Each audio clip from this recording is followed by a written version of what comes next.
Whoa. Hello. How's everybody doing? Welcome on in. I got my cast off. How about that? So I got a gnarly, I just got my stitches taken out. I don't have very much, I do not have very much motion on this wrist yet, but we're working on it. But yeah, I just got that off, and we're here we go. Here's what we're doing today. I'd like to get started as soon as possible. I need as much time as possible. I am going to be running a test hundo because this weekend I want to run a hundo on the new version. I want to run a hundo on the new FF7 version this weekend. And so what we're gonna do today is I'm gonna basically do practice. I'm gonna just start a hundo, and we're gonna run. I'm gonna try to get through Big Shoes in one quick day here, and then we'll see. So whoa, that's right. That was I had that set up that way. Okay, if I put that there... Wait a second. I had the splits bigger on... Oh, yeah, that makes sense. Okay, so if that's splits, or if that's chat, then splits needs to come to, like, right here-ish. Alright, that should be good. It hasn't really been decided of it concrete yet, Jack. Like where exactly this one's going to land. Not concrete, but I'm telling you, I think very likely what's going to happen is the HD console banner is just going to be renamed HD, and then there's going to be a split on that board between console and PC. And so this will be HD PC. But nobody's running this version yet, so like it's not like a the process isn't getting expedited. I think Ace is writing up like a proper vote to do on it. I don't again, I always say this personally, I don't think we need a vote. I think the answer is clear, but people like to vote, so that's what we're doing. Okay, so here is how I'm gonna do this today. We're gonna start the game. I'm actually... Sevroth, thank you for subscribing. Thanks for the 14 months. I think what I'm gonna do is... I've got the boosters unbound on my controller, and so I don't think that I ever need the keyboard during the speedrun, so I think I just turn the keyboard off also. And yeah, that'll be how I do that. I think I am going to also keep the game running windowed for the same reason as before, so that way if a booster turned on, it would be drawn over the game window and it would be obvious, instead of it being in a spot where I could crop it out. You know what I mean? I really wonder how we're going to handle that for actual runs in the future. But that's how I'm going to handle it, is by running the game windowed. And then I'm going to have DX Tory running as well, just for science. Have the frame rate logged. Again, because there aren't rules decided for this category yet, or for this platform. I'm just going to do the things that just make it as legit as possible. You know what I mean? So let's get the launcher up.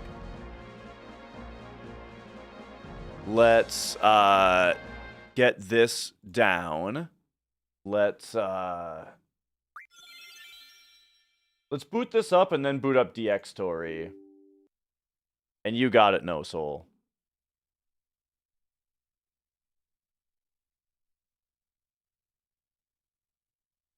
All right. So here's how we're doing this. Boot up DX Tory. There's our FPS display, and then I will grab the capture and put it over here. And yeah, like right there seems fine. Actually, I mean, we can even put it like... I could put it here if it wasn't so annoying that all my icons were back there. So we'll put it like right here. And then...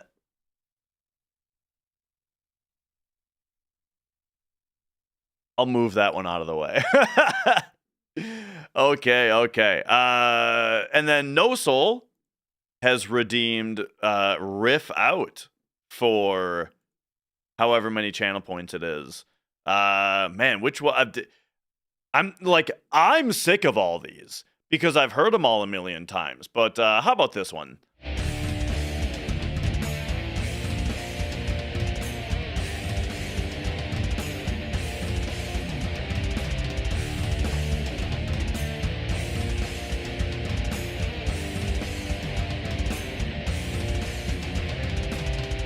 Oh, yeah, baby. Okay. So, what exactly am I doing then? Is this... That's faded out. Go to you. That is... Okay. I think we're good to just start.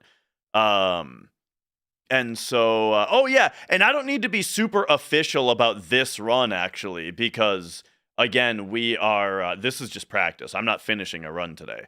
All right, so... Let's... Oh, Travoke! Thank you for the 4 months. Thank you. All right, we're hyping up the hundo that's going to be on Saturday. All right, so we're good here.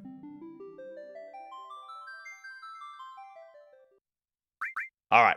So once again, my PS5 LEDs turned red. Interesting. So once again, we are. I've got the boosters unbound from the controller.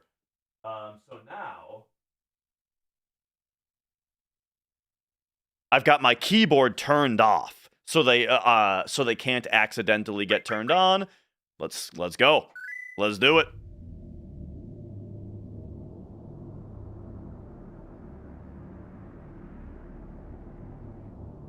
All right. So yeah, welcome to FF7 100%. We need to finish the game with every item in our inventory, including all weapons, armors, accessories, every materia. We need to have every limit break learned, fight every boss, do every side quest, and all that. Now, once again, though, this is the new PC version. Yep, we're this weekend on Saturday and on Sunday and on Monday. Because we can't do... here's the plan. Because we can't do safety strats on Big Shoes, I have taken a couple days off work, and I've scheduled 3 consecutive days, Saturday, Sunday, Monday, for us to attempt hundos on this version. And we'll see if one of those gets to finish. So what I'm doing today is I'm practicing. Because the worst thing that you can do is plan ahead, right? Plan ahead that you're gonna do a hundo and then fuck it up before you even get to Big Shoes. You know what I mean? That's the worst. So we're practicing today. I haven't finished a no slots run yet though, no. The reason that there's no safety strats is because the way that you do the safety strat, here's how you do the safety strat, and here's how it works basically, is normally in FF7 on PlayStation and in FF7 on PC, the 2013 version, what you can do is when you save your file, what gets saved to your save file is your step ID, your place that you are in steps, right? But your formation ID, which is the enemies that are actually in the encounters that you get, does not get saved to your file, and that can be manipulated a different way. So the way that the safety strat is executed, hang on, I got a menu. The way that the safety strat is executed is you you save before Big Shoes 2 and 3, and then if you don't get the Earth Mallet, you can then get into more fights in order to burn through formations. And then on PS1, you can soft reset, or on the 2013 version, since there's no soft reset command, to get back to the main menu, you have to game over yourself. But either way, what that does is we got the potion, by the way. But either way, what that does is it sends you back to the main menu with your formation ID preserved. And from there, you can load your save file. Your save file is back on the Gigas 2 and 3 step ID, but your formation ID is where you left it. And so then you can then get more Gigas or Big Shoes encounters to get more Earth Mallet attempts, and then still leave on steps if you got the Earth Mallet that time. So that's how you do safety strats, right? The reason that you can't do safety strats with this version, which is also the case with the HD console version, is that if you game over or you press quit in order to go back to the main menu, it actually resets your formation ID to 0.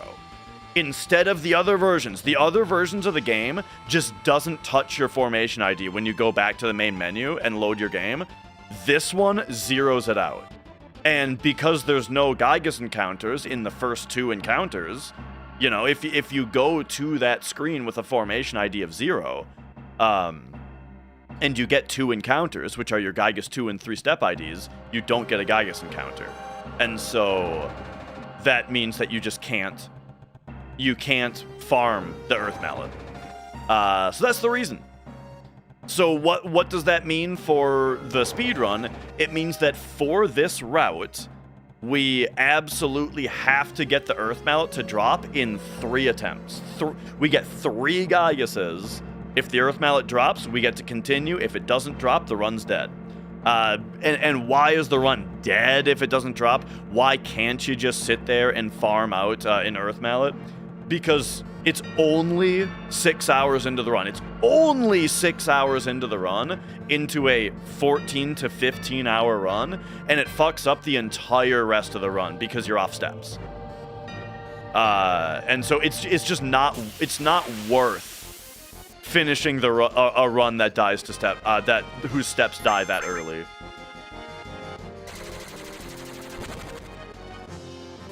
So yeah, hopefully that whole explanation makes sense. Now the thing is, when you're going for a really good time, like a world record time, you don't want to take safety strats anyway because it costs time, you know.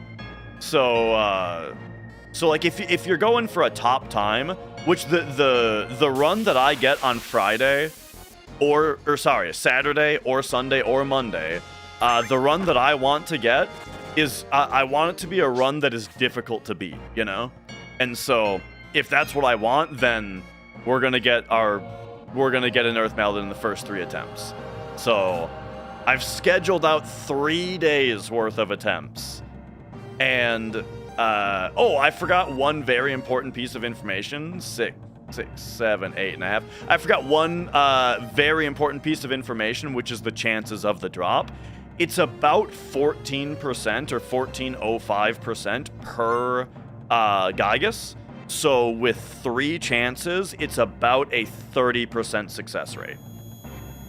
Which means, knock on wood, it means that the odds are we don't get it. But hey, maybe the game will be nice to us. Why did they change that on this version? No idea. Actually, I do have an idea. You know how in the 2013 PC version, you can, like, the game famously doesn't clear a lot of RAM values when you go back to the main menu, and you can use that to wrong warp. You can use that to do all kinds of like glitches, including wrong warping into the developer room, which then lets you like teleport to the end of the game and beat the game in 90 minutes and that kind of stuff.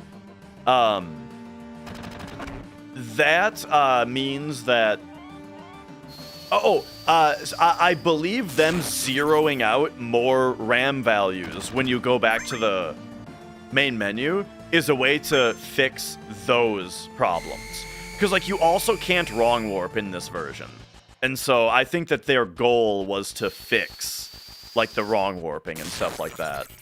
But now it's affected other aspects of RNG that we would have rather it not affected.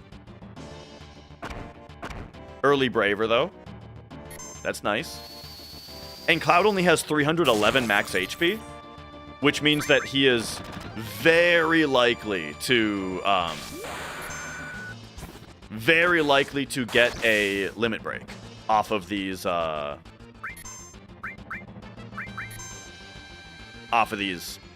lasers. The sound is the biggest bummer on this version. It's so annoying. But look at that. I got to just queue up that bolt without even thinking about double input glitch, which is amazing. Oh, I shouldn't have done the regular cloud attack. I should have double bolted there. It's fine, though.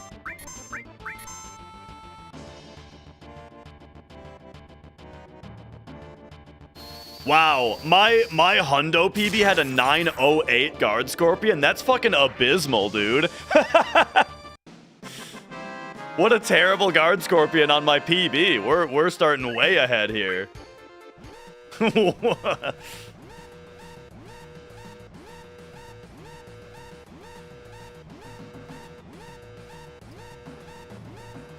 All right, this was a good one though. Yeah, that was a really good Guard Scorpion that we just got.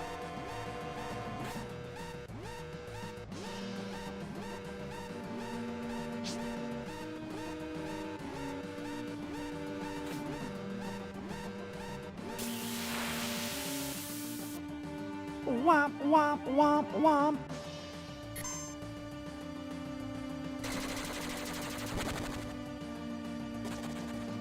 Okay, boom. Walk to Jesse. Run to the ladder.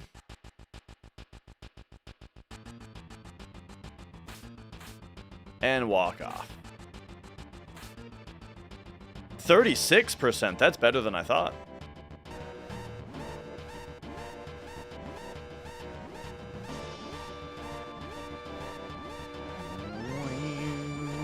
And so if we pretend not to understand math, then that means that it is a 100% chance if you give yourself 3 days.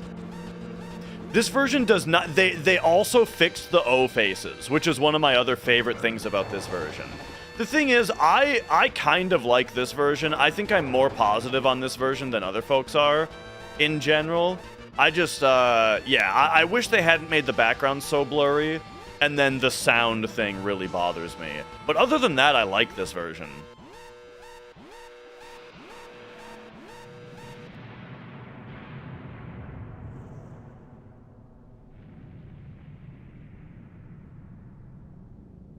Oh, let me go to my checklist and mark down that we got that Braver.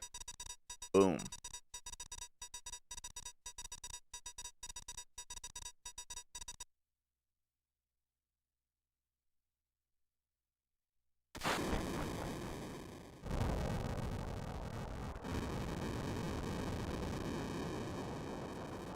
All right. So one thing that I'm concerned about with the... Yeah. They added, like, fast forward and turning encounters off and stuff on this version. So, for the speedrun, I'm not doing any of that. I don't think that, like, I have no interest in using such things in a speedrun. So this is a no boosters run. But there is a category that does use the boosters. At least for, like, the HD console version, which, will extend to this one. Alright, so we got the potion drop from the soldier, which means we don't have to pick up this potion.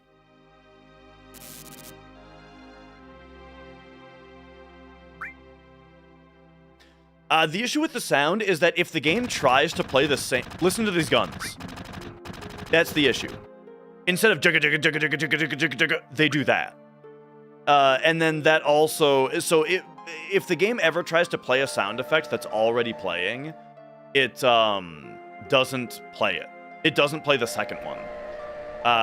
There's like a window of time that it has to wait before it will try to play the sound effect again.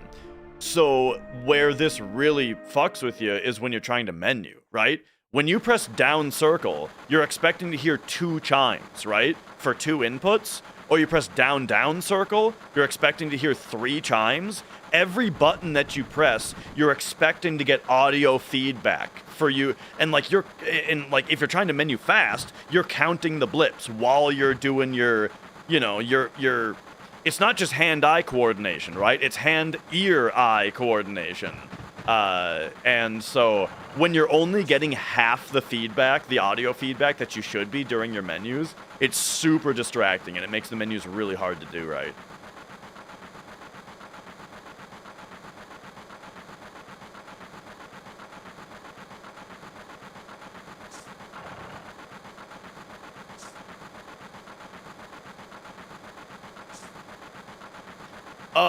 By the way, I think that the exact odds on Earth Mallet drop is 9 out of 64. So that would mean that the chances of getting it after across 3 days, so 9 attempts, would be 55 over 64 to the power of 9, and then that would be the chance to not get it, and then you would subtract that from 1 to get the chances to get it.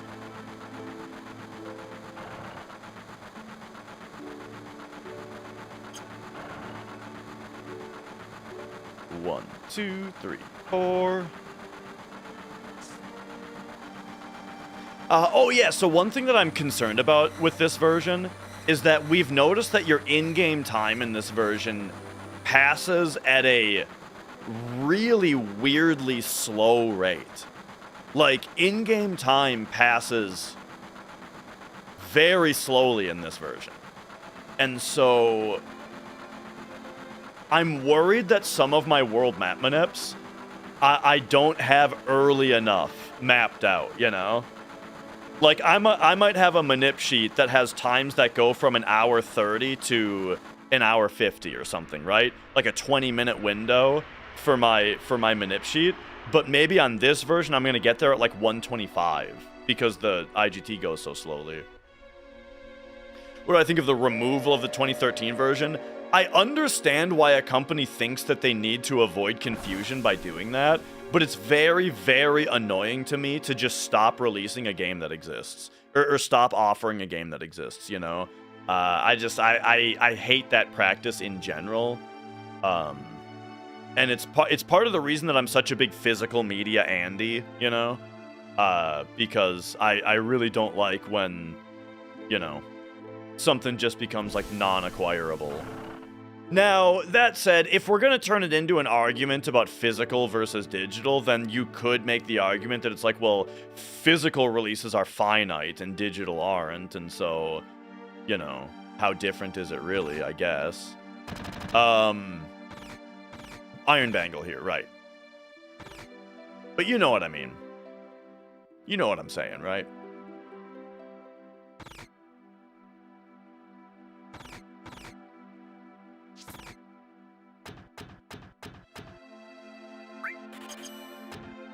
How's the wrist doing? It's all right. I got the cast off. I don't have a very good range of motion on my left wrist quite yet. And you know, it's like it kind of hurts if I bend it. You know, it hurts if I bend it too far back or forth. But for the most part, though, it feels great, and I'm really glad to have the cast off.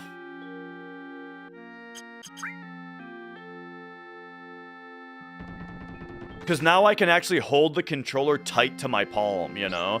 That's what was driving me nuts. That cast was so bulky that it was like the controller was like several centimeters away from my palm.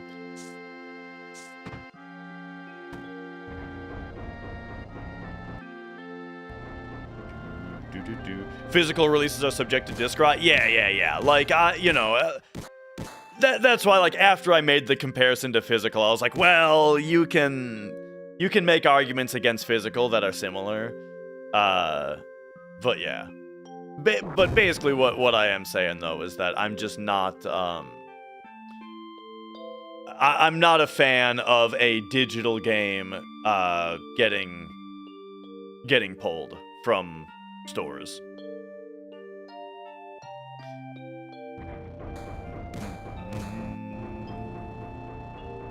What would have been really nice would have been if they just updated the existing FF7 with the new one, and then added Steam has a feature where you can allow players to have a certain version installed, you know? And so it would be cool if you could if they just made that a version that players could roll back to if they wanted, you know? Update current Steam version with this one, and then use the Steam feature to allow players to roll back if they still want the 2013 version. Right?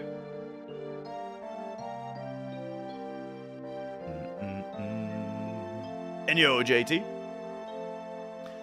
From what I've seen though, it does seem like the 2013 version is going to be able to be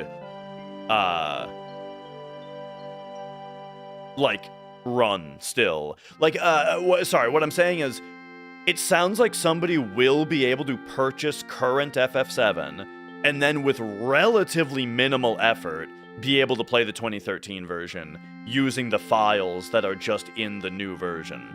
I saw like TMD already got that working, and so that shouldn't actually be an issue.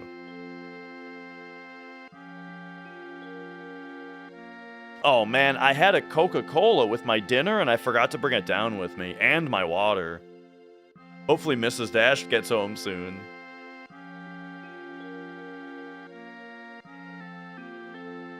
By the way, I didn't show off my gnarly scar yet. I just got my stitches taken. That was the thing. I got the cast off today, and I got the stitches out today. That was the big thing. So stitches are out.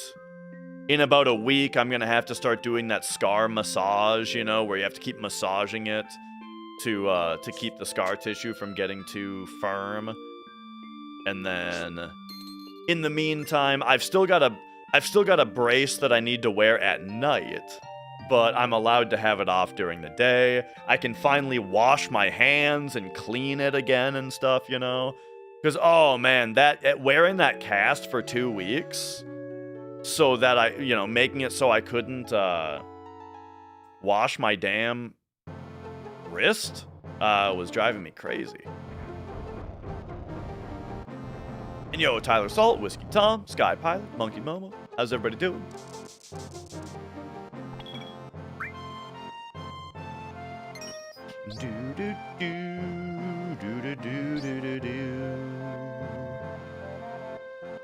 Alright, here we go. Remember, don't do guard skip.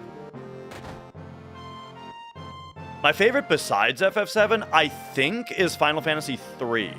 However, it's been... And 3, Japanese 3. As in... How did I save 13 seconds there? The frame rate's gotta be faster on this version. I think this version must run faster. Because there's no way I saved 13 seconds naturally on that part. 'Cause, I mean, obviously we see that the FPS is higher, which is why I have DX Tori running. It's just interesting to see how much higher it seems to be. Anyway, what was I saying? Oh, that I think Japanese 3 is my favorite. However, I haven't played it in a long time, but I just refinished a replay of Final Fantasy 1 and Final Fantasy 2 on NES. And so now I'm gonna replay FF3 on NES as well and see if it really is as good as I remember.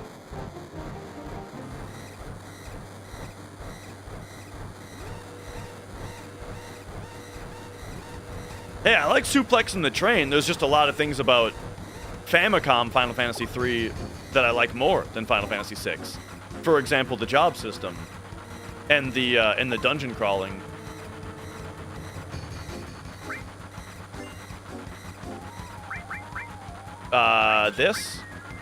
That.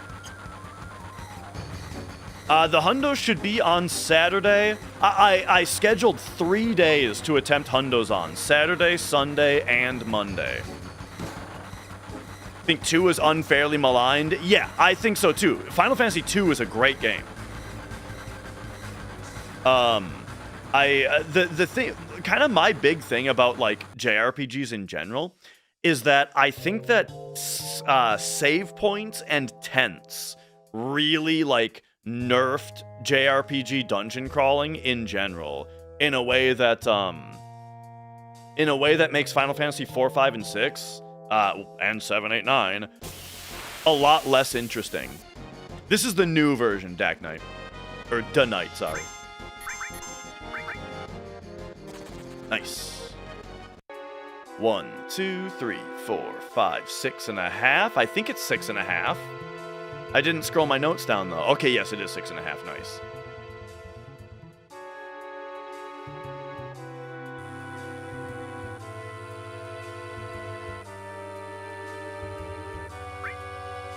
But yeah. Like my like favorite thing, exactly, Skypilot. My like favorite thing about old school RPGs, JRPGs and stuff, and the newer ones that do it this way, is resource management. Is like the way that while you are exploring the dungeon, you know, you're looking in every corner, you're looking in every room, you're trying to find all the chests and stuff.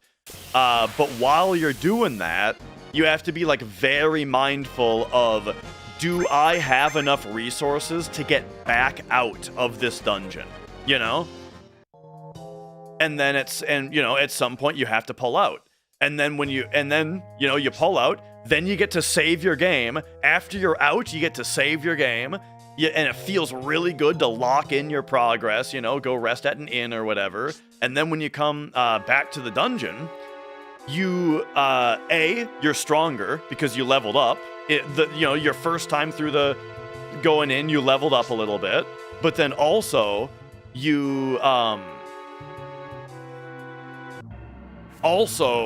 now you don't have to look in every door and every corner, you know? You remember which way was progress, and then you get to beeline straight to where you left off, right? And then continue exploring from there. And I just think that gameplay loop is so fun. I love that general gameplay loop. And so that's what makes me like Final Fantasy 1, 2, and 3 so much more than like a lot of other JRPGs. Yo, VNV. And yeah, Persona 4, the Shin Megami Tensei games in general do a pretty good job. And the way that they do it is they limit your MP restoration, right? That's kind of the other thing that makes JRPGs too easy a lot of the time, is having like infinite ethers.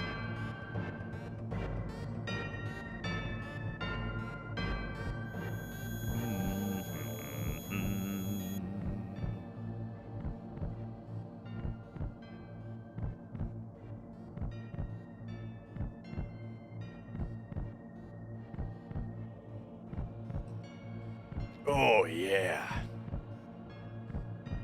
But yeah, I just finished up my Final Fantasy 2 replay yesterday.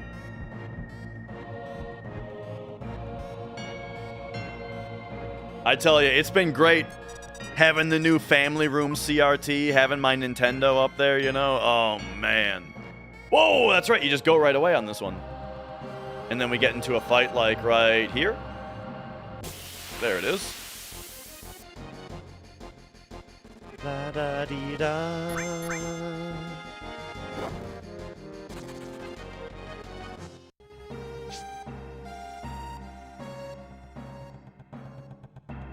Do do do do do do.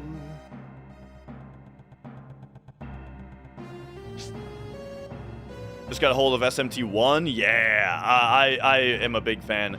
I would recommend also, Baros, there is a kind of like Mario All-Stars, there is a Megami Tensei 1 and 2 remake on Super Famicom that has a fan translation. It's called Kiyuyaku Megami Tensei. I would very highly recommend those as well. Really, really great.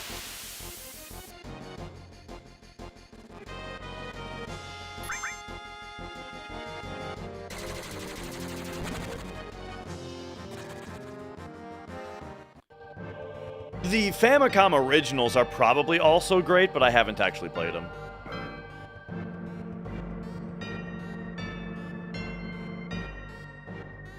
What game am I going to play next? I'm thinking about replaying Symphony of the Night. I haven't played Symphony of the Night in a while. So I might load that up pretty soon and do another playthrough of it. Okay, everybody nod your head to the music.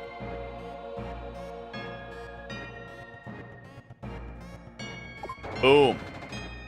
Has the FPS been tested to be fair on this one? That's what we're doing right now.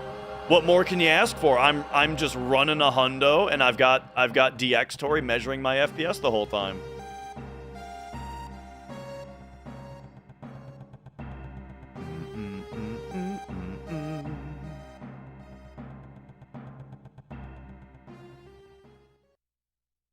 Is haste regen viable in speedruns? I would doubt. I would say no, simply because it takes too long to unlock regen, you know? Unless we're counting when you have Master Magic in a hundo run. But when you have Master Magic in a hundo run, you just have Mega Elixirs.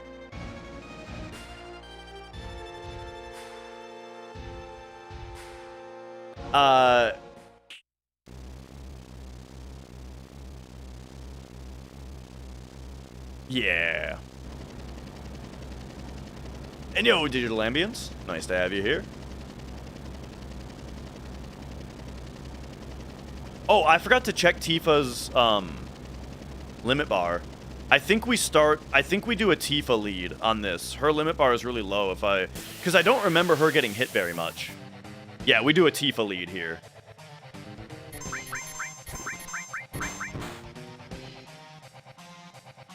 Nice, this is perfect. Okay, so now he hits Tifa. Oh, the miss is bad, though. We wanted her to gain limit bar. The whole point of that was for her limit bar to go up. Oh, man. This stupid idiot. Nice miss, idiot.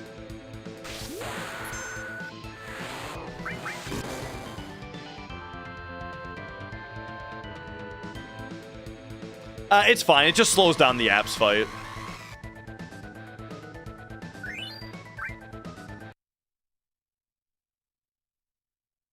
I do think this version runs faster than Speed Square 2013. This is kind of crazy. Like, is sub 14 gonna be possible on this version? That's crazy.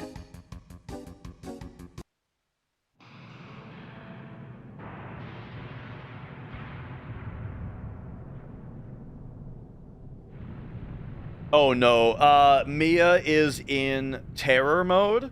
So if the stream suddenly dies or like the screen goes black or something, she's fucking with my cables right now is what's happening. And she's deaf, so like I can't like get her attention very easily.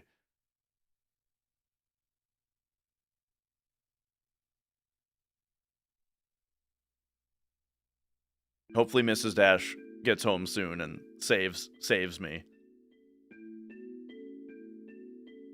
Okay, she's moved on to rubbing her face on the retro station.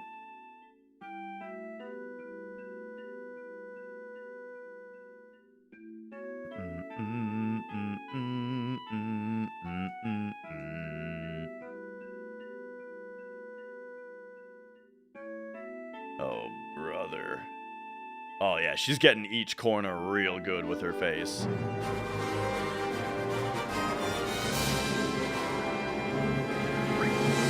Orestes! Thank you for the 34 months. Thank you. It's so tilting, man. I'm just seeing her little wagging tail going across my, because, you know, she's behind, like, my table and stuff, right? So I just see her little, her proud tail sticking straight in the air while she goes by and risks taking my whole operation down.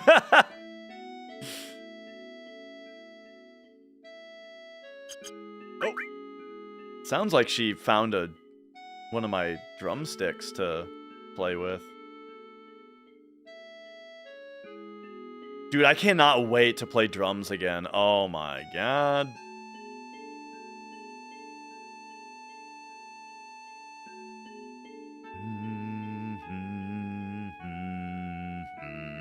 You had 2 Symphony of the Nights both get too scratched up to play? Oh, man. Yeah, if I ever have a disc that's scratched, like I get one... Like, I don't scratch my own discs anymore, but, you know, when I was a kid, of course, I was an idiot. But like, nowadays, if I get a game used and it's kind of scratched, I bring it to my local retro game store, and they have a pretty nice disc resurfacing machine. That has... It looks almost new when they're done with it, you know? You were in Helsinki with, this weekend. On the flight, there was a drummer practicing on their iPad some insane stuff. Like finger drumming on, like, a touchscreen thing? Or what do you mean? What do you mean? That's crazy.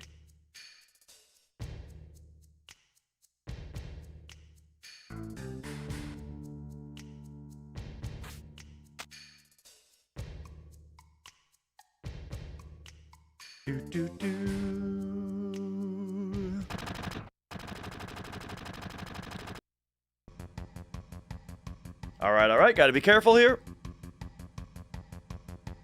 1, 2, third option.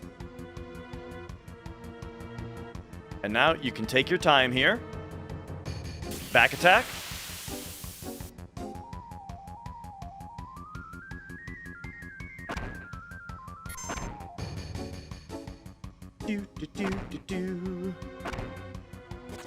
Used to think they were a myth. I mean, those shitty ass disc doctors,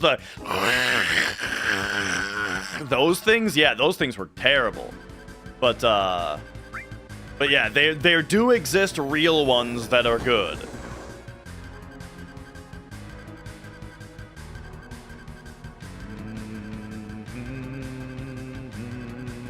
Speedrunners make bad drummers, can confirm. Am speedrunner, am bad drummer.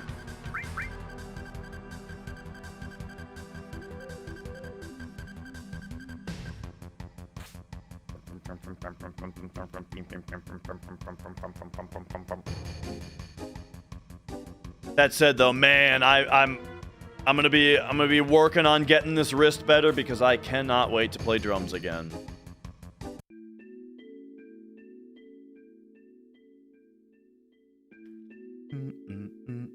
Yo, TMD. Yeah. I'm looking to, you know, but like before we get any answers on like if we need to make special rules for this platform or anything, if we need to do like a speed square thing or whatever, you know, I just want to establish the hundo time, right? Establish this is the time to beat.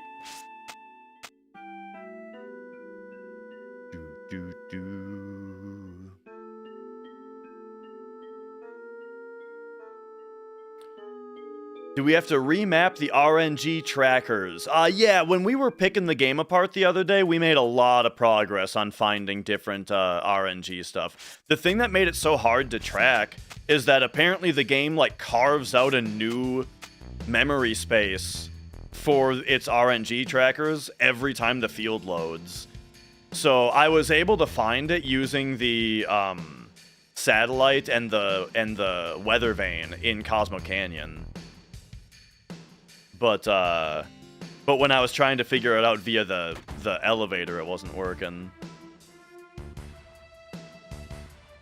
All right, there's turtles.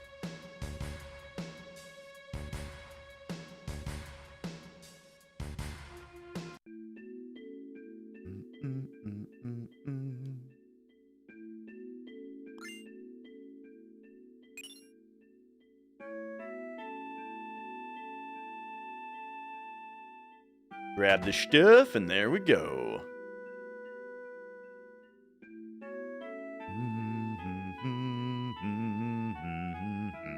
I've never put toothpaste on a scratch disc, no.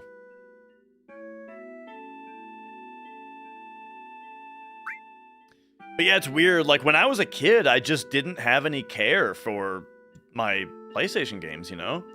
And they scratched really easily. It's kind of funny, though, the way that, like, kids are. Where it's like, I didn't really care about it that much. And then also, if a game stopped working, I would just kind of deal with it, you know? Like, I wouldn't even stop playing the game. It would just be like, yup, the game freezes at that spot sometimes. And, like, that would be like all the more I thought about it.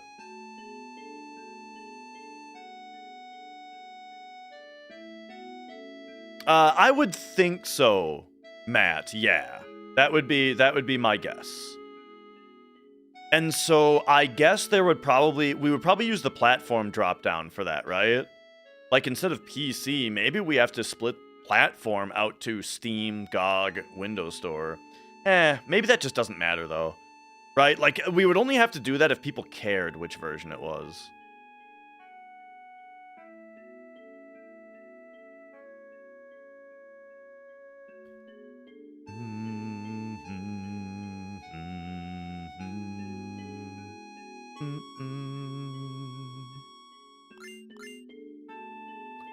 The boosters work right on PC, huh? Or on Windows Store, huh? Man, they better fix this version then.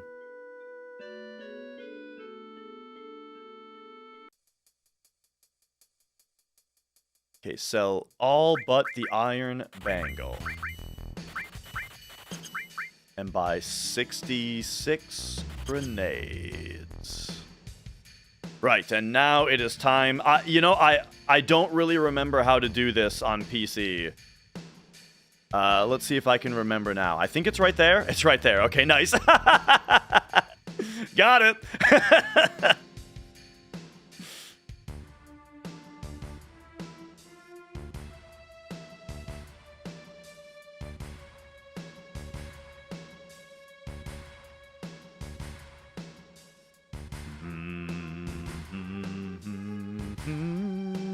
What the fuck?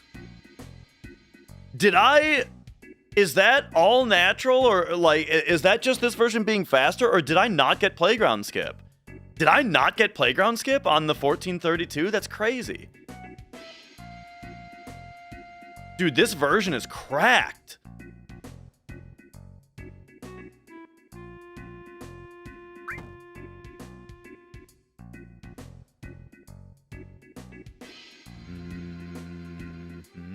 It's funny, when I was running no slots, I was thinking, oh, but that was FPS fix.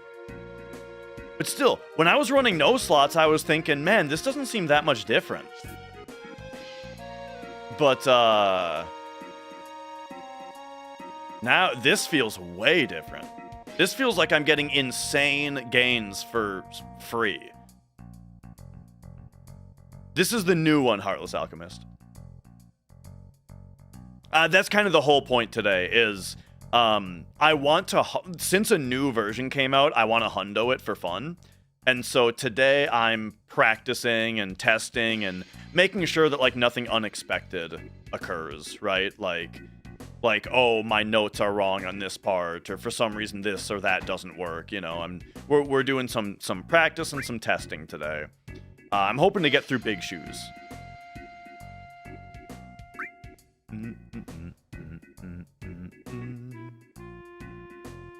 Whoop. But yeah, dude, at this rate, sub 14 is possible. I don't want to get my hopes up too much, but, like, that's crazy.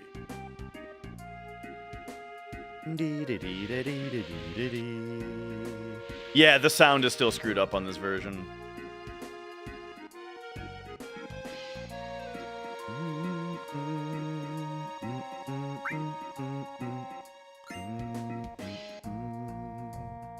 I did not get playground skip. That's crazy.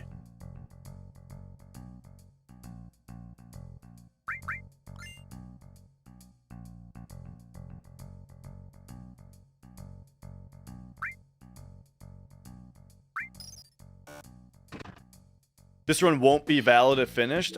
This run that we're doing right now, I'm not gonna finish today. I work tomorrow. You know, I can't be starting a hundo at 4:30 p.m. and finishing it and then working tomorrow. This is essentially a practice run. But Saturday, Sunday, and Monday, those are my 3 days where I'm going to be doing actual valid attempts.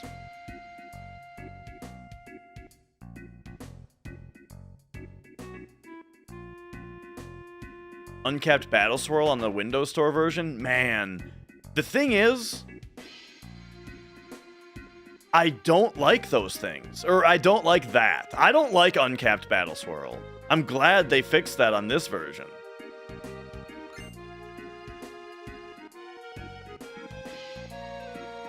What part do I expect this run to end at? I would say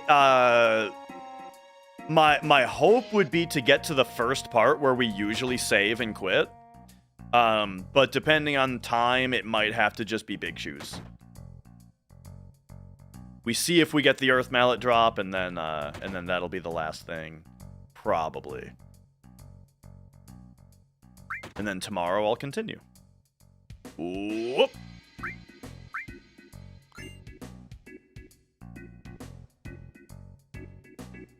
Do do do do do do do do do do do. Wah wah wah.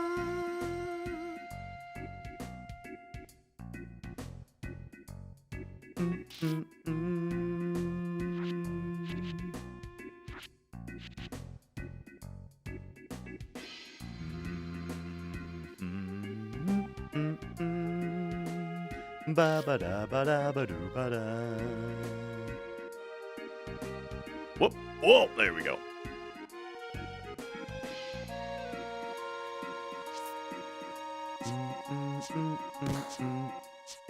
Oh, you know what else is funny about the IGT running too slowly in this game?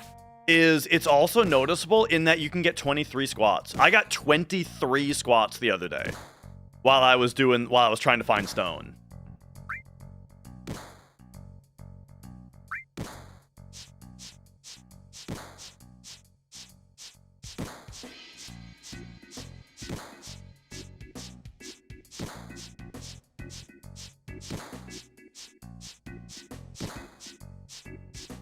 But like looking at the RAM values, they're still doing IGT the same way. So here's what it makes me think. It makes me think that the logic as to when to apply the 1092 to the IGT fractions is fired off not... I got 23 right there. Is fired off not from the frames in-game, but like maybe something else controls it or something weird like that. Yeah, I'm already used to a Diesel Knight as long as I think about it ahead of time. It's actually not hard at all.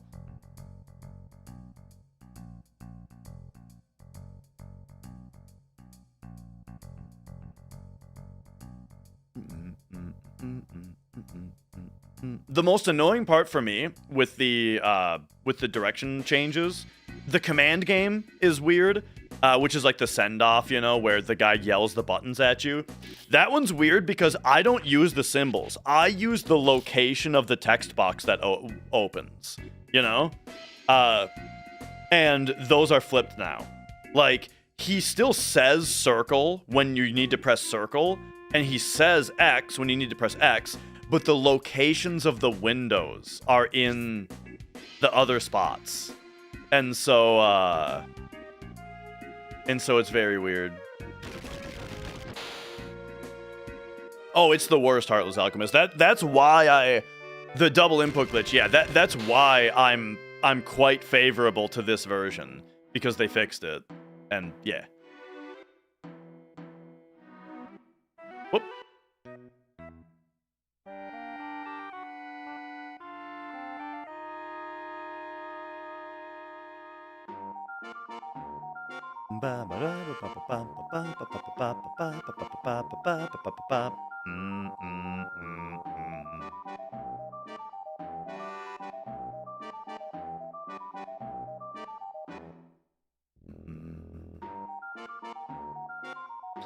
Yeah. I mean, maybe now that Square has fixed it in this version, maybe people will be more receptive to adding it to the 2013 one. Is the forum offline? I have no idea. I've actually, like, I've never really been to that forum. I've been linked posts on that forum before, but I've never, like, browsed it myself.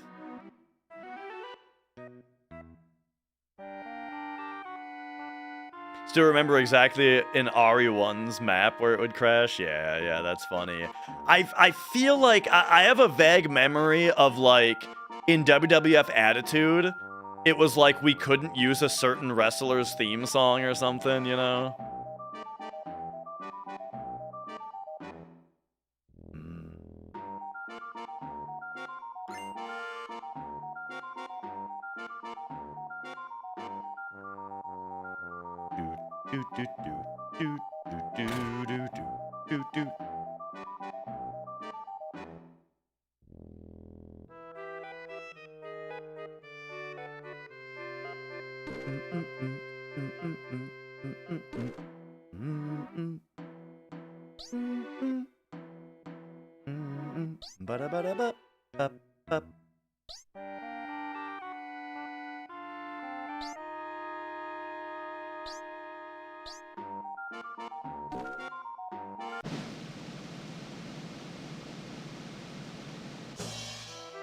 All right. Yo, Super Duper Chan.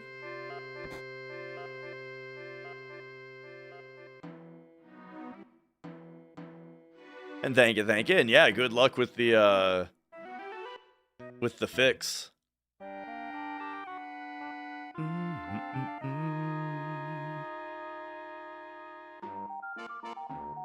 All right, here we go. So now we get our apps fight. It's going to be the slower version of the apps fight because Tifa did not get her limit bar. But otherwise, we're looking good.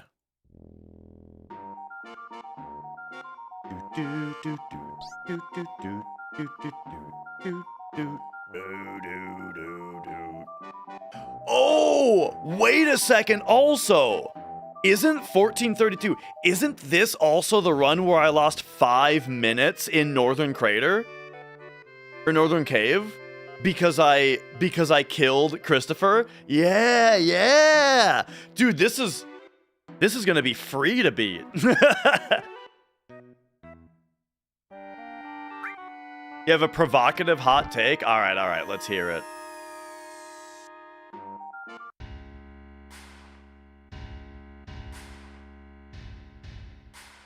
Did the setup to add Eris back to your party after she dies?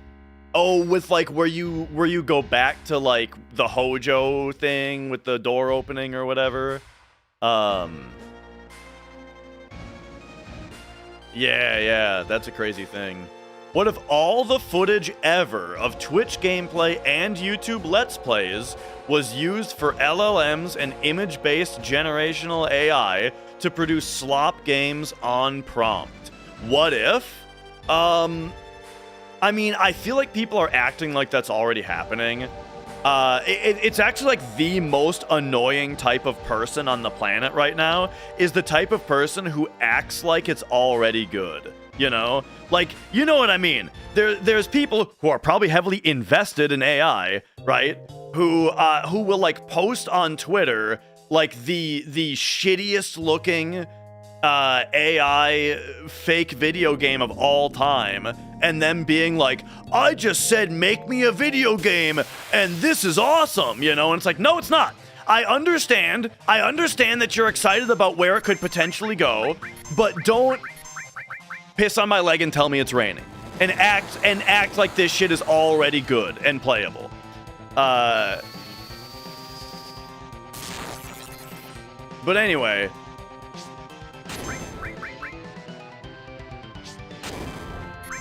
I guess, how do I feel about, like, if it actually happened? I don't know. I don't really like the idea of it. To me, a really big part of video games and what makes video games good is the shared experience with other players, you know? And, like, I feel like a lot of people who are talking about, like, the idea of AI games are talking about it as if you're gonna play a game that's only for you and no one else has played it because it was generated on the spot for you, you know? And it's like, well, I'm not really that interested in playing a game that other people don't also get to experience, that I can't talk to someone else about, you know?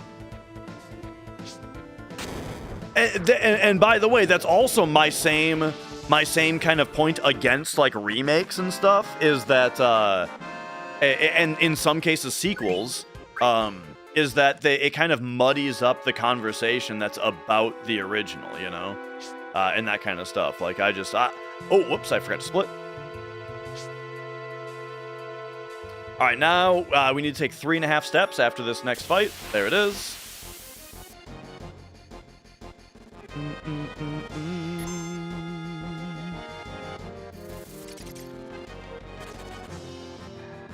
One, 2, 3.5. And now, after the next fight, we go restore steel, cure the party. But yeah, as far as, like, AI generation in general, my main concern about it is whether or not the product sucks. And so, like, if the product sucks, then I'm against it, right? But if the product is good, then I don't really care that much, you know? I mean, there is also, like, energy consumption concerns about it that I understand, and hopefully that kind of stuff will get better and not worse. But you know what I mean? Like, hang on a second. Whoops. But you know what I mean, like for example, there was a big like controversy with Expedition 33, where, like, oh, it turned out that they, during, like, the prototyping phase or the very early phase where they just needed, like, placeholder shit in the game, and that happened to be at the time where generative AI was just kind of popping off. Oh, big surprise, they used some AI generated placeholder textures while they were developing the game. I don't care about that because the game kicks ass. The game rules. Nice. Nice.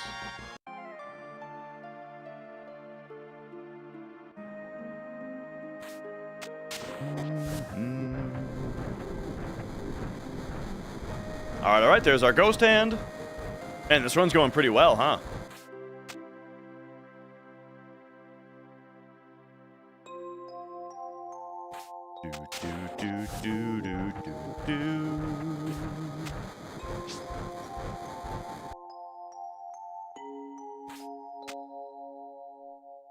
Prompting a game from scratch puts studios and workers out of work. Yeah, like, I'm not interested in a game that's made entirely from AI. But I do think that if it's a tool that's used in the hands of an artist in order to just, like, help development, and then the ending product doesn't suck because of it, right? If it doesn't, as long as it makes their work better and not worse, then I don't see an issue with it, right?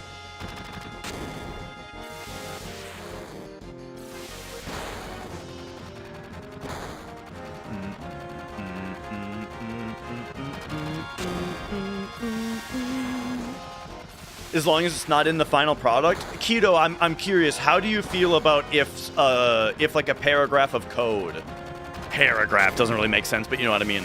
What about, like, a function in the code that was written by AI? Would you care if that was in the final product, or do you only care about visual assets or audio or whatever, something that you actually perceive as the player? And I'm not trying to gotcha. I'm just legitimately just, like, trying to further the conversation. I'm curious.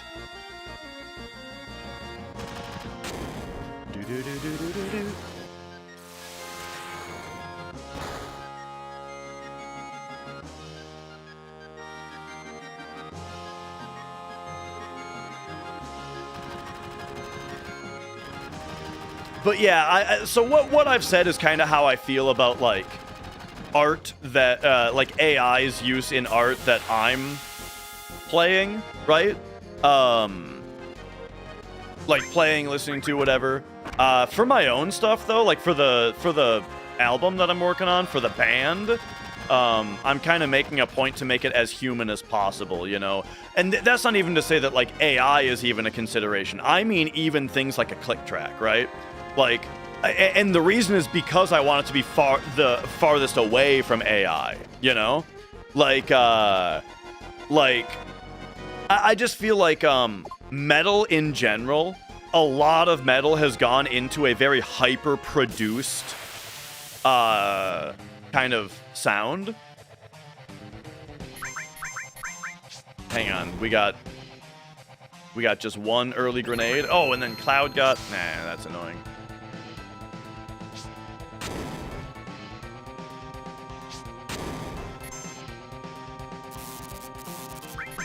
I'm gonna do this. Oh, and then she got buzzed. Oh, man. Okay, I'm gonna wait for her to get up and throw, then we'll throw this, and then we'll go like that. This might just free Cloud. It did. Okay, that's fine. Oh, right, but then we got pyramided because of that.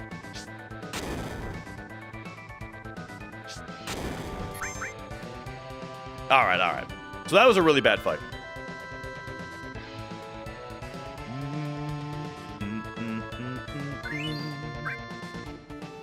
Okay.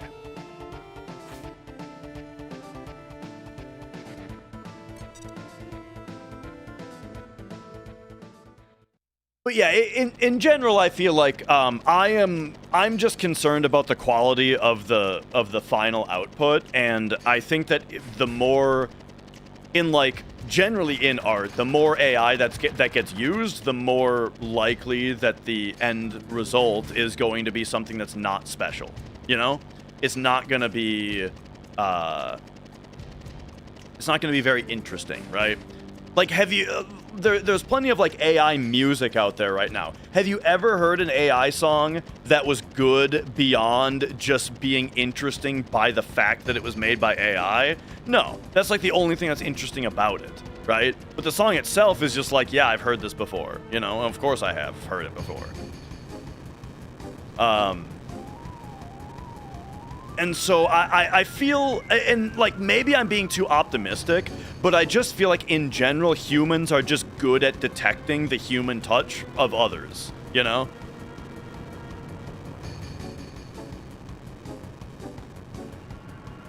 Already seeing the problem of AI ruining stuff with hentai. Oh yeah? You get like chicks with like 3 boobs and stuff?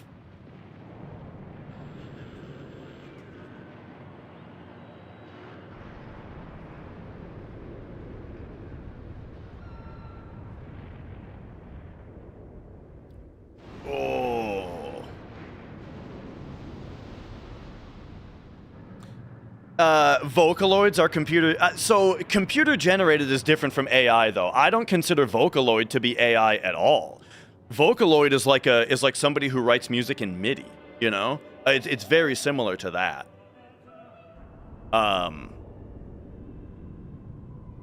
You know, that's like, I think if you have a problem with Vocaloid, then you have a problem with, like, a keyboardist, right?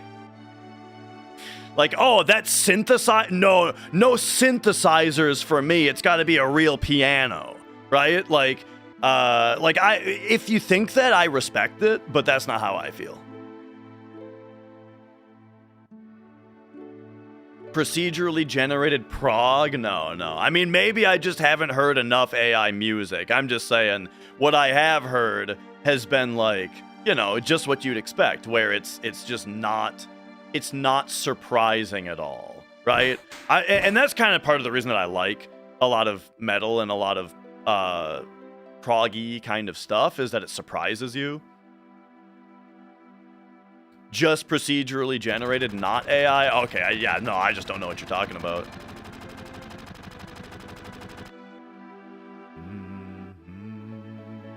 You know, my buddy actually has a guitar pedal that makes his guitar sound like Miku. and it says syllables and stuff. Like, he plays a note on the guitar, and it will, like, actually make, like, a Miku saying a syllable with the guitar tone as the voice. It's crazy.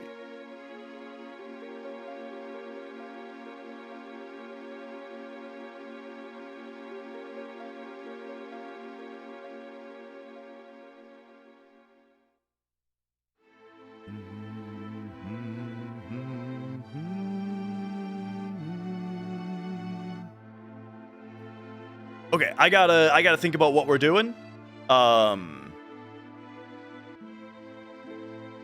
We gotta walk here.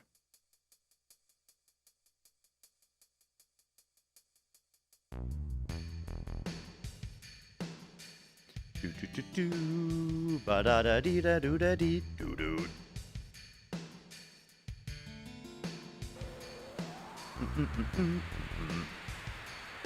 Load a bunch of rhythm packets, arrange them using different algorithms. Yeah, I mean, the thing is, like, if somebody probably worked very hard on the way that generation works, and so if it turned out well, then that would be the reason why, you know what I mean? Like, ultimately, what my point is that the less human involvement, the worse the product will probably be, or the more boring the product will probably be, you know? Which is kind of, so, like, if we are talking about something that's completely AI generated, I imagine that somebody could, like, sit there and tweak until they get it just right. But think about those words, right? Till they get it just right. Till their human, what's the word? Their human taste is satisfied with it. You know what I mean? So, boom, it took a human in order to get it to a point where it's interesting. In that hypothetical that I just made up.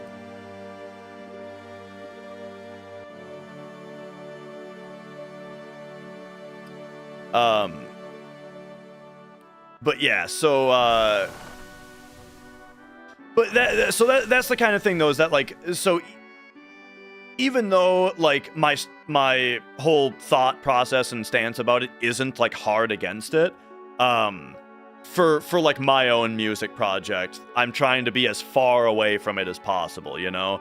Where it's like, I want to record everything with no click, make everything organic, keep the mistakes in, you know, and that kind of stuff. Well, to a degree, right?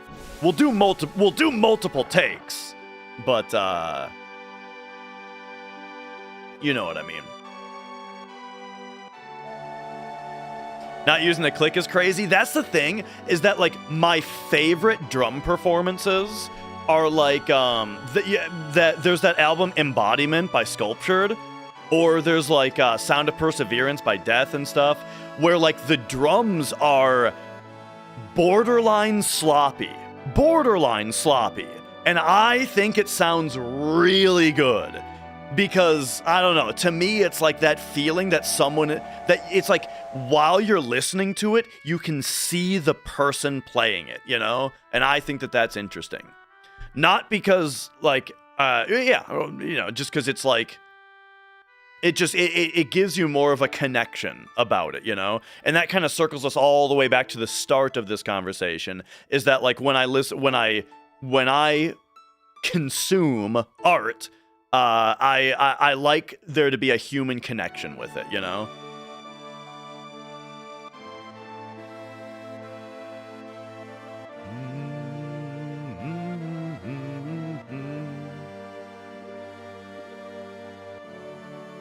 Imperfect instruments, sort of broken sounding synthesizers. Dude, have you heard, have you guys seen, probably on your YouTube algorithms, if you guys watch, like, any amount of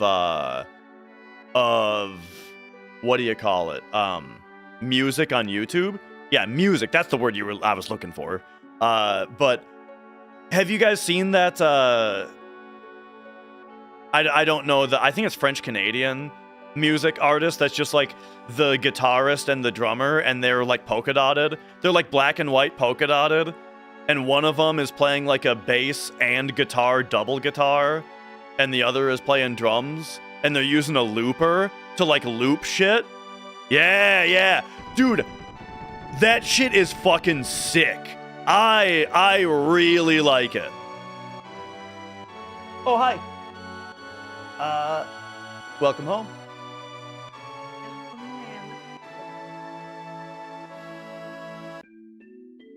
Hi. I left my Coke and my water on my computer desk. Thank you. All right, I think we just leave now, right? We just go? And we get into a fight? Okay, yeah. There's the fight.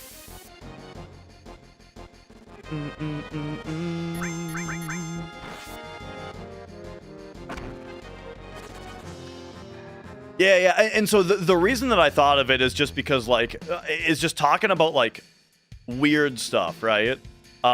Is the microtonal stuff. The microtonal stuff is really interesting. Because, like, at first it kind of sounds like it's out of tune, but it sounds good anyway. And it's like, oh yeah, because it's like microtonal, so we're hearing intervals that, like, we're not used to hearing.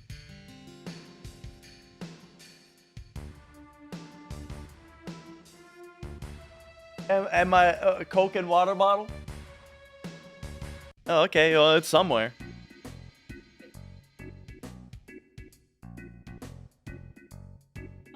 Thank you.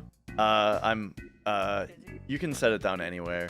Well, anywhere that's within reach. No. Not yet.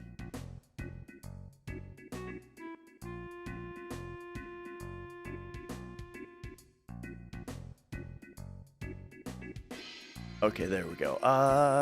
Have I done everything I'm supposed to do? I think we're good. Yeah. Yeah, this is good. We're good.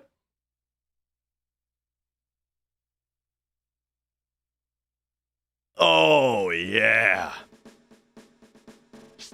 I don't know what you guys are talking about there being a coat. Oh, you mean the one way back there at the drum kit? Alright, now we just only have to turn on ATB weight.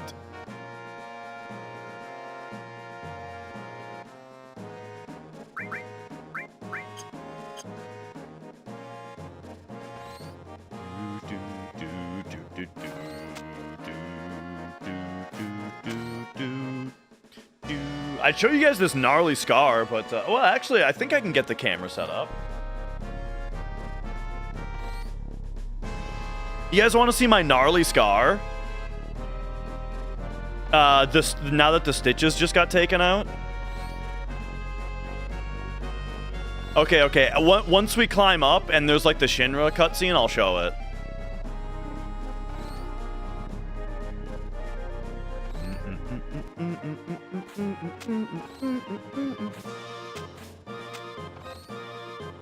You're good. What? I'm giving you plenty of warning.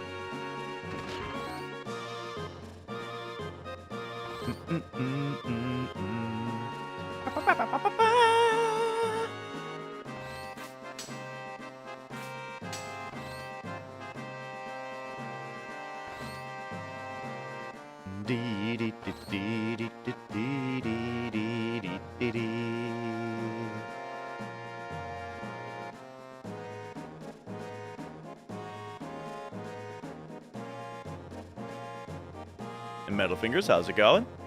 All right, here we go. Let's give me camera, give me this one.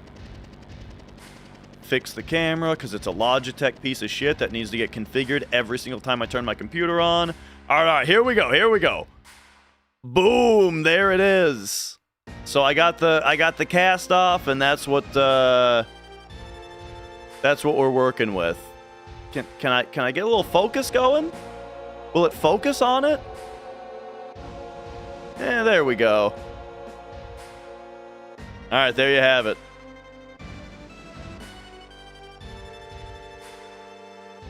It does kind of look like a butt.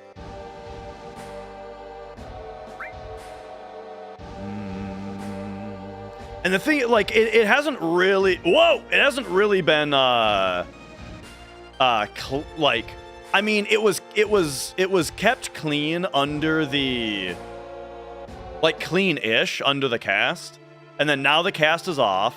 And they rubbed it with something real briefly. But yeah, like, the scabbing is gonna fall off once I'm, like... Once I take a shower, I'm sure. Abasoft! Well, thank you for the 4 months, thank you. How's it going, buddy? I saw your new video about Paper Mario. It was a good one.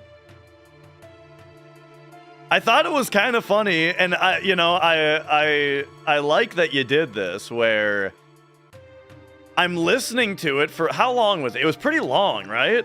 And like I feel like I was listening to it for like an hour. About like did he cheat, did he not cheat, that kind of thing, and like here's how it would have been done. And I felt like all the pieces were falling together to paint a pretty clear picture and stuff. And then like out of nowhere, it's just like, oh, and by the way, he's been caught cheating before in this game. But what I say though is that the reason I say that I kind of like that you paste it that way though is because I do feel like if you lead with that information, then people will be less critical about all of the hours worth of information that's at the start of it, you know?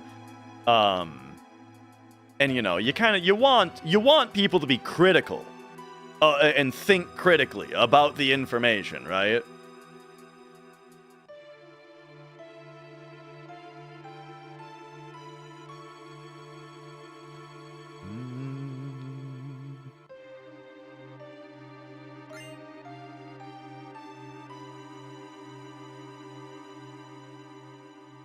Watch the archive of 6 golden coins. Oh, yeah. Was I saying... So, Super Mario Land 2, was I saying that it's too easy? It's too slow and easy the whole time?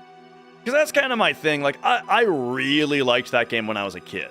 When I was a kid, I played Mario Land 2 all the time on Game Boy. But nowadays, I feel like... It was Monster, yes. Nowadays, though, I feel like... That's kind of my judgment of Mario Land 2, is that, like, the whole game it's very creative. I like how all of the different worlds are so different from each other, you know, and that kind of thing. But, like, in the end, though, the game is just kind of really slow and easy.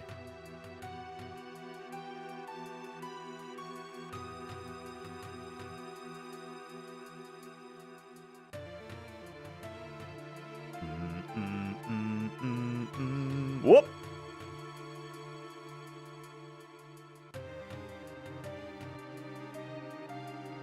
You feel that way about Mario World? Really? I don't think I don't necessarily think Mario World is too easy. I mean, I guess what I mean is it's not the most challenging game in the world. Like, I die if I do like a 96 exit Mario World, I'll die very few times. In general, but I do feel like reasonably challenged the whole time, at least. I feel like like the Mario is just so fun to move and stuff, you know. Oh, Tifa still says it. I wasn't sure about that. I was gonna say, like, I was kind of wondering if they were gonna take that out of this. I meant to point it out actually, but I guess I forget. All right, remember to reject these guys' drops. Reject drops. What the hell happened to Tifa?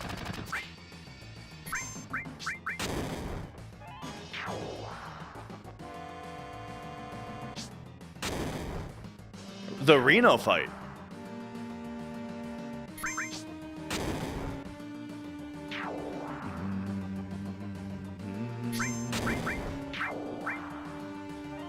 Someone was playing Mario World last night, having a bad time. Here's kind of the thing about retro games, right?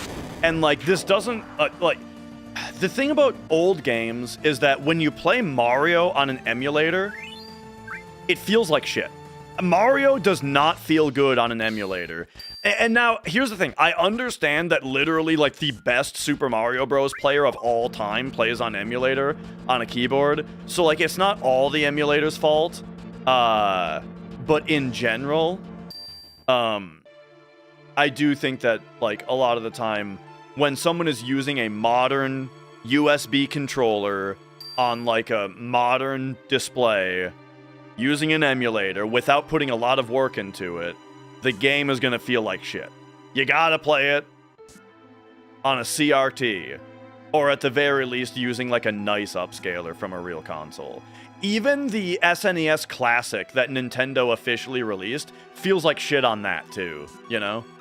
And yeah, that's the reason, Nibabs, is because we're gonna get enough Tranks later. We don't need that one right there. But if we take that one right now, it drops into an annoying spot in our inventory, and we want it to be in a good spot later.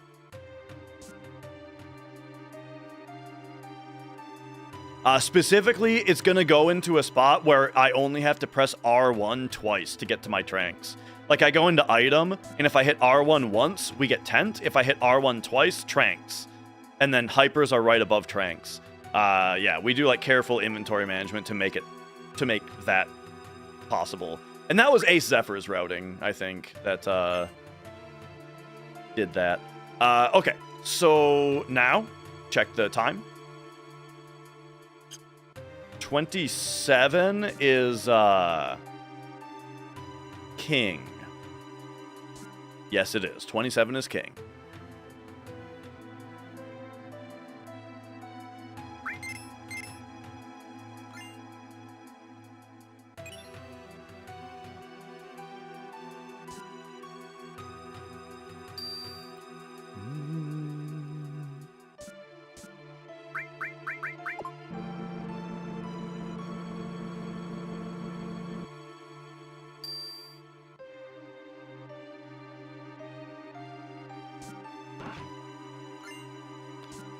The input delay and smoothing that makes it feel bad. Talking about Mario World, it's the input delay. Yeah, that's the thing. Like, it's I am a big baby when it comes to things like input delay, especially when it comes to a game like Mario or like Castlevania, Battletoads, right? These are games where like you need to be on like reasonably, you need to be on the hardware it was made for.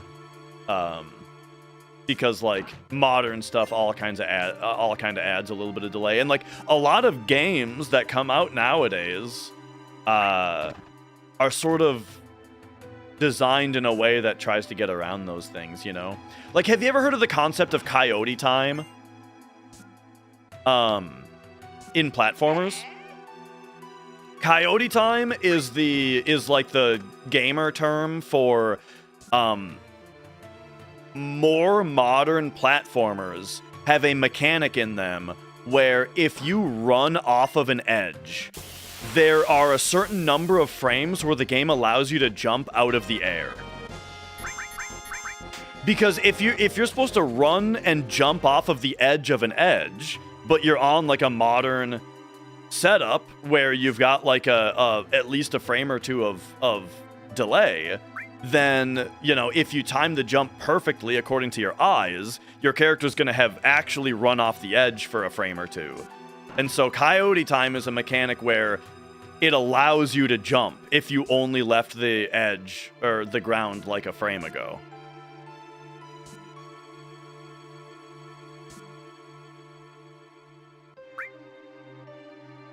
And so just stuff like that, you know.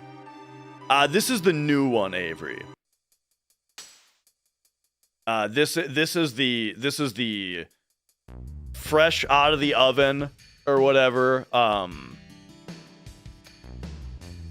Steam version, the one that's on Steam now.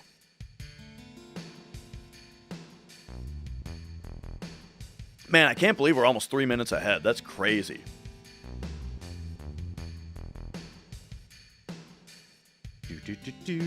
And I think the reason that it's called that is because of like Looney Tunes, right? Or whichever one. Which one was it? With like Wile E. Coyote and not Ripperoo. That's the Crash Bandicoot character. Is it just Roadrunner? What's the guy's name? It's just Road. Okay, I thought there was more to it. I thought there was more alliteration than just Roadrunner. And that he had another name. But anyway, it's like that kind of thing, right? Where like the characters stand in the air for a moment before they realize it and then they fall.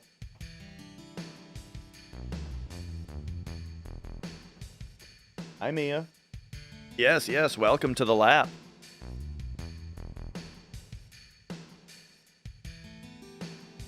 Da-doo-da-dee-da-doo-da-dee-doo-doo.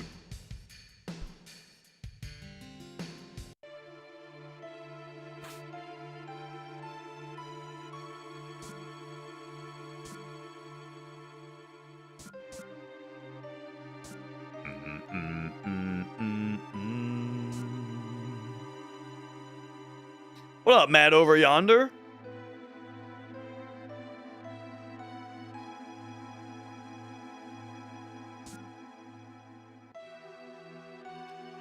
Oh, by the way, I didn't see exactly how big it was, but they told me that the cyst was pretty big. Like the surgeon, right? I talked to him today, right? Today, again, went in, got the cast off, got the stitches removed, and I talked to the doctor just about like the recovery process, right? And he said that the cyst was pretty big. It was like an iceberg, you know, where like the part that was sticking out of my wrist was actually just kind of only a little bit of it. I did have it for 10 years though, yeah. So like, I guess it was not getting any smaller.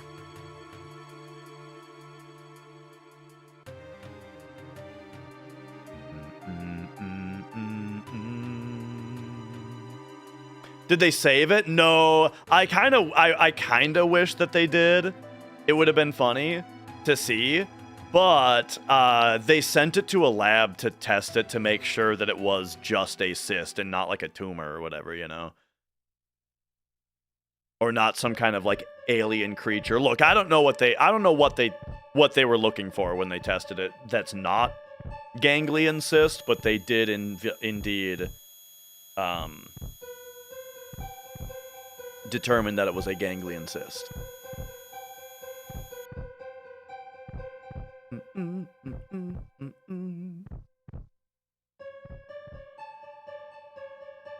Right, and now I'm on the grid, exactly.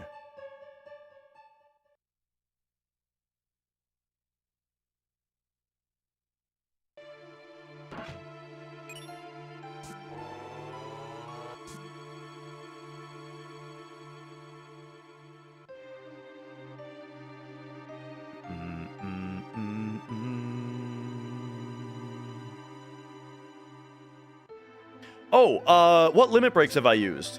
Shoot. I forgot to be manning my checklist. I used a beat rush. And have I used a braver?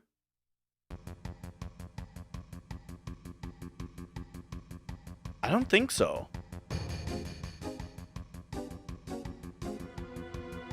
Yeah, I don't think so.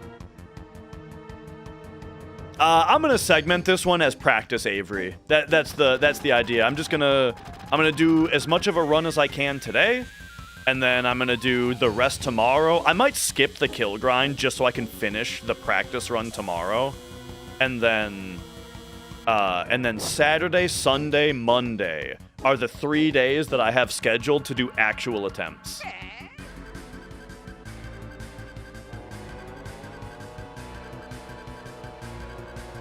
Right. First they got Jim Carrey, then they got me, Matt.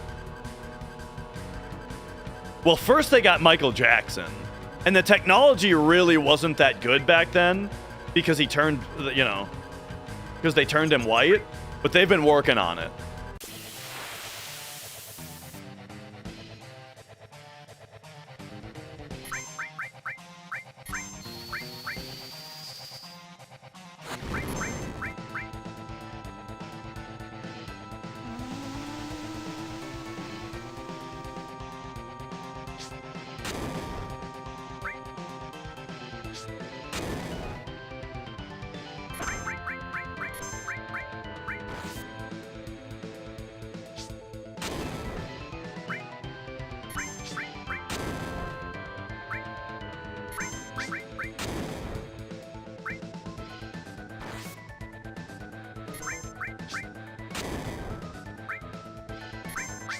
One thing that I'm really curious about this one is with no double input but 15 FPS menu, I wonder how source duping is gonna feel. Like, are we gonna be able to go wicked fast on source duping, or like we can on PlayStation? Or do we have to like slow it down because of the 15 FPS still?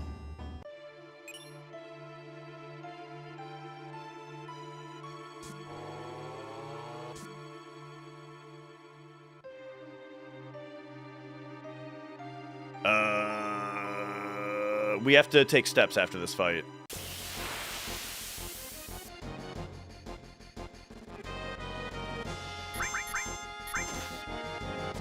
Four and a half steps. 1, 2, 3, 4.5.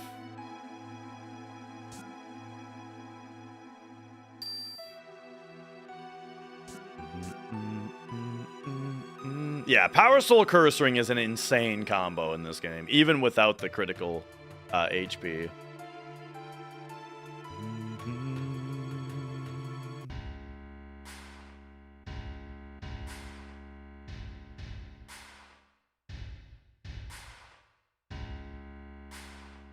And I think if you have added effect Hades on her, then doesn't she not even die if the death sentence runs out?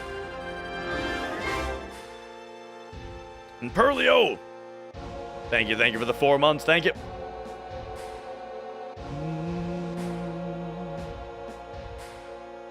Oh, okay. Added effect Odin or Destruct, gotcha. But not Hades.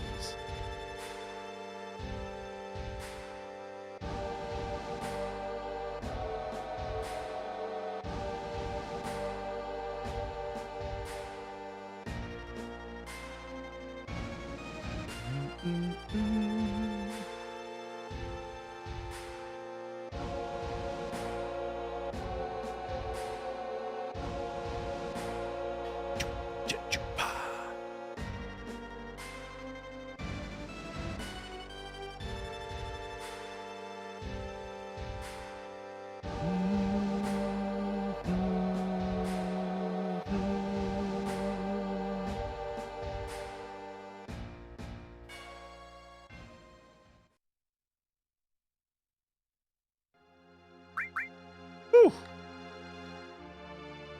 Yo, Seth.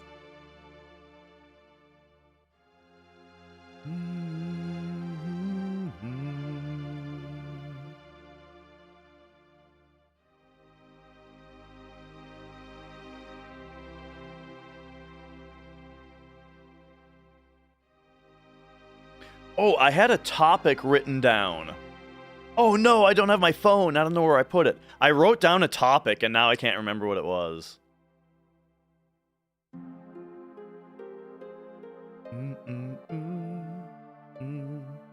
Oh, I actually need my phone. I'm on call at work.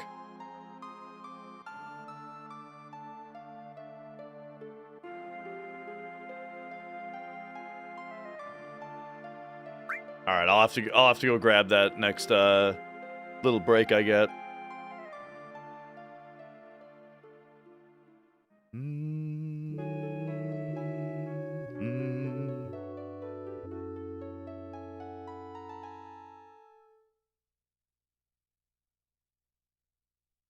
Chewie? That was one of my favorite jokes in The Simpsons when Homer is writing food reviews. And he says something like this food is, and looks at the dog, rough. And something tasted like bark at first, but then it's like later, and he comes up to needing another word.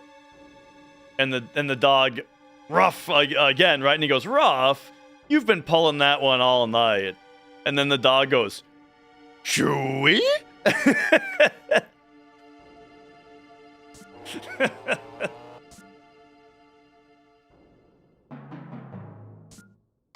Oh, we need to steal Deadly Waste here.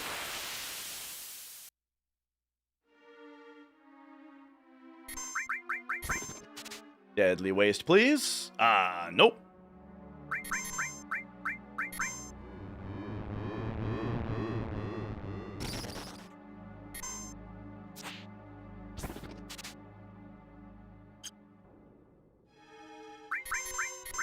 Oh, I stole from the wrong guy.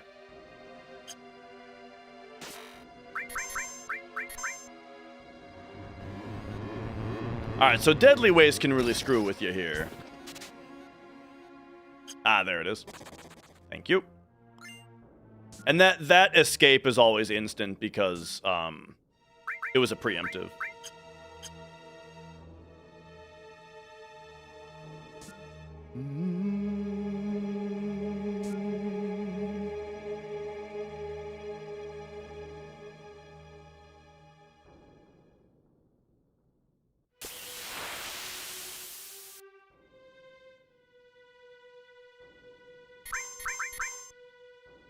Ah, the old refuse.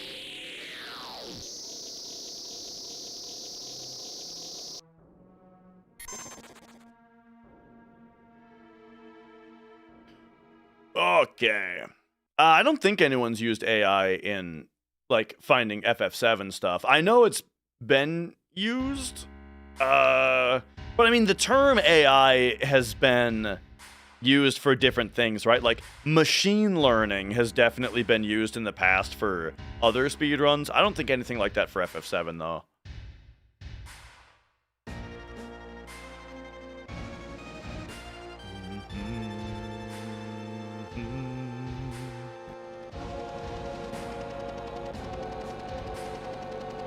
Use Google AI to look up prices for items as you sold backups. Were any of them wrong?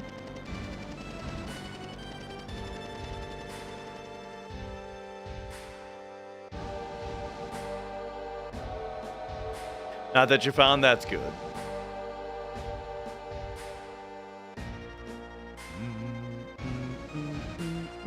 Drill arm, $16.50. Well, that's how much it sells for. Is that right? Oh shit, now I'm second guessing myself. It's $16.50, right? Not $13.50?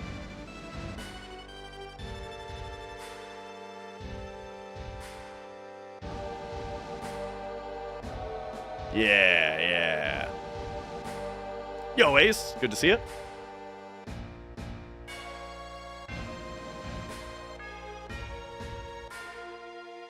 So yeah, I wonder how people are feeling about the speed that this game runs at, because it definitely runs faster. We are 100% getting a lot of time save for free on this run. But it does seem like it stays between like 13.4 and 13.8 for everybody. At least from who's played it so far, so I wonder how much we need to care about it. I did go to A to be active already, right? Hope so. Yes, I did.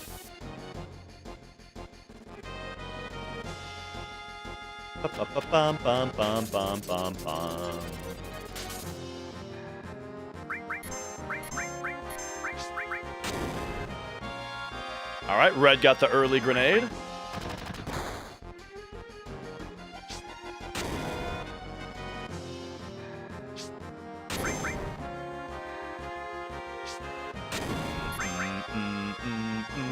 So the early grenade makes it so that he busts up right here,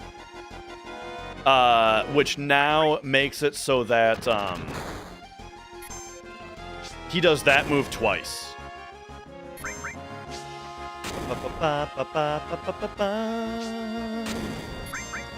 The cursor noise is a small price to pay. I think it's a pretty big price to pay. I hate it, but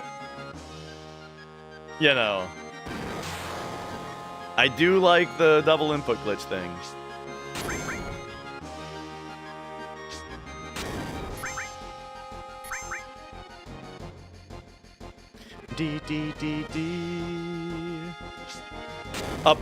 Pi recital competition, seeing how much you can get down by then. 3.1415926535897932384626433832795028841971. That's as far as I've gotten. I memorized that back in the 8th grade. Never forgot it. Whoa! Nice crit, asshole!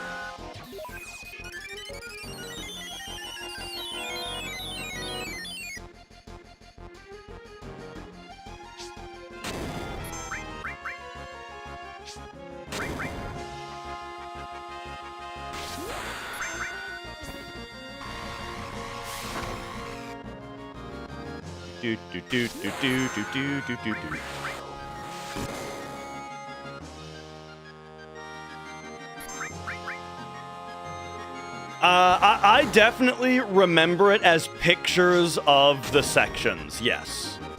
Well, except for the first part. 3.1415926 is a song. Because of the song, it's the song Numbers by Tubring. 3.1415926, a work of fiction. Ever think the circle is a trick? Something something added to the list of comprehension. 3.1415926, right? That's a song. But then the rest of it, yeah, I like envision it in chunks, of course, because that's how we do numbers. Wow, my Deadly Waste Steel was also really bad on the 1432. Crazy.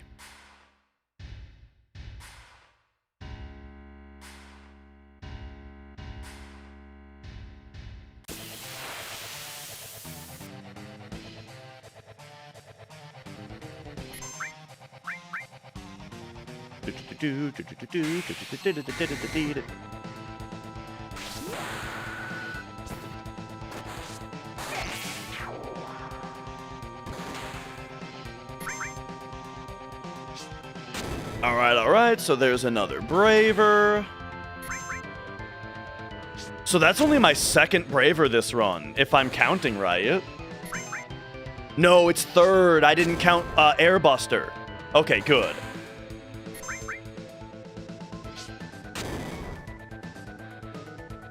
I knew I was forgetting something.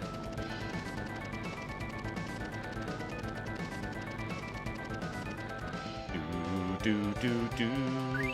Bing, bong, bing, bong, bing. Ah.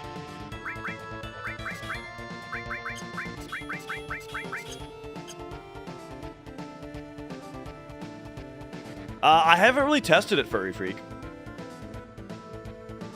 Turtles? Remember Turtles? It's turtle time.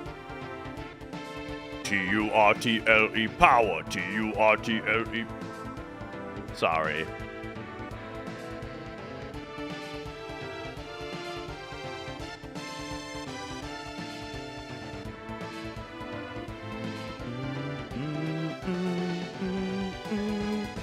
Okay, sorry, me, I'm gonna run to the bathroom.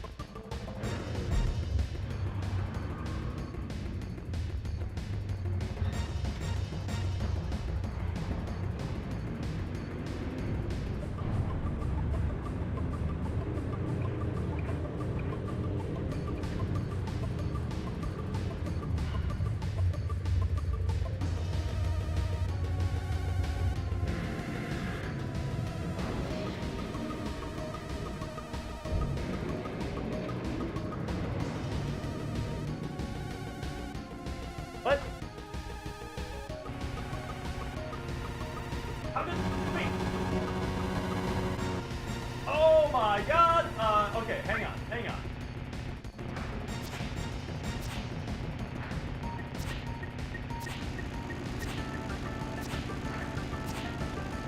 The booster turned on! Well, okay, so... Mia, oh my gosh, I have a cat biting my hands while I'm trying to... Okay, so I have an explanation. I know exactly what happened. Yeah, now, Mia, you have to stop. Oh my gosh, I'm so tilted right now. The booster thing just happened. I got no audio because I didn't have time to plug my headphones back in as I sat down. My cat is biting at my hands. Okay, so here's what happened about the boosters, right? I edited my Steam input profile to completely disable the boosters, to disable my ability to use boosters. And what happened here is I plugged in my, this is my guess, I plugged in my controller after I booted the game. So it must not have loaded my Steam input profile that has those unbound. That's so annoying, dude. Do you guys remember, by the way, this is one of those things that had an omen. Do you guys remember when I started the game and I said, oh wow, the LEDs on my PS5 controller are red, right? That should have been the indication right there that we're using a different profile than usual. Ay, ay, ay. So yeah, now the world map manips won't work. Good thing to learn during practice. Exactly. That's why today is a practice run and not a real run, is for exactly this kind of thing to get ironed out. And then also, yeah, also like so the problem is, yeah, now my in-game time won't work. I have to quit I have to do Barrett skip twice. If I want to do world map manips, we have to do Barrett skip twice. Oh, that won't work because of the text box. Okay, we have to tank one bad world map, and then we'll figure it out. Oh, but that'll reset my formations. Oh my god, this is actually like run killing. Oh my god, this is so annoying. Okay, so I don't get to do any world map manips now. This is so annoying.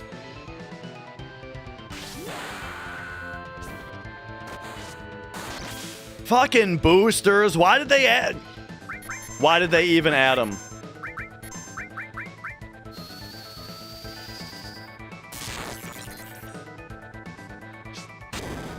Three.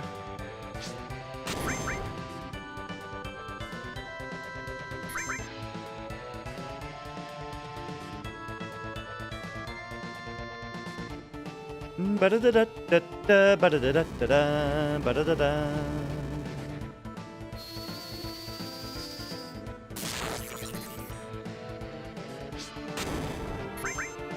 Four.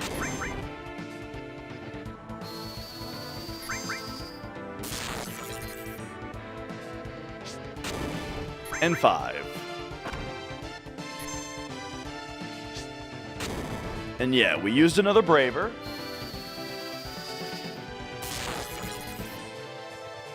Oh, and we're getting countered? Oh my god, and we overdamaged. Oh, jeez.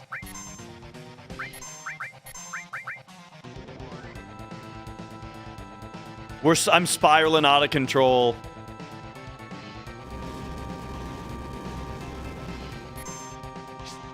It's all right. It's at least in a 100% run since we're back road. Still, it's not that bad. Okay, so now I'm not really allowed to. Oh, I guess I can. Okay, that won't be a gold. Okay, I thought that was going to be an automatic gold because of the booster, but I guess the fight went on long enough that it didn't matter. Can I disable the actual physical button? I need all my buttons.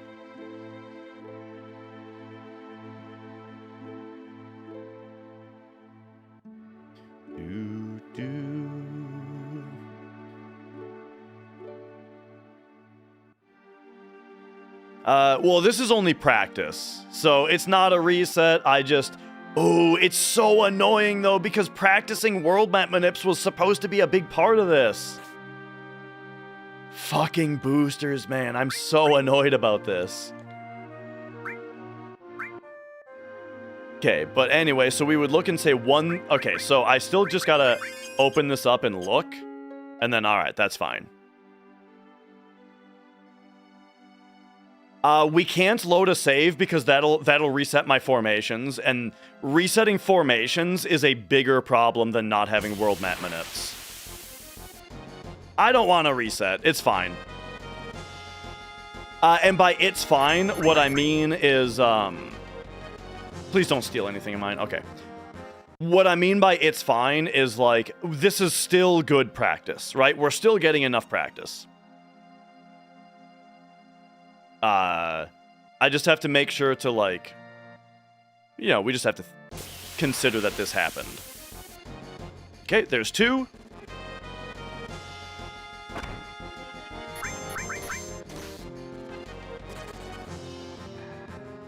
Catching a chocobo is going to be very annoying, though.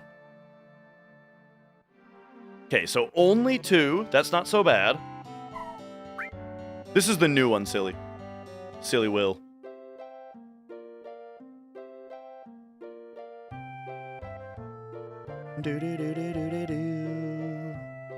Okay, hopefully we just get really lucky on the chocobo catch. And yo, Jonathan Tompkins.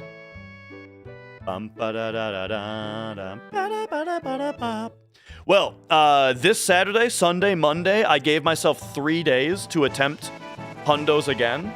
So you might have another WR to watch if everything goes well.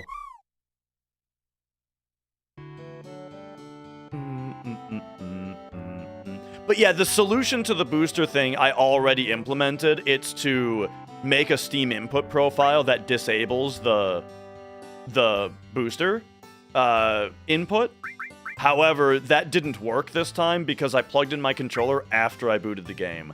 I think that's why. I'm not positive, but we'll figure it out.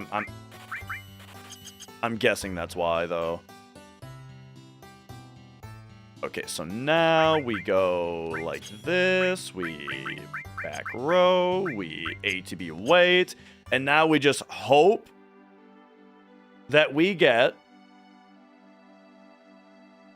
a chocobo and 2 mandragoras. Let's go. Chocobo with 2 mandragoras. Just give it to me for free, game. Just give me the good RNG for free.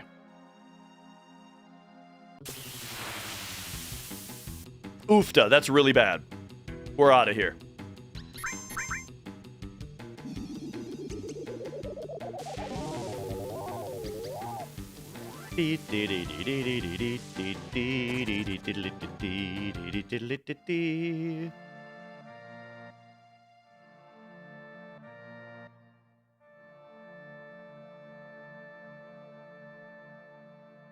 Oh yeah, we got daylight savings to deal with also. Alright, come on. Give me the good one. 2 mandragoras. Oh, are you fucking serious? You don't need to be on the chocobo marks now.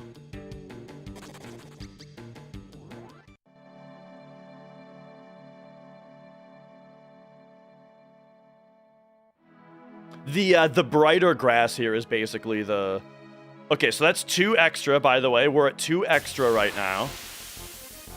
Okay, 3 extra. This is why we manipulate world map RNG, by the way.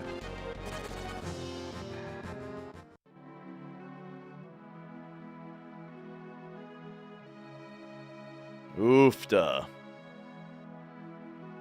4 extra.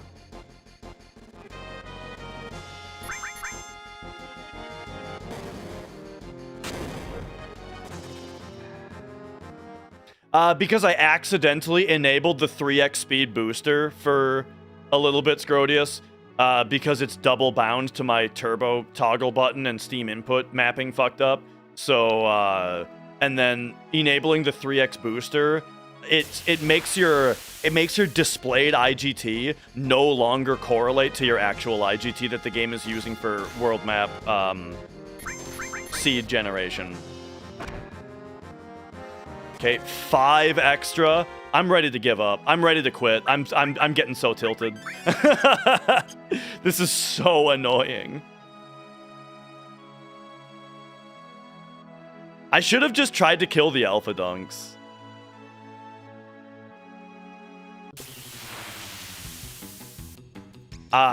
Do I just do it? I think I just do it.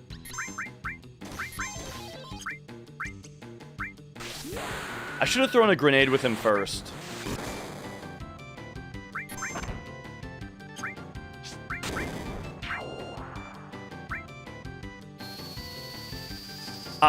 We might be screwed here.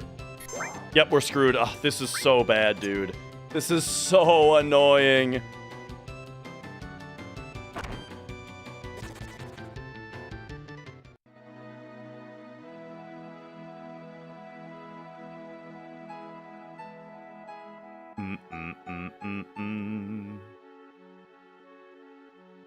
I didn't realize that this was gonna be this fucked. Can you turn them off permanently? No, they're... Oh my god, dude. Please.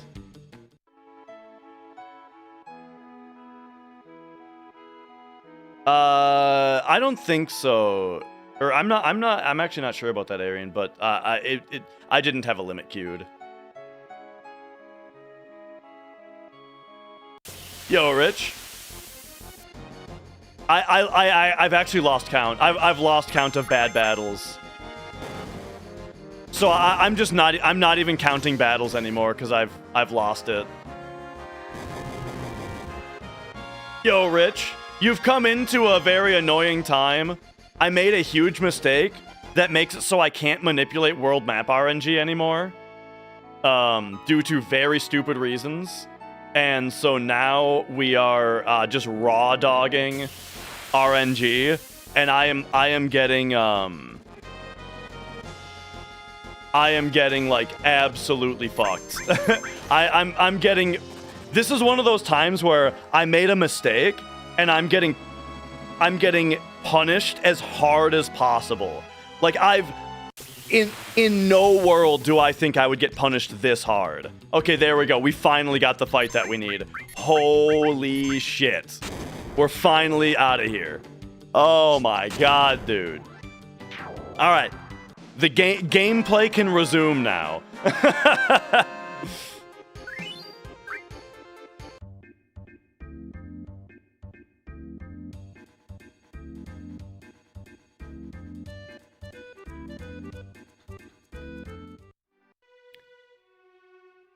Yes, you are allowed, Scrodius. Yes. YouTube and Twitch chat are merged on screen now. We are allowed to do that. Okay. Back to A to be active.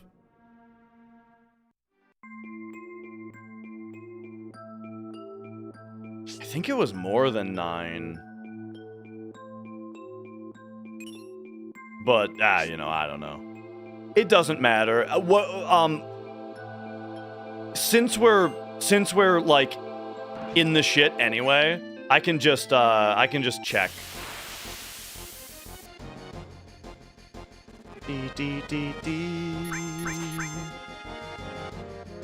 C-Beeb, you're taking responsibility for it? Alright, everybody blame C-Beeb. 1, 2, 3, 4, 5, 6, 7, 8, 9. I guess I'll take 10. I didn't realize Cloud would bonk if I did that. Okay.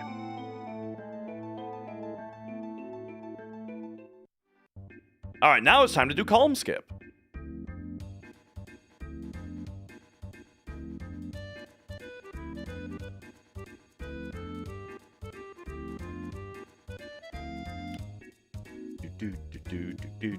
You know what this means? This means I could use the no encounters booster to get a perfect run to calm, which I might as well. Since this is a practice run and it's already fucked anyway, I already accidentally used boosters anyway, and we're so behind right now. You know what? I'm doing it. I'm gonna use the no encounters booster once we're through the mountain. Actually, before we're through the mountain, so that we don't get locked in the mountain.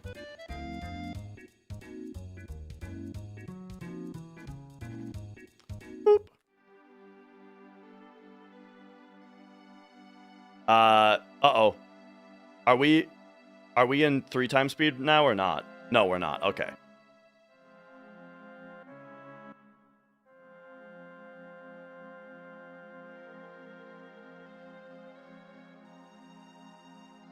But again, it's confusing because turning the 3x on and off also toggles my turbo. So there. So now turbo's on. Oh wait, no. Now turbo's not on. Okay, somehow that didn't happen. All right, that's fine. Okay, there we go. Give me that. And then now I have to remember what we do. We just buy 44 grenades. Okay. All right. We are now a minute behind. Oh, and I need to heal again because we got fucked up by that. Oh, dude, now I don't have enough bios to poison Now I don't, like, I might not have enough bios to poison bottoms well, and I used my limit break. We're almost out of it. But this fight might still get a little fucked. As long as Cloud doesn't die, though, it's fine.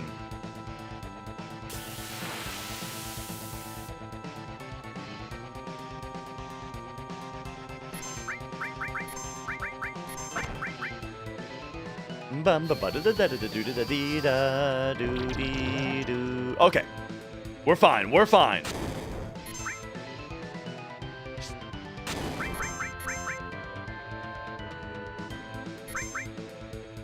Oh yeah, you can just give yourself free limit breaks. Right, I forgot about that.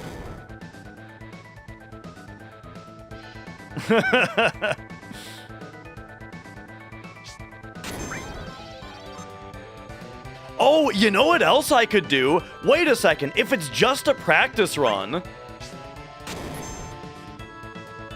I could also just save and quit in order to fix the IGT, and then use Cheat Engine to fix my formation ID. We could totally do that. Except that I don't know if I don't think I have formation ID on my Cheat Engine table yet. I have the IGTs on my table.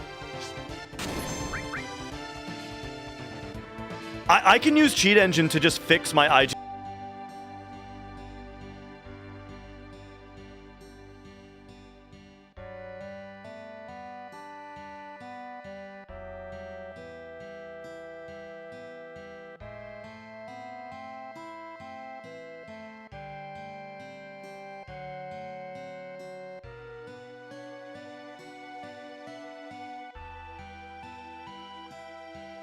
It's fixed. Fixed it.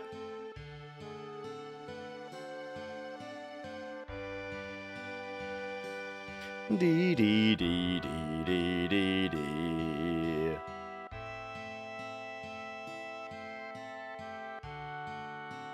Okay, so now our IGT matches up to the real IGT again. Why didn't I just think to do that right away? Oh man, if I just thought to do that right away before doing Barrett skip, we could have avoided all of that.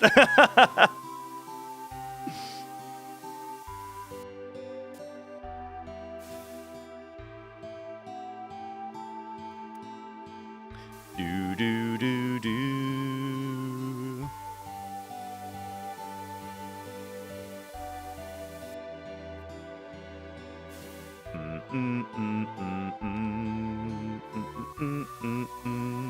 That said, I did not expect the game to take like 9 or 10 fucking fights to give me the chocobo that we needed.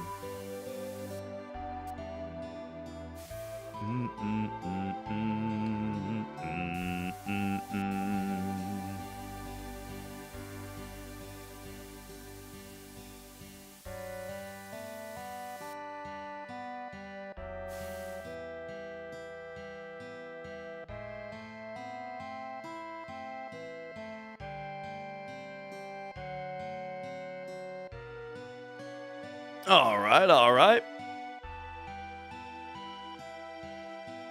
La da da da da.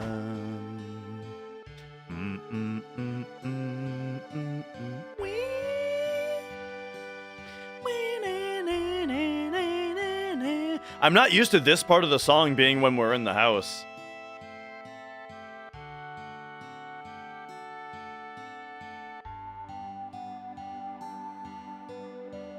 Oh, yeah! Okay, what was the topic that I wrote down? On my phone, what do we got here? What do we got here?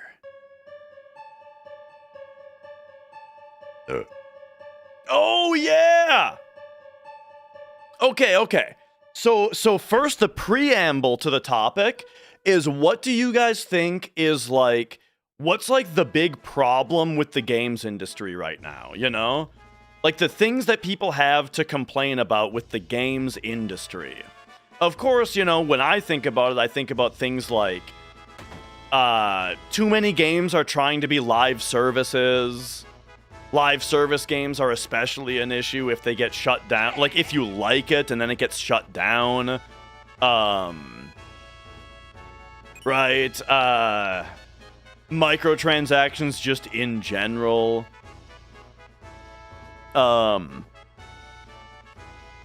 Releasing incomplete games or early access reboots. Okay. Paid DLC on release date. Here's the thing. I agree with you. But man, that's been a problem for 15 years. But I mean, it is still an issue. But, you know. Oh, we go this way. Okay, so here's why I bring this up, right? Because I'm curious. What do you guys remember being like? So this topic, right? This topic about like what are like the problems with the whole industry. What do you guys remember this topic being about back when the consoles were PlayStation 2, GameCube, and Xbox? Back in those days, what were the big things everyone complained about? Back then, I remember the big complaints being,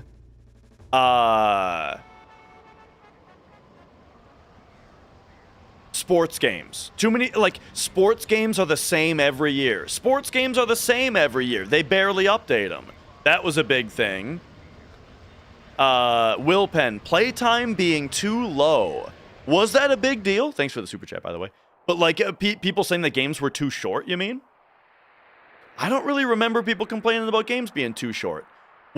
So the biggest one that I can remember, the number one thing that I can remember is licensed games. Licensed games was like the big problem.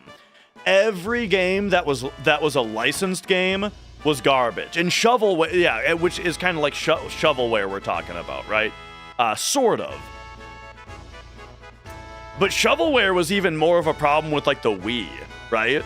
But, like, in general, you know, it felt like there was a new anime game that came out every 2 weeks, and they were all bad, right?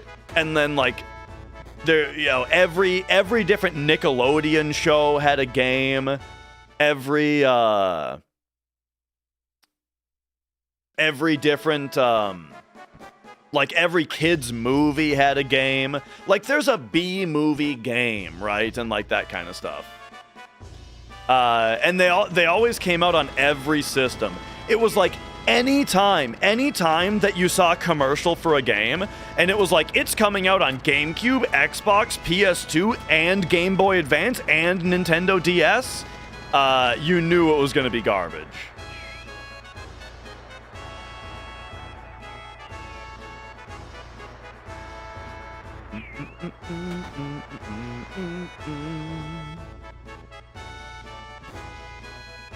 Which is kind of funny now that I always hear people complain about console exclusivity, because, like, I always felt like back then, you know, if a game came out on everything, it was a bad sign.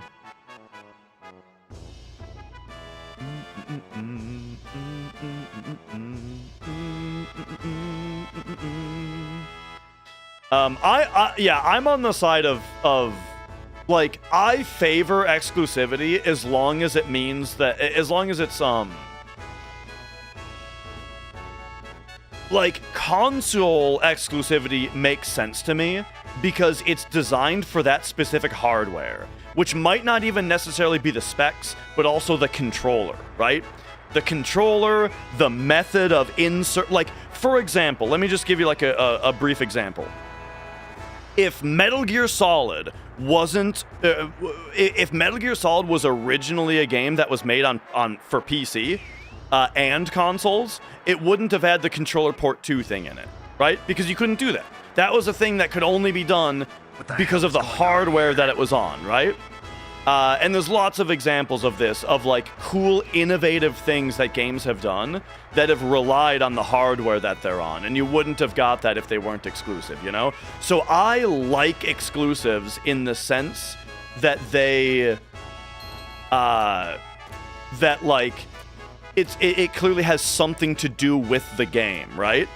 But when I don't necessarily like exclusivity is something like Steam versus Epic Store, where there's no like technical or artful reason for the game to not be on both. It's just that like Epic gave them money or something, right? Now, you could even make I realize that there's even a positive argument to make about that, which is that, like, there's a reason that the exclusives happen in the first place, and it's because the publisher makes the decision that, like, if Epic is offering them enough money for exclusivity, then that means that, like, their game is automatically a financial success, right? And that's good if, you know, you don't want the studio to close down and that kind of thing, right? I get that. But you know what I mean, though. I'm less into that than I am into exclusives where it's like the game is made for this thing, which is really cool. Everyone's suing Steam right now. Yeah, I've heard a little bit about that. Like, I know that they won. I heard that they successfully defended against one lawsuit, but then I heard about another one, which seems very annoying, because, like, if Steam, the thing is, Steam is like the most consumer-friendly market out there, basically, as far as like all of the different places that you can buy games, and GOG is great also, right? But I'm just saying, Steam is great. I love Steam. I'm a big fan. If folks keep trying to, like, drain money out of them by, like, catching them up in the legal system all the time, who has to pay for that ultimately? We do, you know?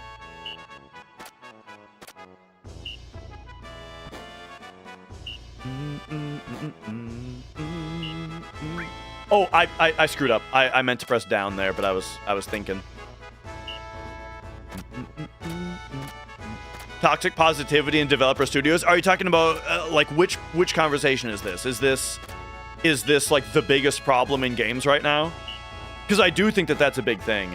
I think, like, I want to talk about Highguard for a second, actually. And this is something that I've been meaning to, like, sit down and actually record my thoughts and just put it on YouTube about.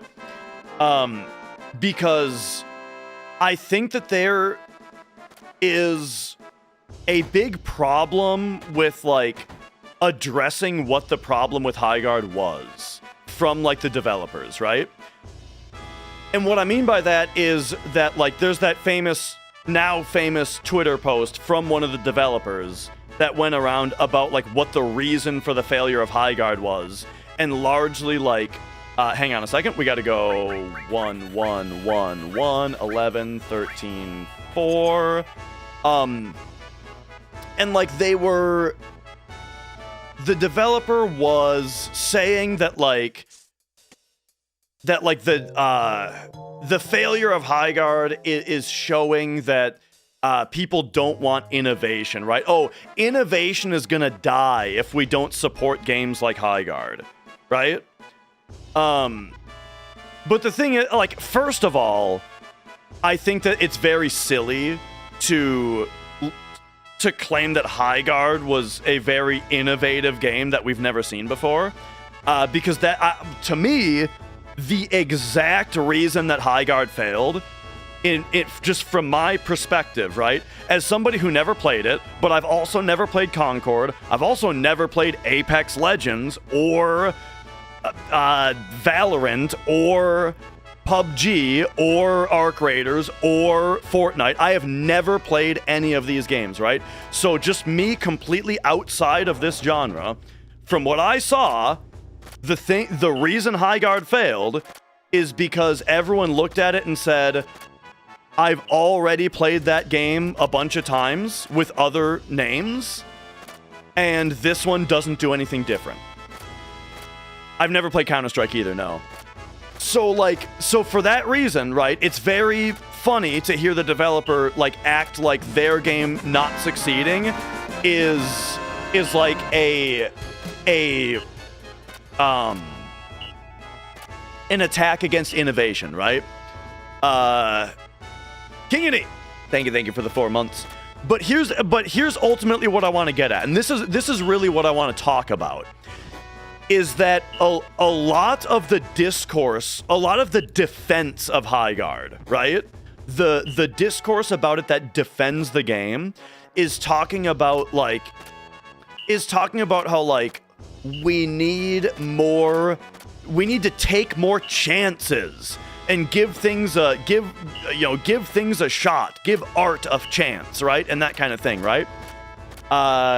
Or the kind of thing that's like anti doing the thing that sells well, right? Like everybody knows that there's certain things that will help a game's sales, such as having attractive characters, right? Having attractive characters will make a game sell well. So a lot of the discourse that's like, why did Highguard fail, is against that kind of thing, is saying we shouldn't require the games to have attractive characters. We shouldn't, this or that. But here's the thing, is I think trying to be artful, trying to have your uncompromised artistic vision in a game, I think that is a respectable thing. But here's the big thing.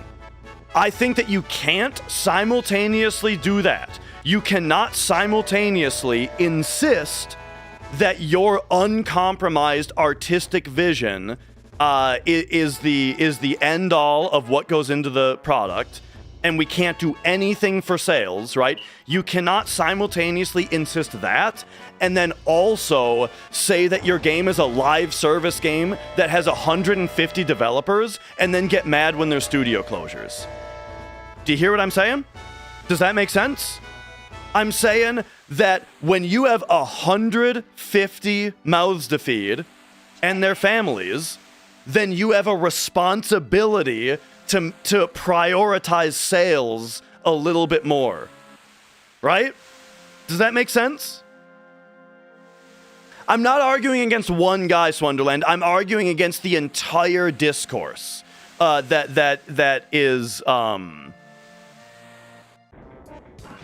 kind of has these general points, right? Like, if you want an uncompromised artistic vision, right? I've got some great games for you to play. Blueprints, Hollow Knight, Mugenics, right? These are some recent games, but you know what the thing is about those games? Hollow Knight was made by 3 people. Blueprints was made by 1 guy, right? Yada yada. These are games that if they didn't do super well financially, they were an art piece. They are a piece of art, right? It doesn't matter as much how they do financially, because A, they don't have to do as well because they have way fewer developers. But then also they don't have servers to keep running, you know? But yeah, when your game is a live service and you are responsible for the livelihoods of all of your employees, right? I feel like you do have to kind of appeal to the larger market a little bit more. Anyway, now we have to menu. All right, hit me with Tifa Eris.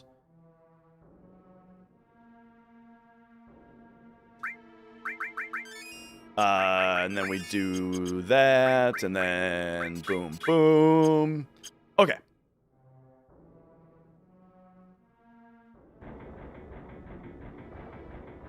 Force an encounter here.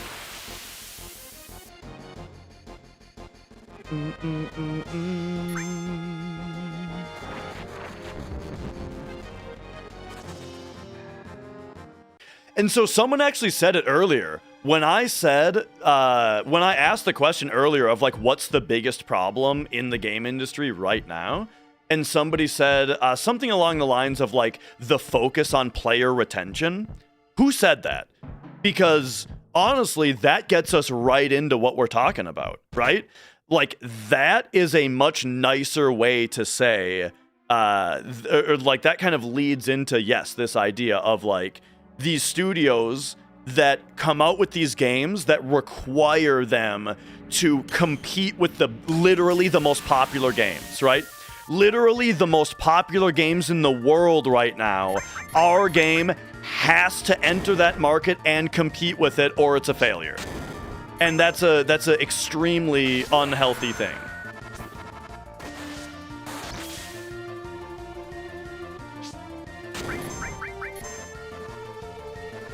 Yo, Kiara.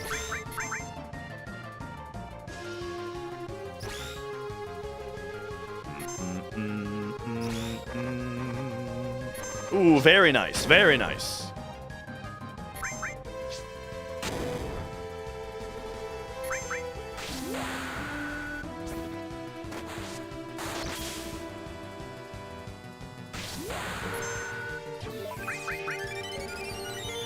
Did I lead the fight with the Braver also? Yes. Ba-da-ba-da-bum, ba-da-bum, ba-da-da-dum.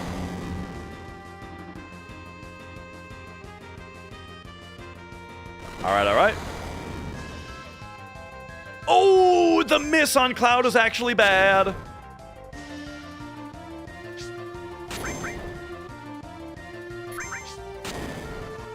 I meant to do a healing wind there. That was an accident. Okay, we got really good RNG though, so it's fine.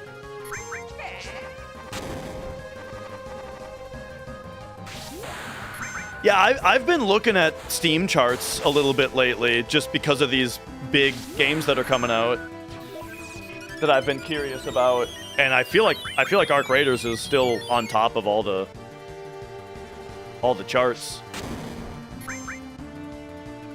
Okay, skipped gas.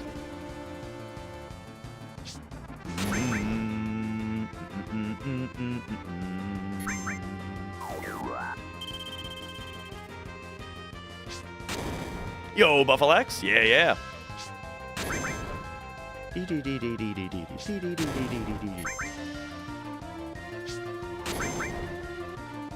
Hey, Colin. Yes, I did the FF7 cheated steps video. Yes.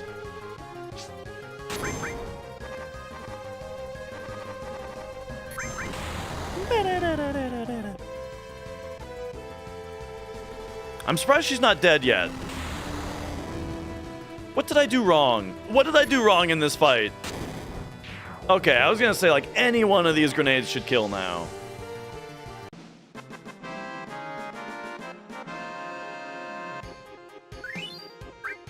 And now everybody has a limit.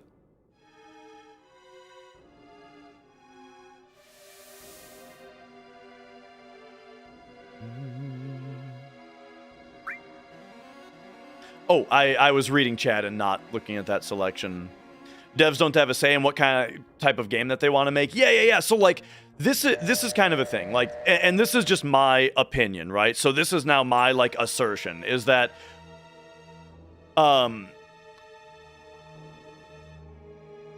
think it's a big issue that a lot of these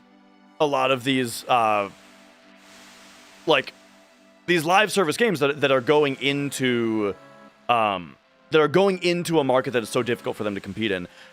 If you've got 150 people making a game like that, I say your studio shouldn't have more than 50 people in it, right? This is just me talking out of my ass. But instead of 150 people working on a live service game, I think you should split into 3 teams of 50 and make 3 single-player bangers. Right? Form a team of 3 different studios that are going to make 3 independent games that are all cool, right? And then maybe at least one of them, hopefully, will be a cult hit.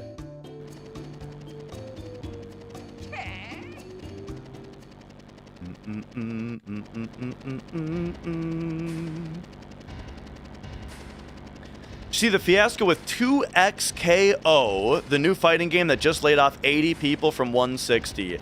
Is 2XKO, is that the Riot fighting game? I didn't even know that was out.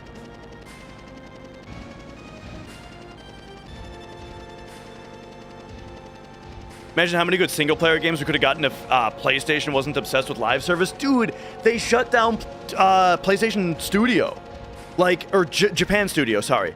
When the moment that Sony shut down Japan Studio, that was me like, okay, PlayStation is not cool anymore, right?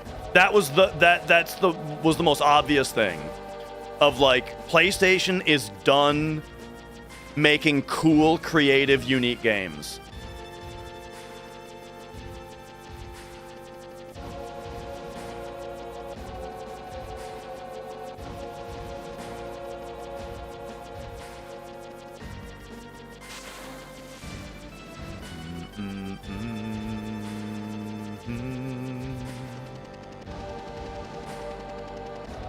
Casuals don't know it's out already for months? Yeah, that's crazy.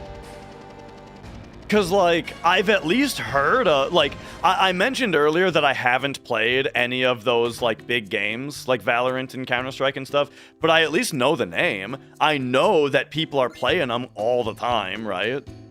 Like, I know that Valorant is one of the most popular games, apparently, even though I've never even seen 1 second of gameplay from it. I know about it. But I did not know that other game... I didn't even know... I think it only came up the other day that even what it... Hang on a second. We have to sell 2 of you. We have to sell you. You, come down here, buy 1 of those and 8 of those. And then... we gotta come this way. And go equip Tifa. Boom, boom, boom. No, boom. And then you get all... Wait, no, this is supposed to be Tifa. All long range, and then you get all steel, E-skill, E-skill. You get ice, fire, Ifrit, Chocomog, lightning, and then we look at our sheet. Oh boy. I just gotta, I gotta make sure that this shit works now. 16. 18. Okay, 18. Except it's a hold and 4. 2, 3, 4.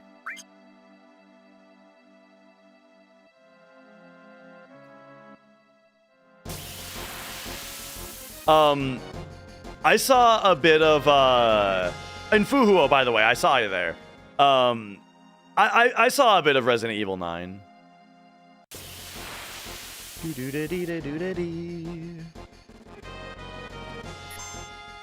And I mean, it looked cool from what I saw.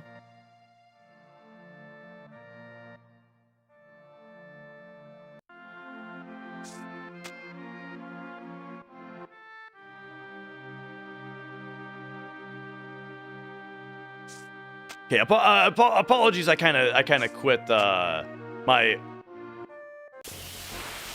my conversation kind of died here, but we got stuff to do now. There we go. Oh, hey, I got an achievement.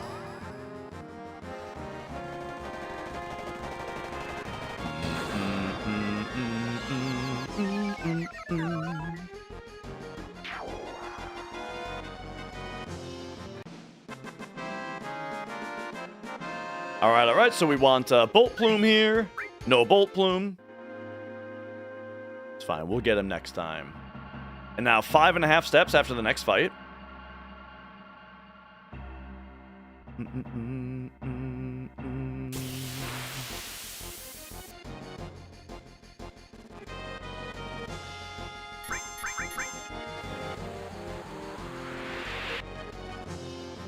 Oh, the battle music sometimes? 1, 2, 3, 4, 5.5. It's on Twitch, people can redeem channel points for different effects, and that's one of them. Is a fake battle sound effect to try to mess with me. And silent talking. Thank you for resubscribing. Thank you. All right, now we let it fade in. We go over here. We go 1, 2, 3, 4, 5, 6.5. All right. Yo, Brandon.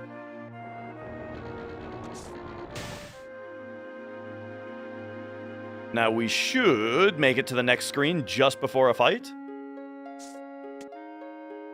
Boom, and now fight right away.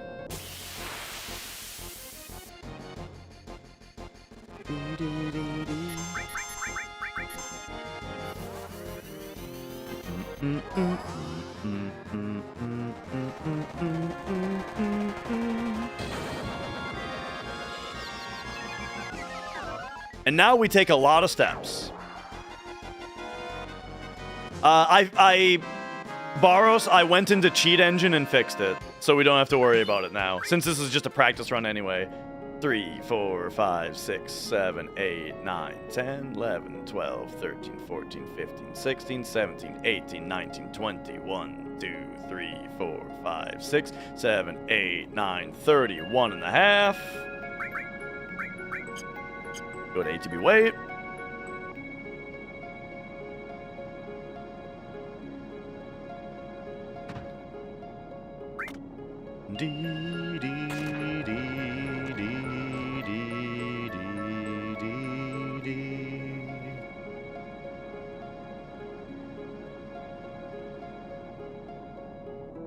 And now, yes, we get an encounter at the end here. Don't run from it, though. Okay, whew.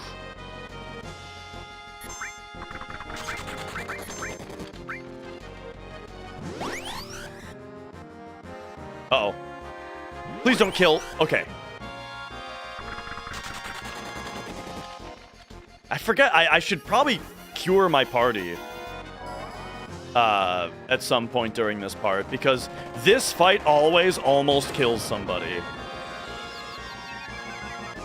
I should add that into my ATB wait menu. That's where to do it. After I take the 31.5 steps, when I go to ATB wait, I should cure the party at that point. Okay, now we walk off, and we walk to the jump. Boom. Don't have to count those steps, because we just walk from position to position instead.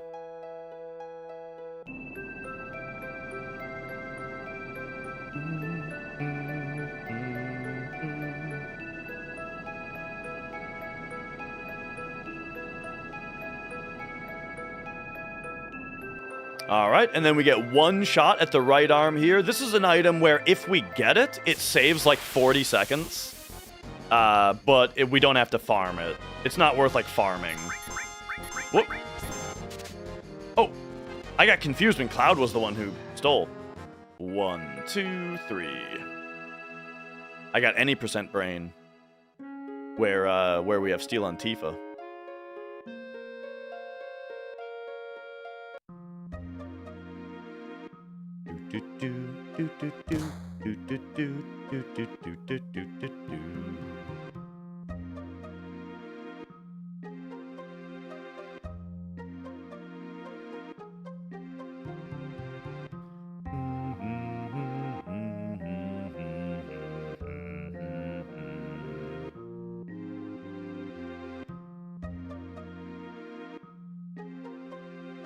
And I don't think we buy anything here on 100%. We just go, yeah, we go straight to Gold Saucer.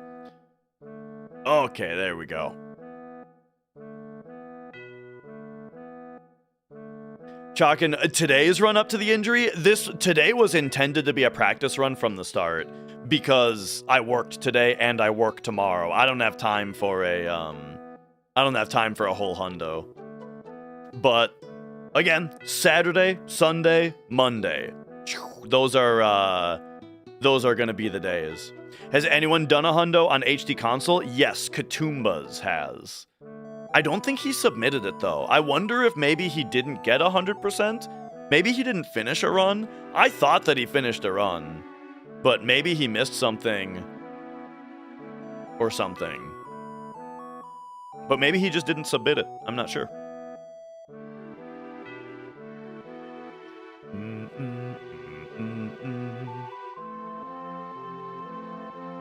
Does it save time just to, like, don't go? Yes. If you say go, the characters talk a little bit more, and then they all walk into the gondola one by one. If you say don't go, then they return to Cloud, and then with Cloud you can run in, and then only the remaining people walk in, so it's a little faster.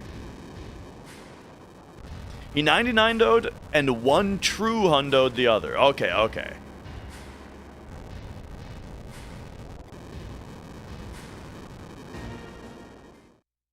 How long does an average one take? So my record on PC is 1432. I think that this version is going to be a lot faster, though. It seems like this version is going to be able to shave off several minutes just from running a little bit faster.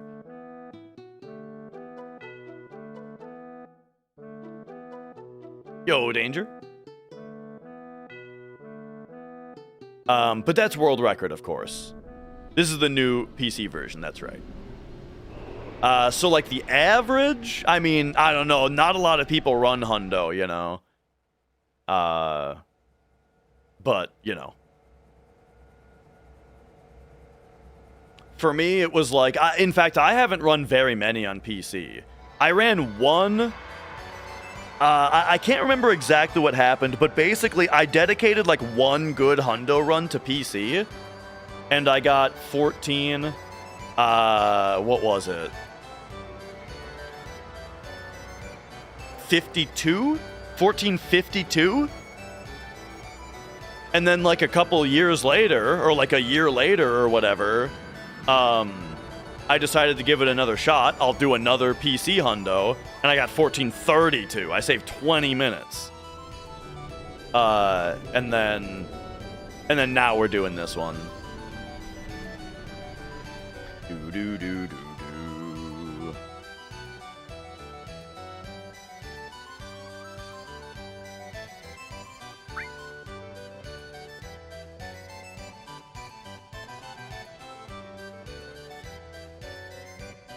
Okay. So I guess we'll test if the speed square trick works on HD consoles, right? We'll test if it works on this version.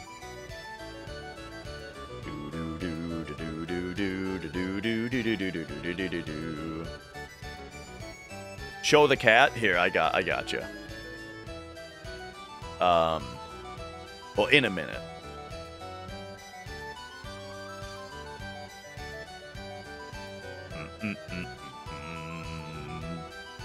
Yeah, R6. The thing is about the surgery is that, like, unlike the carpal tunnel surgery, this surgery didn't really do anything with, like, my muscles or tendons and stuff like that, you know? It was just removing something from the top of my wrist, so, you know, my movement is a little restricted, but for the most part, I feel just totally fine. Does Hundo go on the date with Barrett? No, it takes longer to get the Barrett date than the date saves.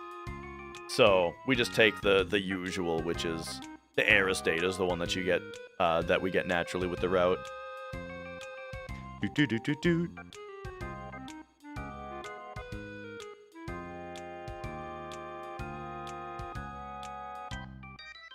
Oh, man, I woke her. Did you guys hear that? She just got scared awake. Oh, man, I tried to give the camera so I could show you the cat. Kind of scared her awake a little bit. Oh, man. And then there's my gnarly surgery scar.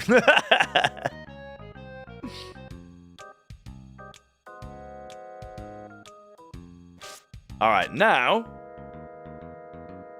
arm wrestling time. 1.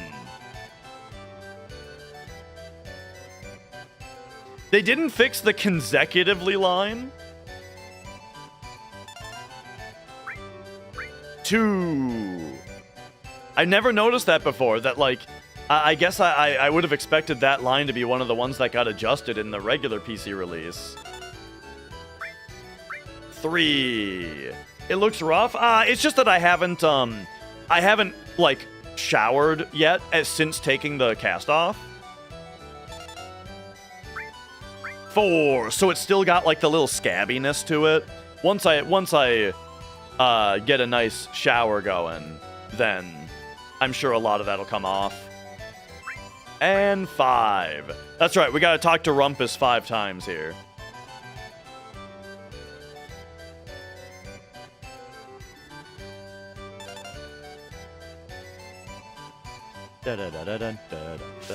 And now we go to Speed Square, not Battle Square. Oh, and don't talk to Dio. Oh, okay, I forgot about this scene. I thought I was loading straight into this scene. And so I was buffering up, left, and run. You lose a lot of time if you talk to Dio.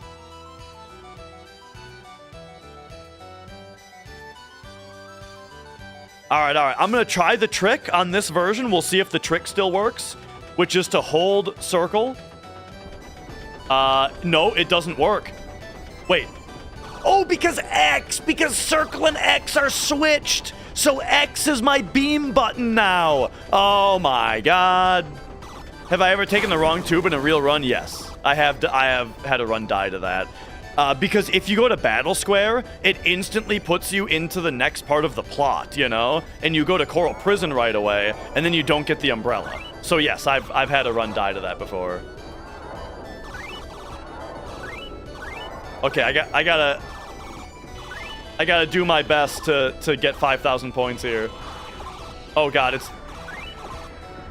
I feel like this cursor feels... I don't know. Is this worse than regular PC version? I'm not sure.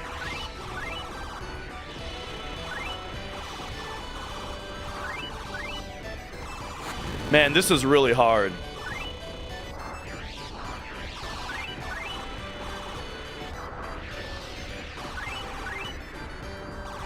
Ah, didn't even get that.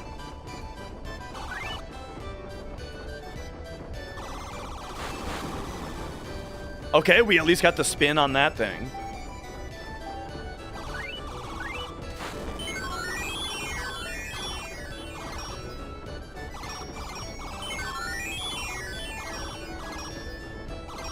Okay.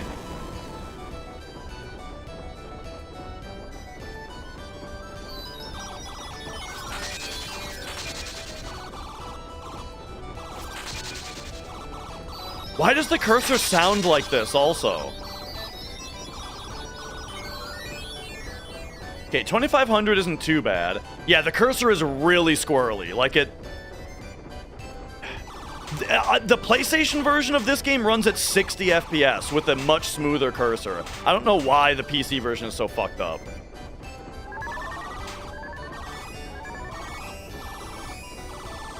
Oh my god, dude. Now I'm out of beam. Oh my god, I'm losing so many points. Because I couldn't get that one fucking UFO. Because the cursor is so squirrely. Jeez. Okay, doing terrible. Now I'm doing terrible. Well, terribly, you know what I mean.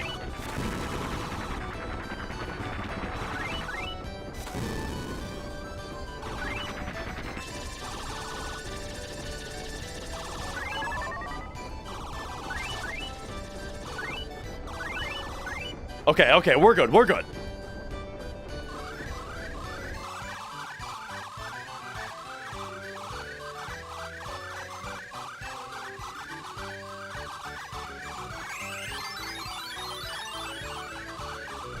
There you go, I did that in time with music.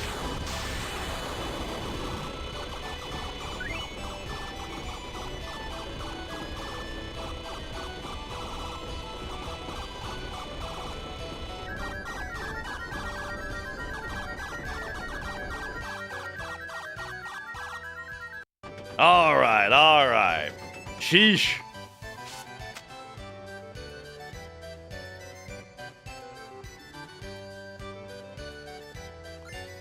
And now, probably split right there.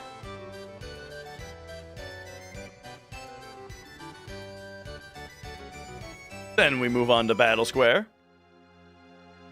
Do the lava rocks have sunglasses? I don't know, I've never looked.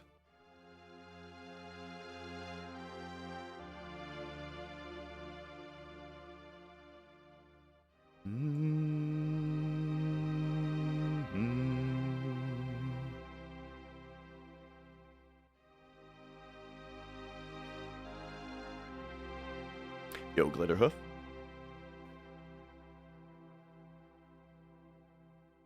Okay, okay. Dum, dum, dum, dum.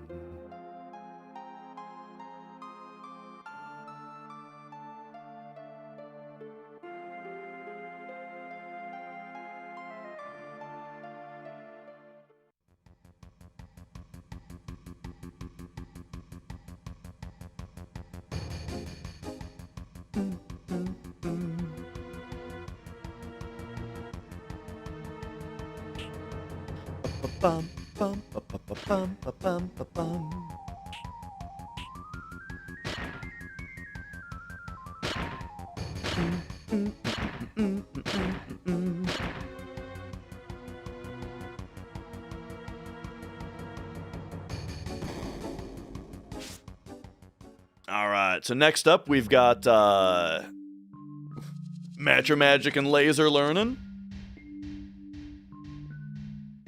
Hoodie's back? Yeah, I mean, I was like, I feel bad for this sleeve. I did eventually start putting the sleeve over, like, the cast through the sleeve, which made me have to kind of really stretch out this cuff. But, like, I couldn't stand not wearing a hoodie any longer, you know? Glaring difference, Brandon, they fixed double input glitch, so that's like a massive positive for this version. Do this, do that, and do that.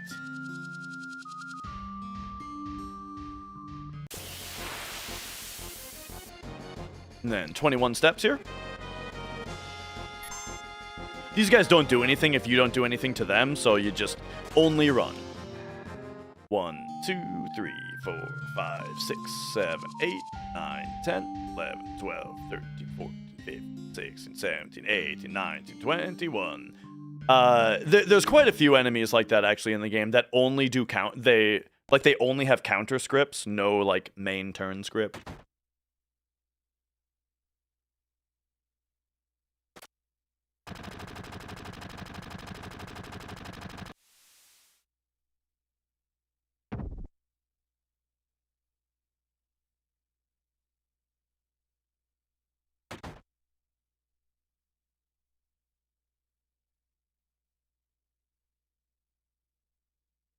All right, she's settled back in. Aww.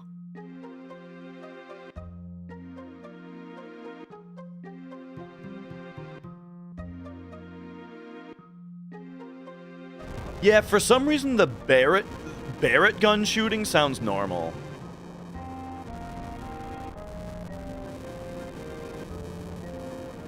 But like the Shinra soldiers shooting at the start doesn't.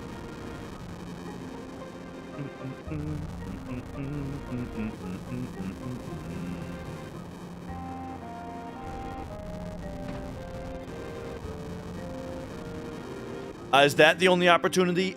You can come back on disc 1. As long as you're still on disc 1, you can get the umbrella.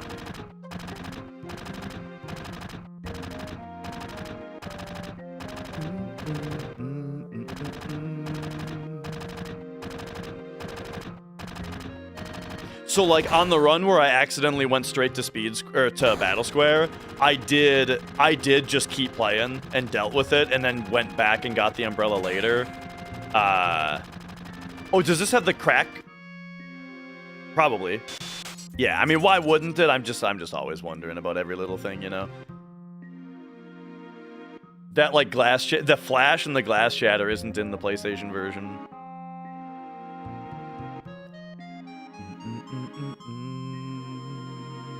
And yeah, it must be that the sound effect itself is longer. All right, here we go.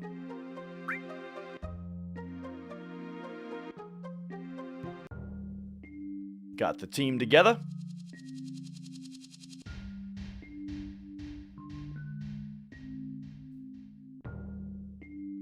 It's funny how long you can get lost on this part. You know, casually, but it turns out that you just have to go through the fence and go right here. And then boom, here it is. We're here.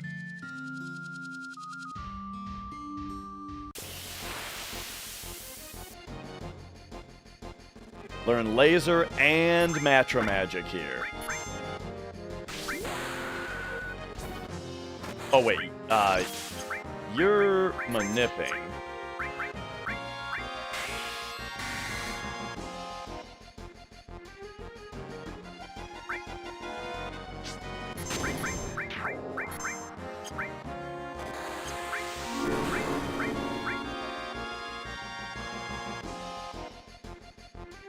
Nice. Molotov you. Oh, laser you.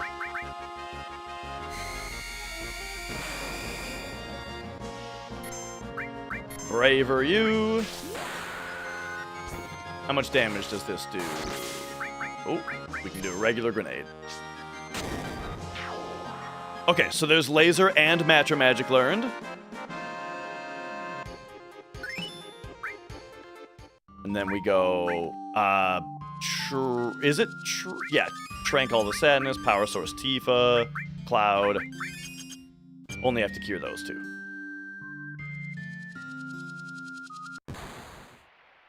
Okay, okay. Is the desert endless on the other? You know, it feels like it, but I'm not sure. I feel like you eventually get to, like, that back, like the crack in the back, you know? The big, what do you call it? Like, I don't know, canal.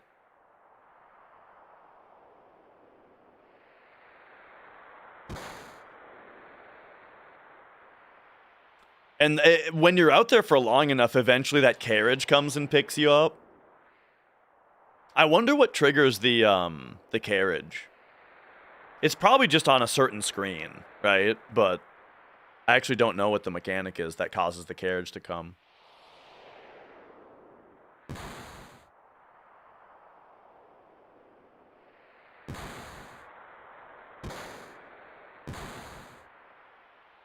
It's just, okay, it's just RNG on the empty screen. That makes sense.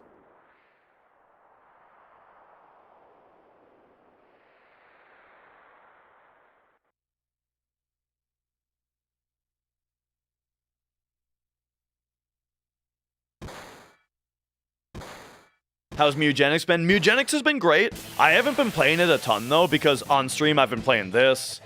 And then Mrs. Dash and I have gotten back into Valheim. We started a new Valheim world, new Valheim characters. So, you know. That's been taking up a lot of my off-stream time. And then also off-stream, I just beat, I finished Final Fantasy II today. Do I speedrun anything else? I used to speedrun Super Mario Bros. Warpless. And then I also speedran a game called Wings of V. It's like a precision platformer that's really, really, really good on Steam. But that's it. Just those.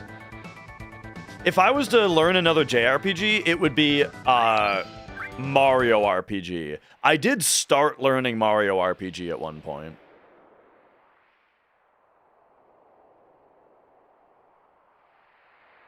That's right, that's right. We're back to a world that runs well, and we've got the new server running, you know? Check this out. In my corner back here, you see that computer back there next to the reel, the Ethernet cable reel? There's a PC tower back there. That is, I bought that to be a game server for us, and like whatever other kind of server within the house we needed it to be. And the thing is, I bought that like over a year ago, and now we're finally using it. But it's a fun little system to do, you know? I like, when we're gonna play it, I turn it on. It doesn't have like a monitor, mouse, and keyboard or anything, so I just RDP into it and then start up the game server, you know? The reel of Ethernet cable, yeah, so the router is right there is a thing. The router and switch are right there, so, you know, that's where the reel goes in case we need to plug in something that's not right there. And yeah, I will be playing more Blueprints, absolutely. Love that game. Can I hit the 100 super jumps in Mario RPG first try? Absolutely not. The first thing I was going to learn is the route that doesn't require you to do any super jumps. And then after I'm kind of a little bit more familiar with the game, with like the speedrun, then I would learn the 30 super jump route, right? And then I would learn the 100 super jump route, right? That was kind of my plan.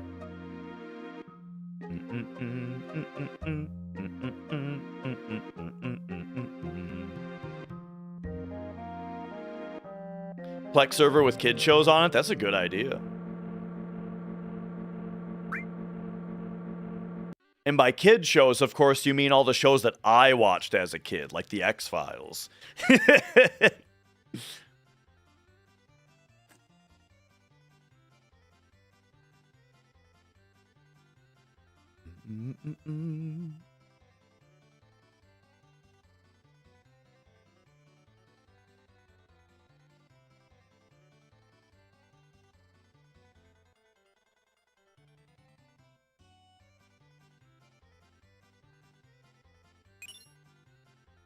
All right, all right.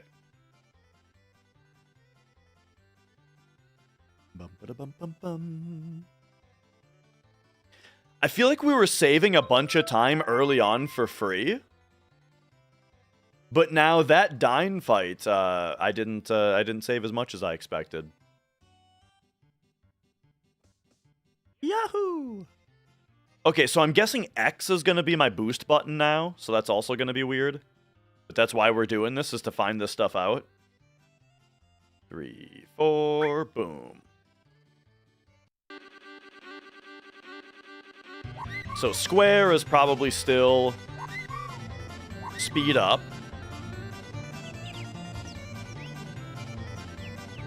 Oh yeah, by the way, on the game server, man, I'm thinking I should put Linux on it. Because, like, it's very annoying to have it be a Windows 11 machine that's like, I'm logging into, I RDP into it, and it's like telling me the weather. I've got notifications. It's asking me if I want to back up my files, right? And all this kind of stuff. Like, I actually, so they made Windows 11 so that it's much more difficult to install it offline now, you know? Like, I've always done an offline OS installation, right? An OS installation, so that, like, it's a local username, right? Local username, and then I try to turn off as much of that extra stuff as possible. But for this machine, I was like, you know what? They've made it harder to do offline. I'm just going to do it. I'm going to make an Outlook email address, and I'm just going to install. We got fast chickens? Fast chickens on this version? This version has fast chickens. Holy shit. That's crazy talk.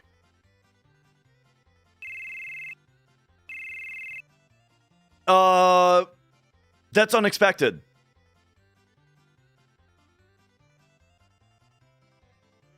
Why is that? Anyway, we just go like this, right? Yeah, we just go like this. Okay, sorry. I got taken off guard by that. Fast chickens is a thing that the PC version does. I did not know that the HD console version did it, or that this version did it. 244.15. I hope that worked. I think that worked.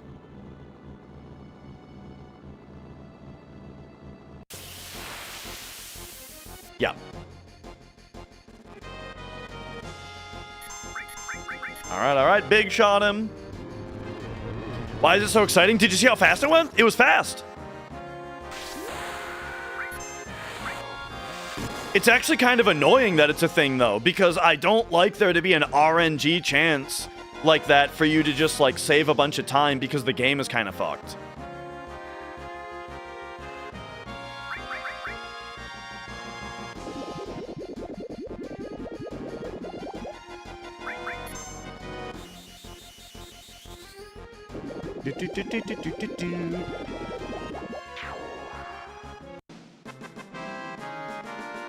All right, there's Aqualung learned.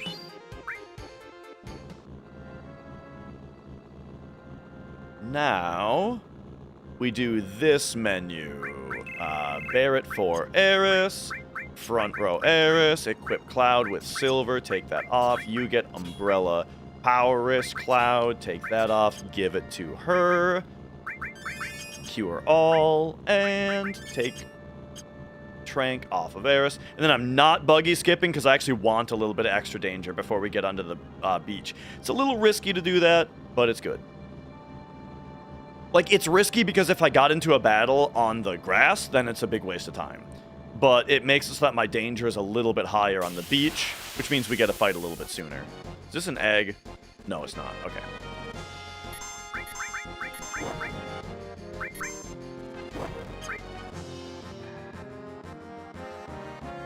Nice.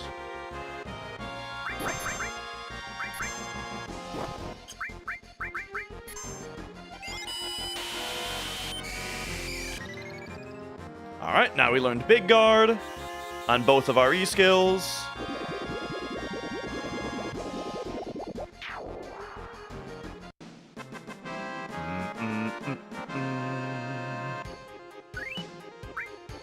All right, good split.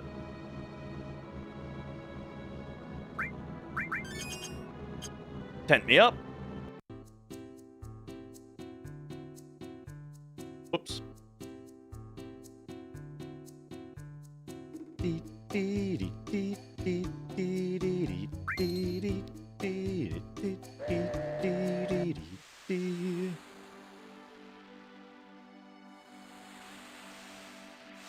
If you do Cosmo Canyon Skip, yes. The enemy Bound Fat in the Forgotten Capital, it's like the little yellow spiky guy. If you kill that enemy with either a magic attack or a summon, not an enemy skill, it has to be a magic command or a summon command, they will, if you kill them with one of those commands, they will counter you with Death Sentence before they die.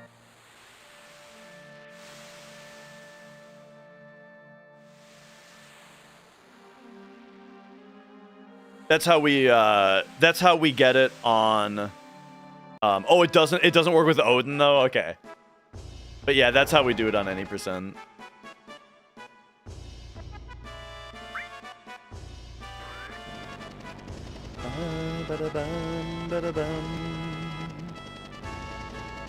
Special dialogue if you don't have money for that boat trick. I mean, there probably is.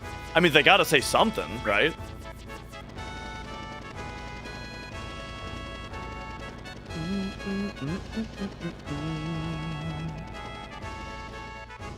Okay, so remember when I lost count of battles earlier because of the whole Chocobo thing?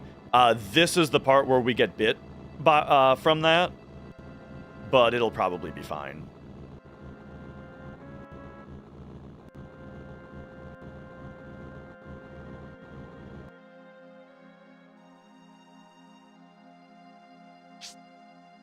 Well, actually, when I say this is the part, I mean after Fort Condor.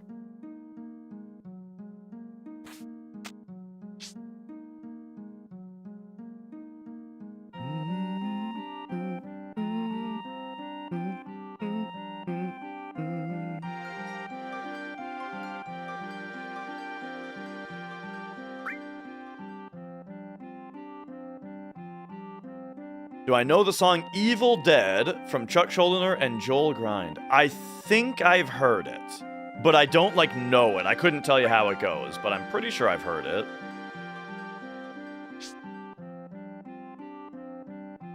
Something tells me it's awesome. I mean, but that's not too hard to figure out based on the Chuck, but you know what I mean. Maybe I saw, a live video of it or something like that.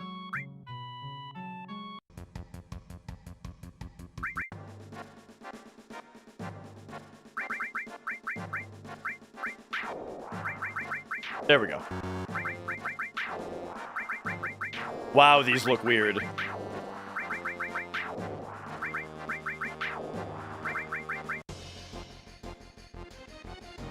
Laser, Beat Rush... Aqualung.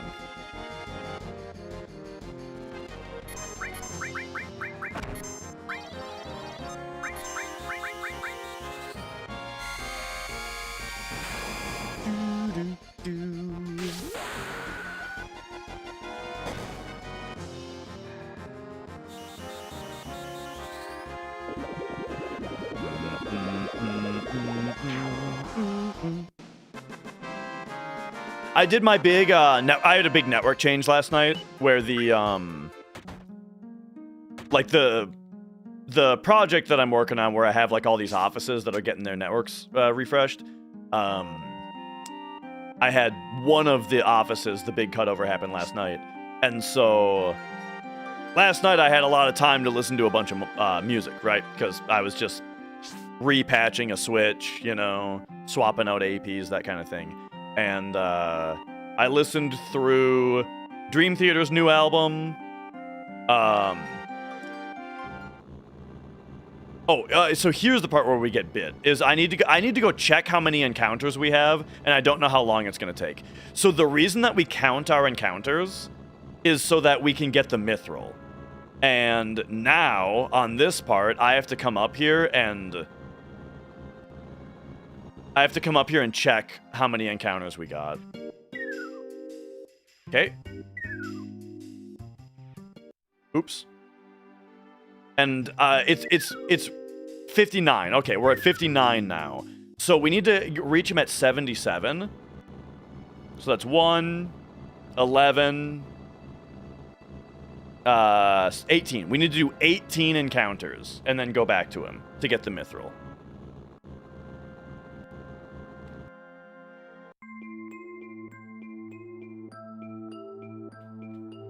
So I need to count these out.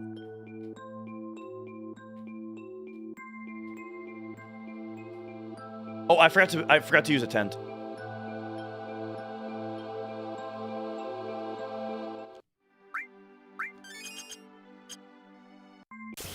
There we go. Okay. 1, 2, 3, 4, 5. Hang on. 1, 2, 3, 4, 5, 6, 7, 8, 9, 10, 11, 12, 13, 14, 15, 16, 17, 18. Okay, got it.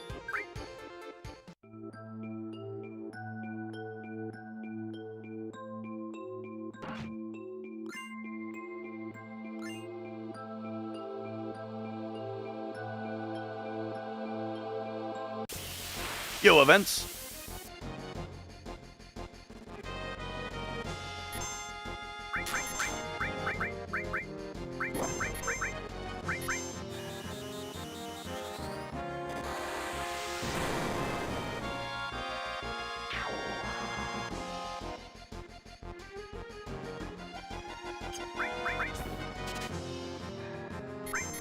Oh, we got the ether. Okay, great.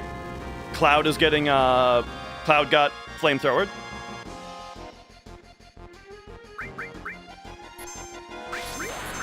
There's 1 healing wind, which is actually healing wind number 4 out of 8. Okay, so 4.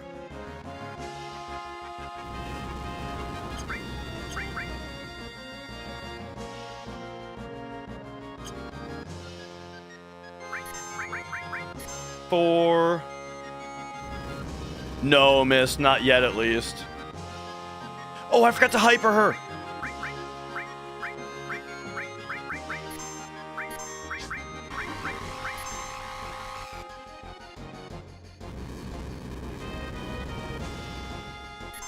Five.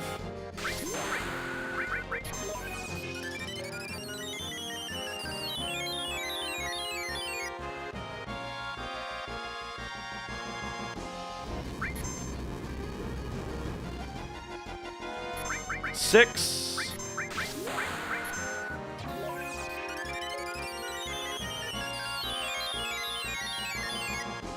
Hey, calm down.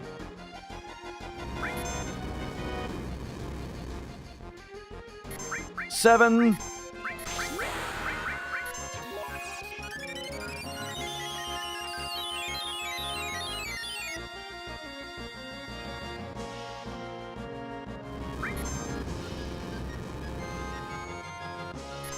And 8.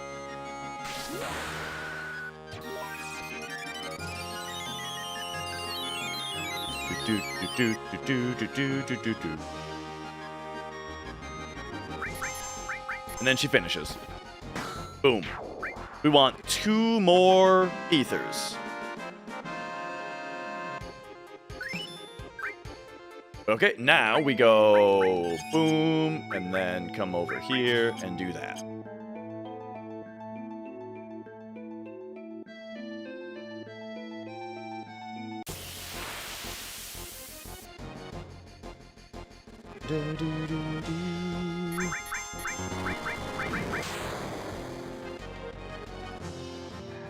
Okay. Yo, comp. Yeah. I got good news for you. Your notification is right now. The Hundo run is going to be on Saturday. And if it doesn't succeed, it will be another attempt on Sunday. And if that doesn't succeed, it will be another attempt on Monday.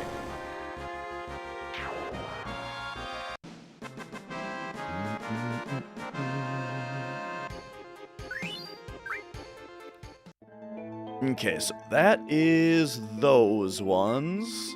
So we have a lot of fights to keep track of here. So, boom. This one, and then...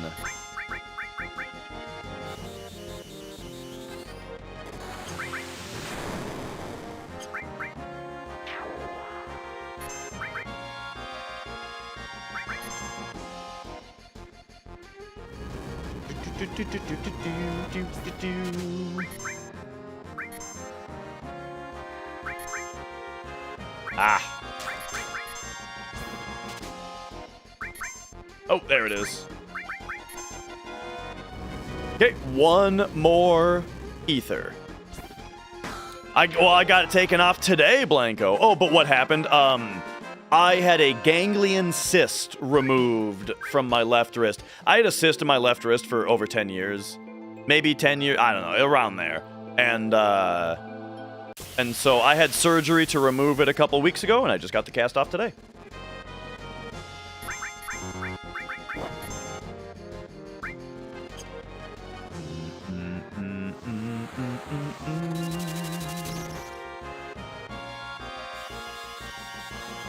Did I know I had it for a while? Yeah. I saw a orthopedist about it like 10 years ago, and they said, we can do this or that to it, but if it's not causing you like constant pain, it'll just go away. They go away after like, it might take like 5 or 6 years, but they go away. And so I was like, all right, I guess I'll just wait for it then. And then 10 years passed and I still had it. And it was no different, really.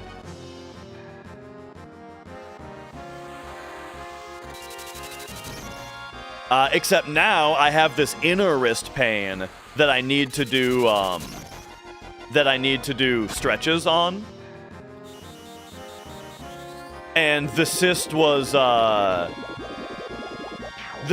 preventing me from doing the stretch that I need to do on my left wrist to stop the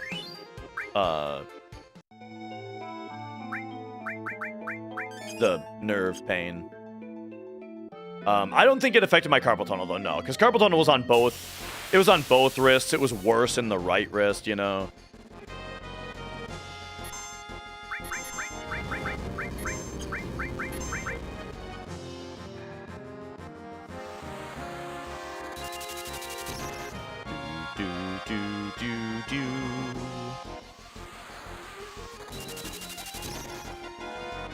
Okay, this should be... Oh, man. What bad RNG? I know, Danger. I kind of hate saying it for that reason. Like, I always say it kind of slowly and hesitantly, and the reason is because I'm trying to find a different way to phrase it.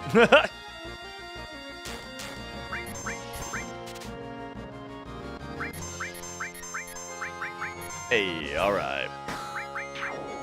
Okay, so we don't need to steal any more ethers. Now we get a fight down here. Bum, bum, bum.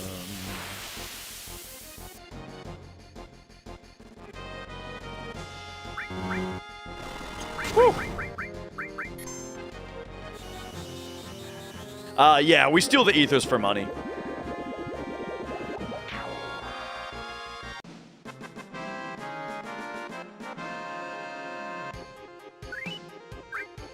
A 3x category already does exist. It is the for the HD consoles. I don't think that there's a hundo with boosters, but there is a any % with boosters.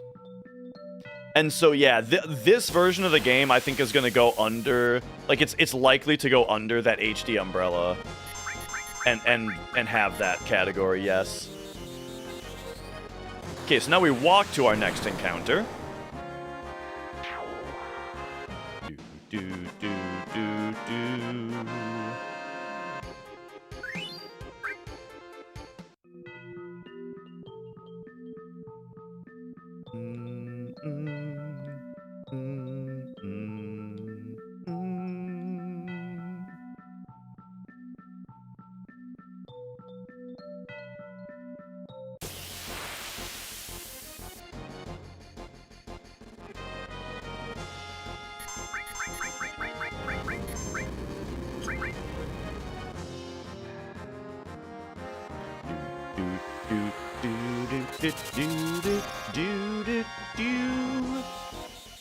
Alright, here we're gonna wait trick a second Eris turn. Notice how Eris went after the Arc Dragon, but check this out. Defend, defend, buffer left and circle. Wait trick! I pre-counted them, Maddo, so I know which one I need to go for the Mithril on. 1, 2, 3, 4, 5, 6, 7, 8, 9, 10, 11, 12, 13.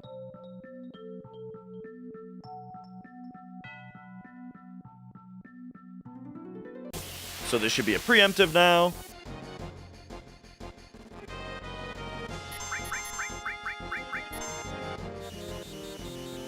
And now once again we walk to our next encounter.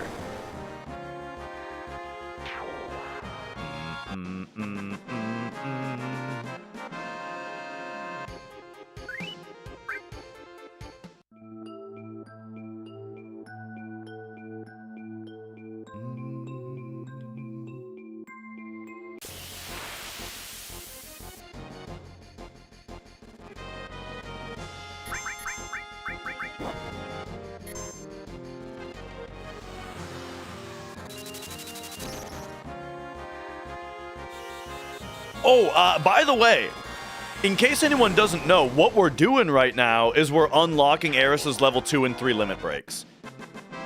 The level 2 and 3 limit break are unlocked based on the number of kills that character gets, not based on like experience or the enemy power or anything like that. It's just number of kills for that character unlocks their level 2 and 3 limit break. And, you know, due to certain reasons, we need to do Eris's grind a little bit earlier than we do the other characters. So check this out. Arc Dragon went, we queued up Eris, and now we're in a menu.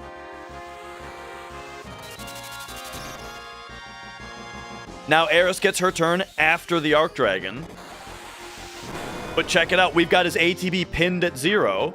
So now once her turn is over, defend, defend, buffer left and circle, boom, Eris gets a second turn. Wait trick!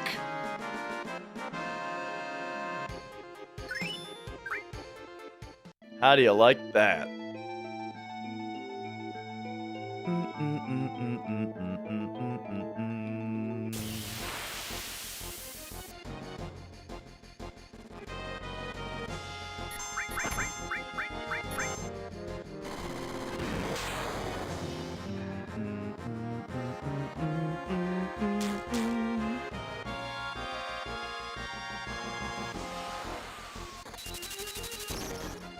Oh, I forgot to move my mouse cursor to the battle that we're on.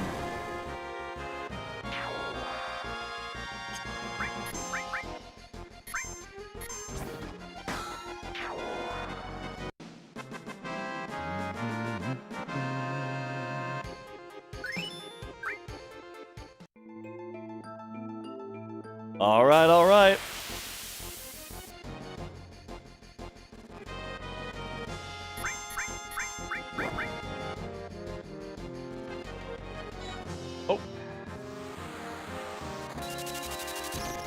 Just went to scratch my wrist and I accidentally poked Mia with the controller a little bit.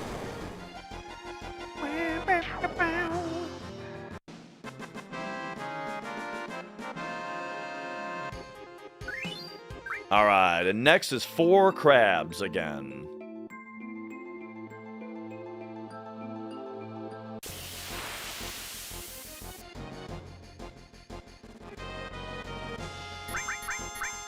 Yeah, the fun thing about weight tricking is that it becomes total just second nature. Like, it's just how you control the game. Once you're used to it, you know? There's no way to unlearn it.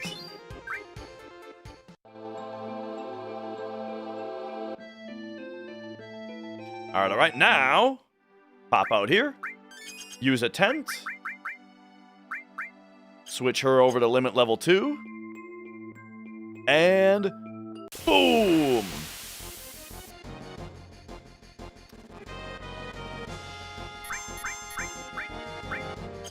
This being close to the mithril is very convenient, but also the reason to do the encounters here is because it has the most enemies per encounter.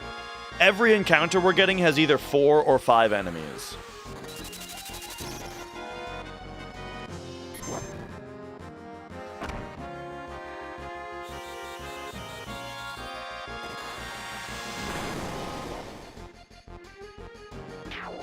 Alright.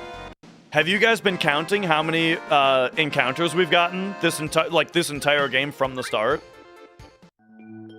Have you been counting?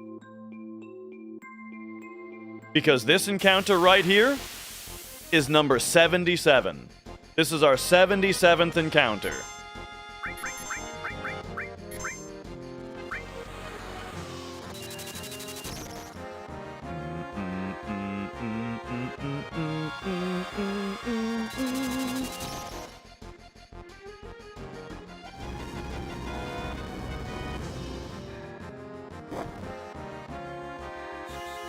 I haven't been counting them all either. Remember, we had to go talk to the guy to see how many encounters I had? We had 59 at the start. It's because I had lost count.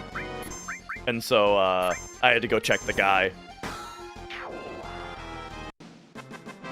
So I've only been counting since we got into here. And like I said, furthermore, I haven't even been counting. I just pre-counted down my list of encounters and put a mark on that encounter to say, hey, that one's number 77. So this time it's not slacking. Yeah. Normally it would be slacking. This time it was because I don't even want to get into it. Some shit happened earlier. All right, there we go. Boom, mithril. Some bullshit happened earlier involving the chocobo catch. It's not going to happen on the real run. Everything's going to be great. Yes, it includes force encounters. Like scripted encounters, yep.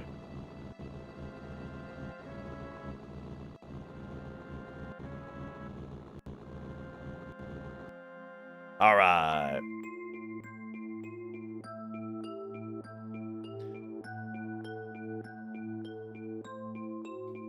Now. Oh yeah, all of the different terminology. Encounters is like a battle. A whole battle is an encounter. And then this setup, 2 screamers? What are these guys called? No, these guys are called Madauge. Madauge, whatever. These guys, Hammer Bros. 2 Hammer Bros and 3 snakes. That, that setup is what we call a formation.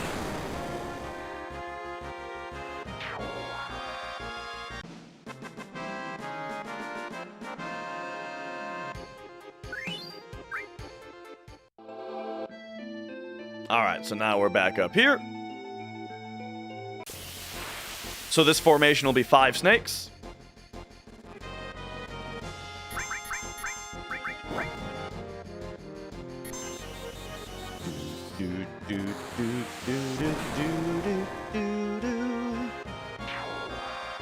Alright, and now we can start aqualunging the Arc Dragons.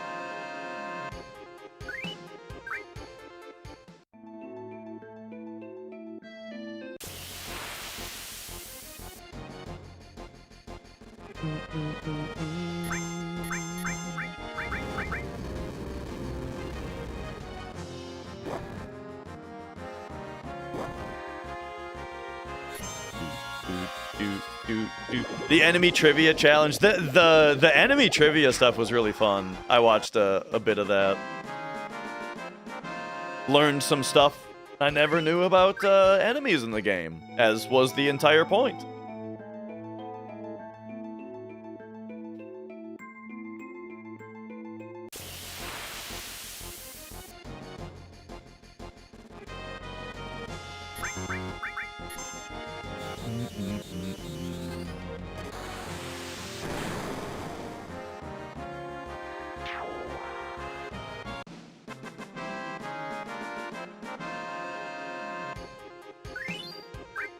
All right. Now back up here.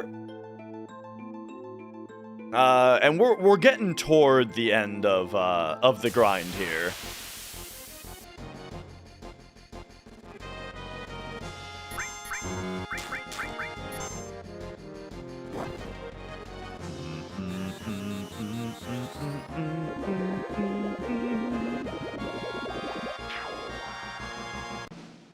All right, so next up, we got 5 more snakes that we Matcha Magic. Oh.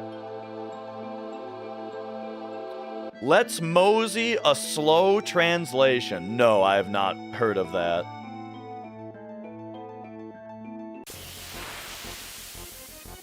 All right, elixir after this.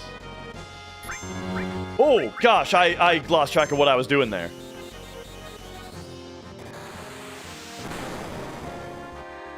For some reason, I was expecting Cloud's ATB to come up first. All right. So now we go, boom, elixir on Eris.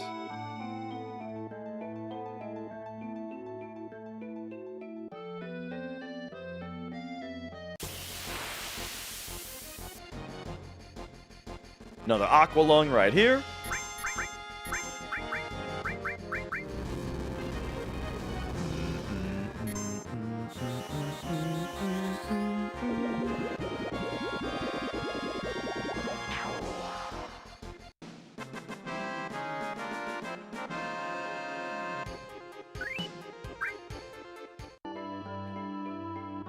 One fight in the lower room.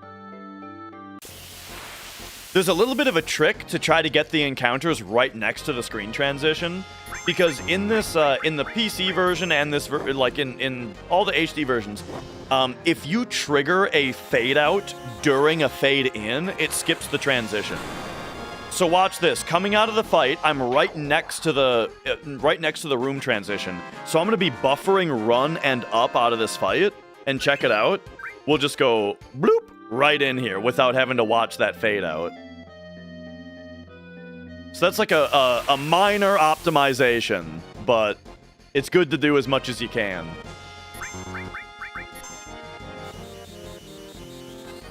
So here I did it again, where the next fight that we want is in the lower room. So force the encounter right next to the screen transition. And bloop.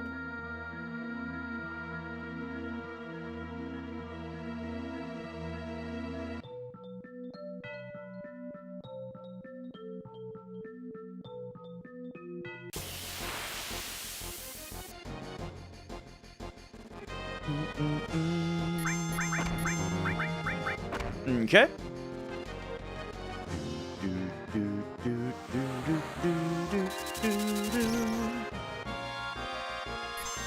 So we are going to lose time on this split due to having to go and check our mithril kills.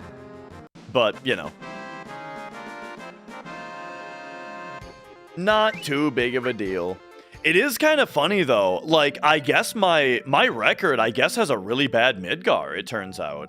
I thought that we were getting a bunch of free time save from the faster frame rate, but now it's funny how difficult it's being to keep up. Aqua. Because, like, check it out. So we were just gaining a whole bunch of time almost for free, except for Playground Skip. And then I had that problem happen on Calm Skip, and then haven't recovered since then. Since then, it's just stayed. The run has just stayed behind. So that's kind of crazy. Some of it's due to mistakes. Some of it's, but yeah.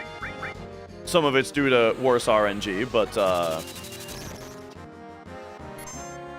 just with how Midgar was going, I expected more free time save. That said, battles, I think, run a little bit slower on this version than Speed Square. I didn't really think about that. 1, 2, 3, 4, 5, 6, 7.5. I kind of forgot to take those steps. And then we'll go like 1, 2, 3. And then we force the encounter right here.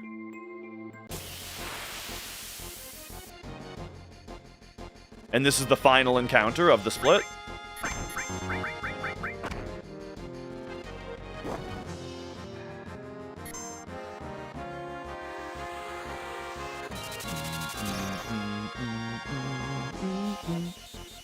But yeah, it's kind of interesting to think, maybe like in Midgar, I don't know. In general, I feel like we are gonna be saving time on fields because versus the speed square PB, because the fields run a little bit faster. But thinking about that, oh geez, battles run a little bit slower.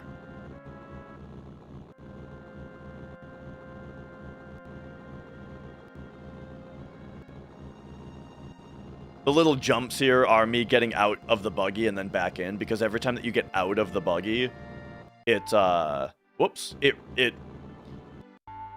time you exit a vehicle, you get a 1.5 second grace period before the first time that the game checks for an encounter. And so if you just keep getting out of the buggy and back in, it keeps refreshing that 1.5 second grace period. Also, you can get back on the Dolphin here. A lot of people don't know that. He takes you straight to the cargo ship.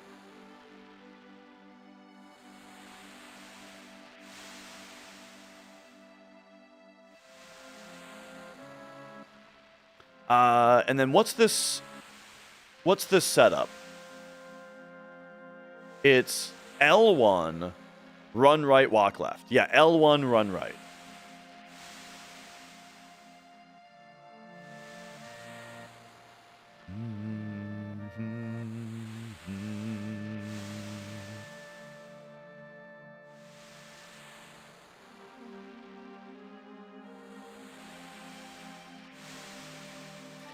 Yeah, it's funny because the buggy is the only vehicle that you can get into encounters in, but then you can just mitigate them by doing that. So here the strat is like, first there's like a 5-second grace period where you don't get any encounters, so I use that just to get about this far.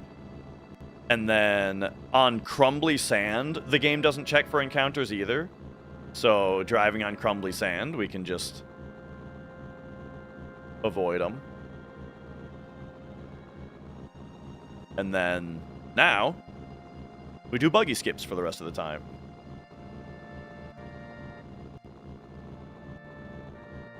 Alright. Here's a little movement setup to avoid an encounter, and because the stepping avoids an encounter, but then also, with the step ID that we left on, now we're here. And this step ID is a very particular one for this fight.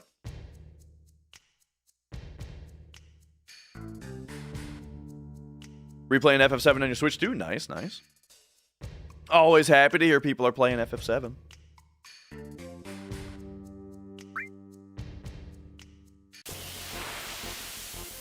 Alright, here we go. Look at these stupid idiots. They're facing the wrong way!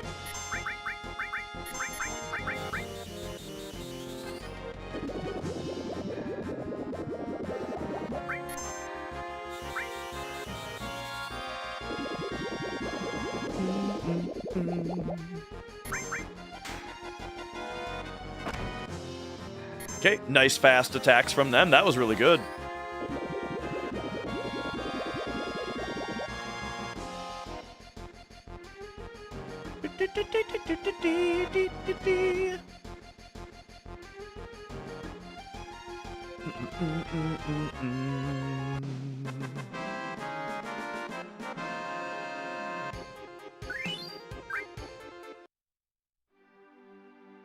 Okay, 4 Ethers Fairy Tale. Fury Ring Mystify.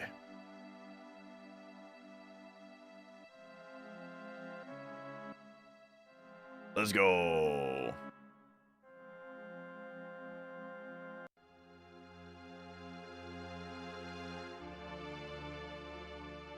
A ruined reactor. Not since the first day, Hobox. 4 ethers, fairy tale, theory ring, mystify. Whoop. 11, 8, boom, boom, boom, 11, 31. So 11, 8, boom, boom, boom, 11, 31. Pop out here. Get that back on cloud.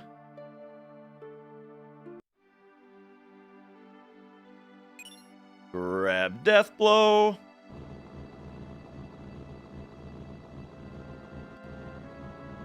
Can you follow the notes and just ignore formations and steps? Yes. Now, it will be costly time-wise. Like, you're gonna have to stop and farm encounters very often. But yeah, I you know, I don't know. I'd have to think about it a little bit more.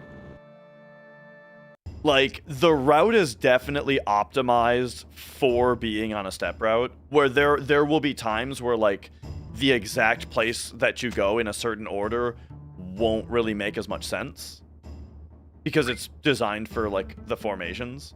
But yeah, I think it would still work.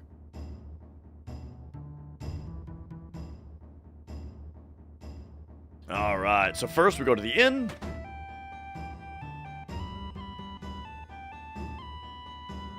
Turtles poster. Grab this elixir. Does this version still have giant upside down characters?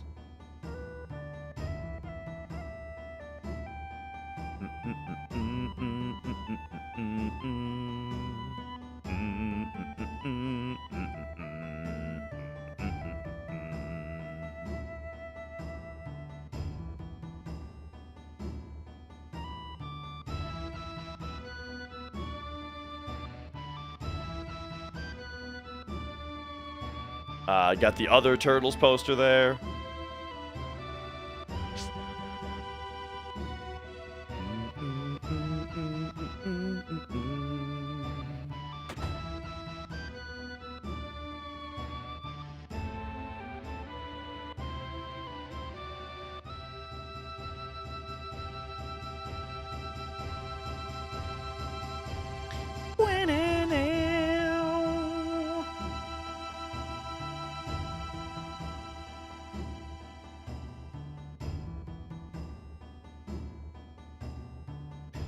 Yeah, Turtles is a requirement, yes. It's a side quest that we gotta do.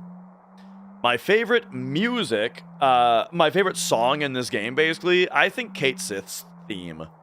The do bat do do da do boom da do da do blah na na na na na. That one, oh man, love that song.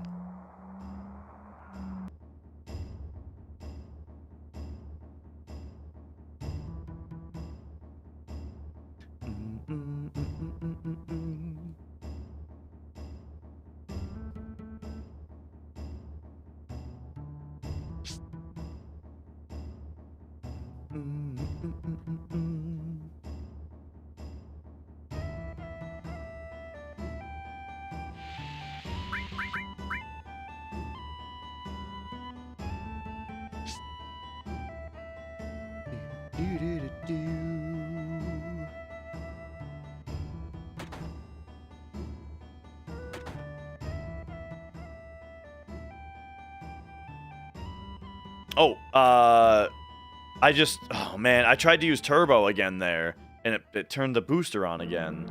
I gotta figure that out.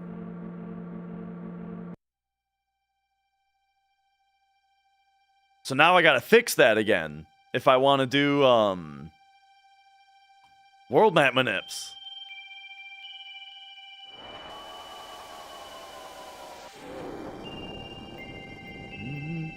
On a day off, do a run with fans picking challenges.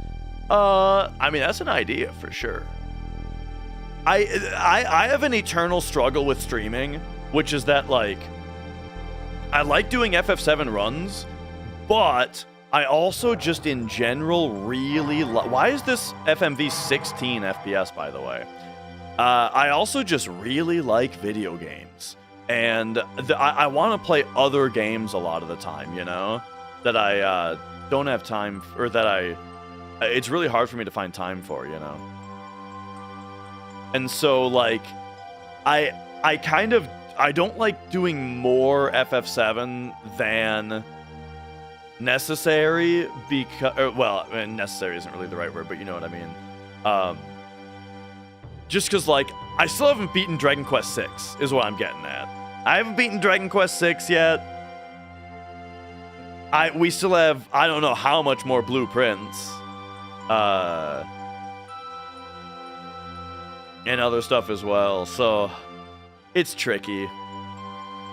Part of me says that, like, I should just only stream FF7 and play all the other stuff off stream, and then just talk about it on stream instead of play it on stream, you know? I don't know. Suikoden? I've never played Suikoden. But I've heard that those two are very, very good. Well, I think there's a bunch of them, but mostly I hear people talk about 1 and 2 on PS1. Yeah, Golden Sun I played when I was younger. Like when it first came out, I played through that and The Lost Age.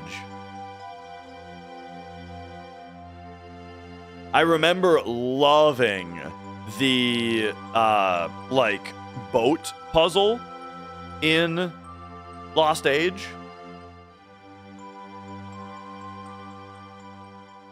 Okay, I gotta fix formations now again. Not formations, IGT.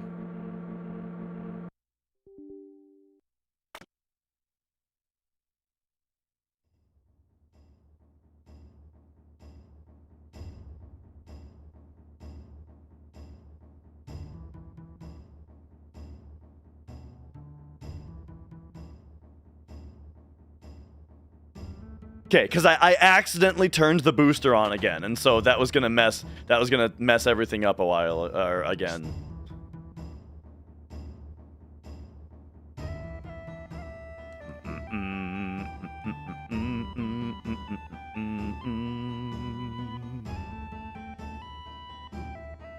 Whoa!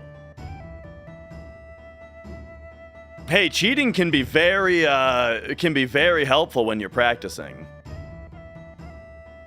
You know, that was actually a thing I remember seeing one time. I watched a video about Hollow Knight one time, about, like, somebody who did a no-hit run on Hollow Knight, but it turned out that they were using, like, an invincibility mod. And when asked about it, they said, oh, they were using it while practicing, and then forgot to turn it off. And then the video was saying that doesn't make any sense. Why would you ever do that? But it's like, I don't know, like, I use cheats all the time practicing, because for whatever reason, it can often just be helpful to do so. Like let's take Hollow Knight for example. This specific thing, right? Let's say let's say there's like one kind of specific part that they wanted to practice, and so. Or, like, let's say that there's a specific part of the whole run that they really don't need to practice. Hang on. We take Tifa here. Yes. Well, then they might just use cheats to get through the other part a little bit more easily so that they can get to the next part a little bit faster, right? That kind of thing. You just don't know. I think it's perfectly reasonable. Like Dream forgetting about his game being modded? Right. Well, wasn't that also a thing where, yo, Flex, wasn't that also a thing where, like, the specific cheat that he got caught for was something that he didn't even ask the modder to do? It was like he had somebody make a mod that essentially made content creation easier, right? Like, it made it easier to do videos. And then he had the mod on during a speedrun, which is bad. You can't do that, right? But that was the explanation, and I feel like if he had said that right away, it's a really reasonable explanation. But instead, that whole thing with the Dream situation, that whole thing where, like, the mathematician made up all the mathematical stuff about why it's not anomalous, right? That was like, shouldn't have done that. That shouldn't have been the response at first.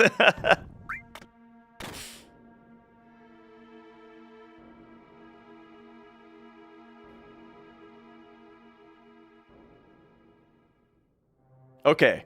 Hopefully Stinger Skip still works the same way.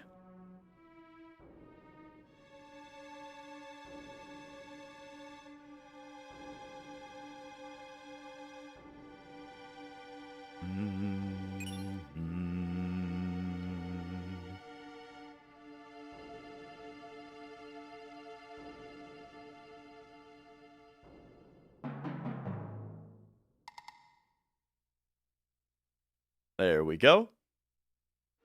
If he had just said my bad, it would have been like a much smaller deal. Yeah, for sure. I was kind of saying that one time about like hang on. I have to not think about that. I have to do this. I have to manip this guy.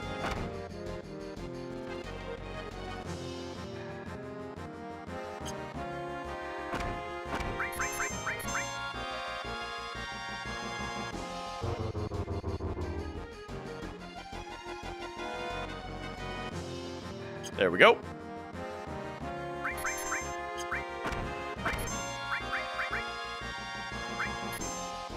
Okay.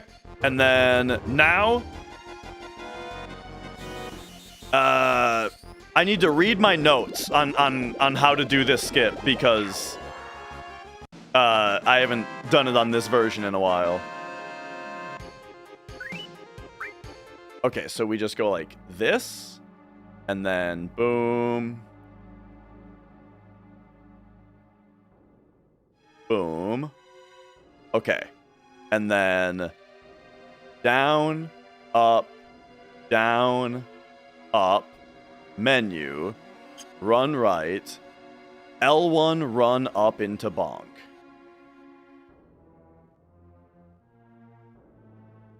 Okay. Menu, run right, boom, boom. Perfect. So what we did there was we triggered a random encounter on the frame that we hit the spider web twice in a row.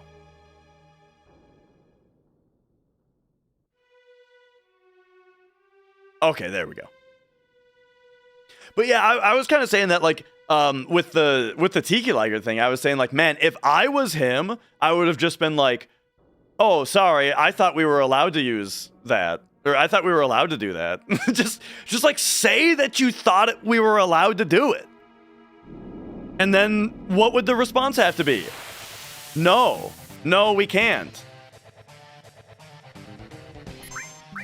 Anyway, is it do we elixir this guy? Or do we, no, we X potion him. There's my X potion.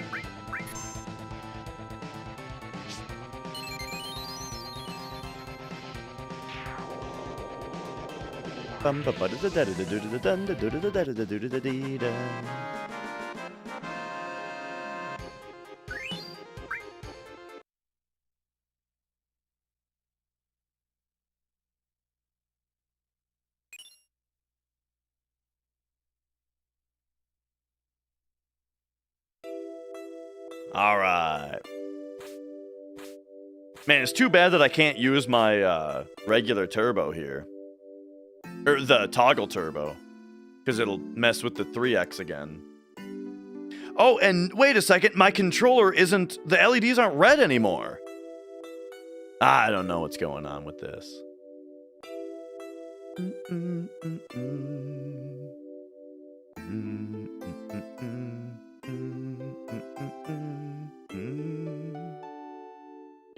Wom, wom, wom, wom.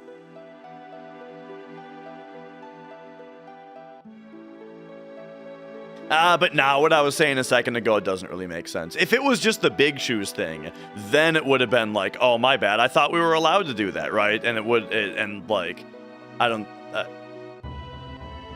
it would have been like dumb, but that would be it, you know? With the RAM edit though, with the RAM edit, that's like, okay, if you think that that's allowed, then all of your other runs need to get re-verified. Because that's, like, fucked, you know. Yo, Doomies. How's the new version feeling for Hundo? I mean, the big problem is we can't do safety strats on big shoes, so it's very scary. But other than that, I mean, they fixed double input, so that's pretty great.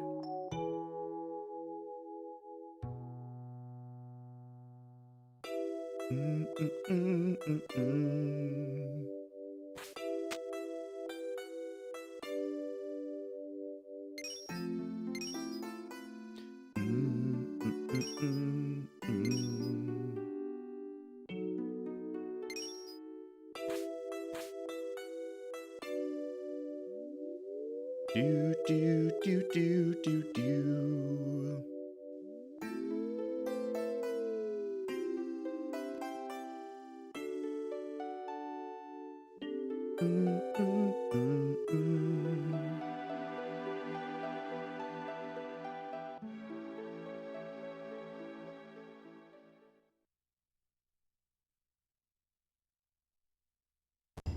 All right, Tifa Eris.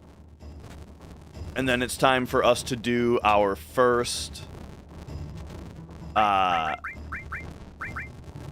limit grind with Eris, as in like limit usage grind. So hyper her, Wiser, bronze, take that off, and then get her HP right. And then we gotta scroll this way down to like 340. Okay, there we go.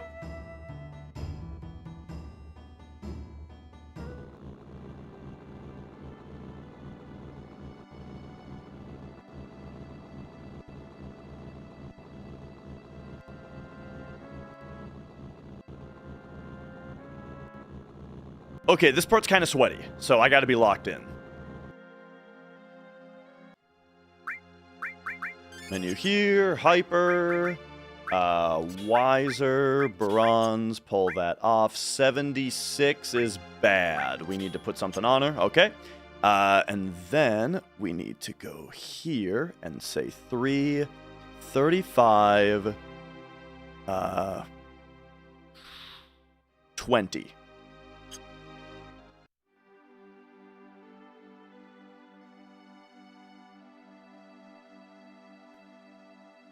How do we 100% Eris? We have to do it right now. You're looking at it right now.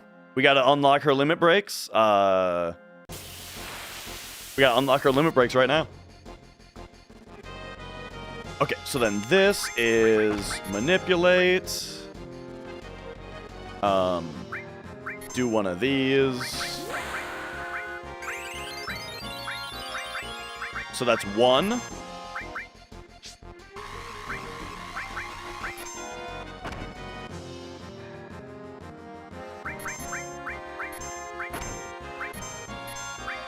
Two.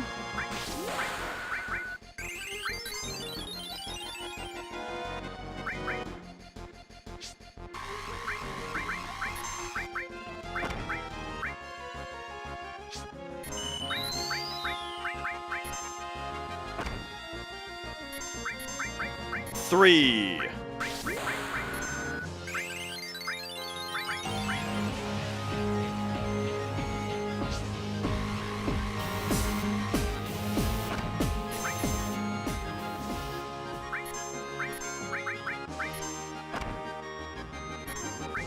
Four.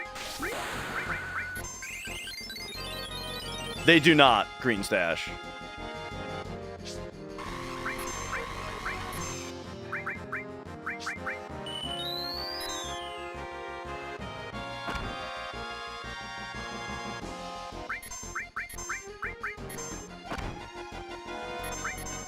Whoops. 5.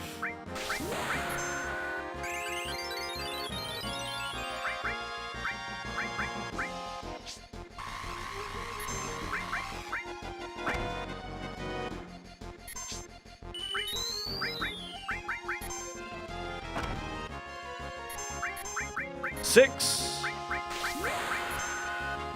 Oh, that's it. We only need to do 6.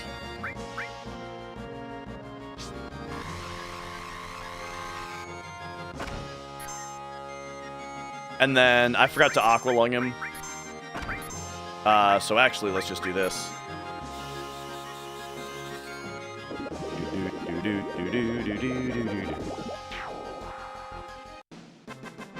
Okay, excellent. Now we'll go Tense, trank that off of her, and then what's the other thing? Oh yeah, ATB active. Whoops.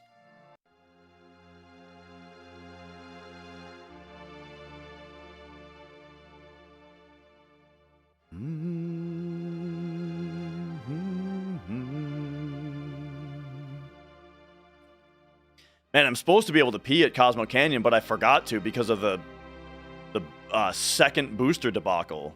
So now I have to wait until the Sid scene.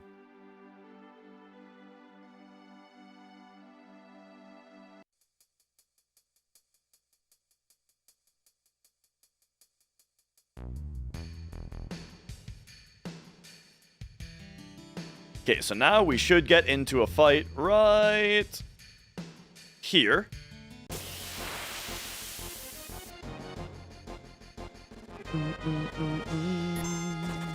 Nice, good escape.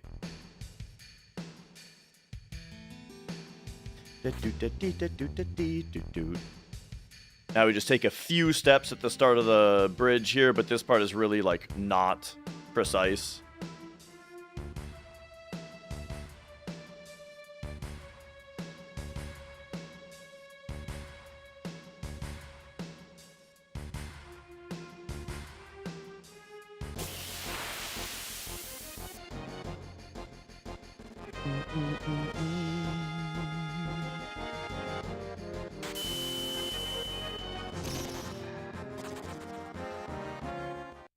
Couple of steps here as well. Okay, now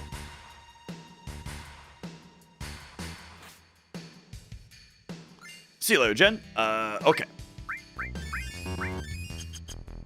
Tranks to all. Tifa gets Power Soul, Silver, Power. Pop over here. You go boom, boom, and then you get Death Blow, Steel, E skill. Oh, and then Tifa gets that. Right. Order, back row U, level 3 U, reset U, ATB wait. Alright, there we go. Time to count HP. Just you watch. Big guard, death sentence, hold time and attack. Oh, we're getting trined. Alright, big guard. Death sentence. Laser, cross slash after the turn.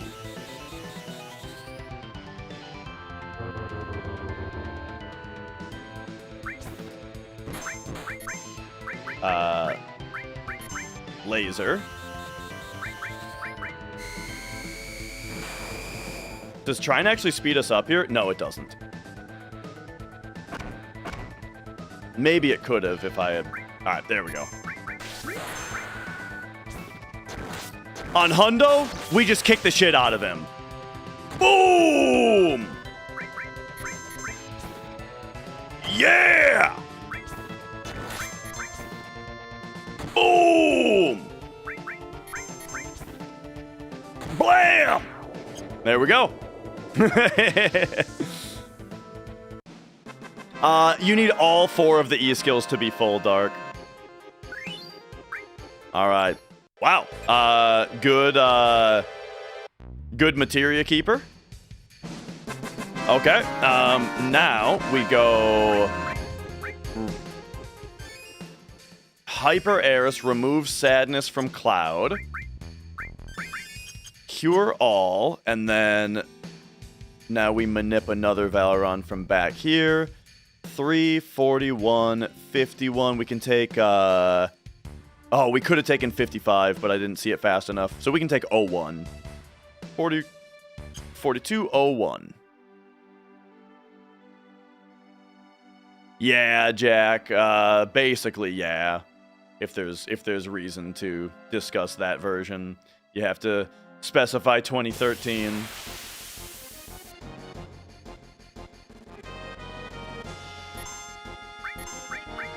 Oops. Big guard. Manip.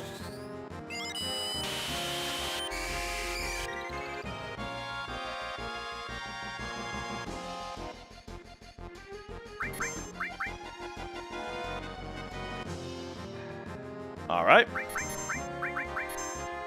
Count 'em loud and proud. 1 PP. 1.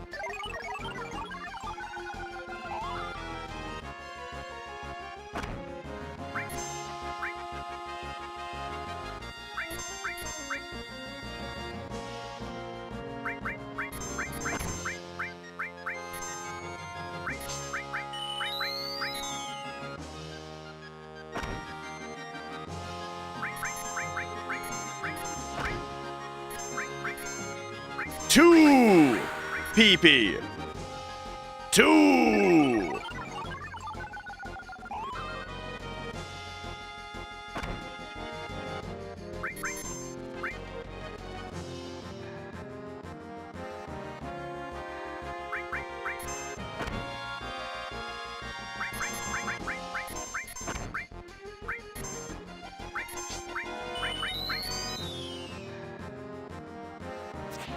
Oh, nice miss, idiot.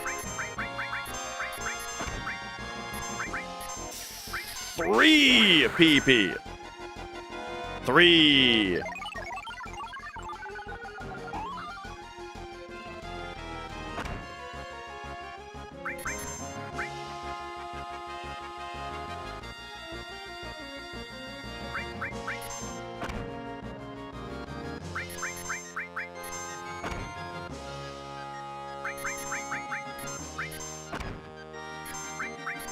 And 4.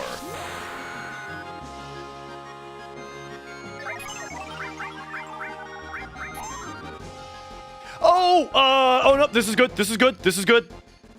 I thought I screwed up. I didn't. Turns out I'm perfect. Played perfectly.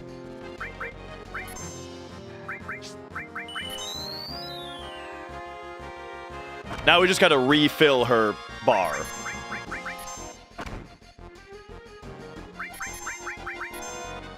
Okay, and then instead of using the PP this time, we finish him off. Alright, Tent, Tranks, Fury, Notch.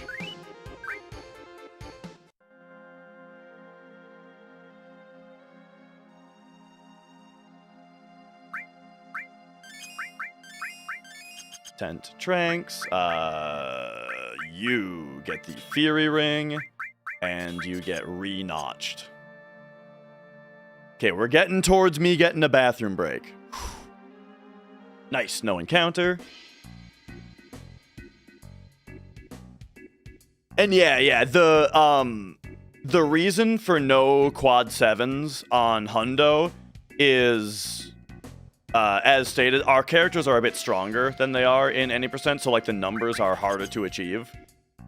But then also, it has to do with, wait, I don't need to get the drill arm here. Hang on, I'm screwing this up, kinda. We just need to get the Yoshiyuki. I don't need to go to the shop. Okay.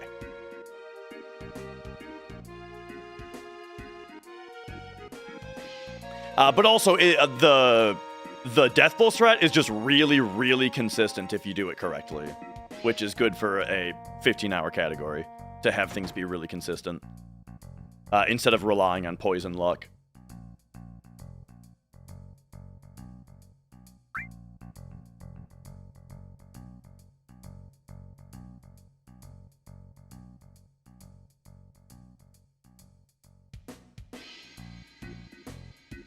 All right, here we get the Yoshiyuki.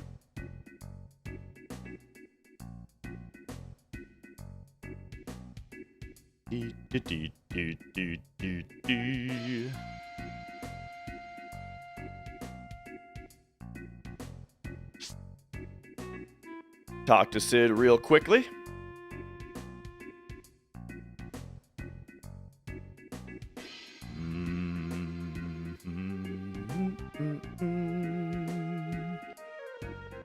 Oh, yo, Vane. Okay. I gotta get up and get ready to run to the bathroom. Whoa! Oh my god!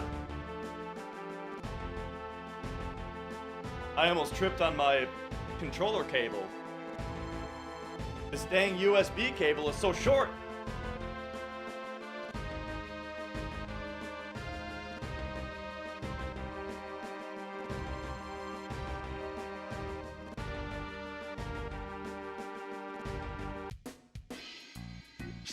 I can explain the reason for the notch when I don't have to pee really bad, so ask again when I'm back.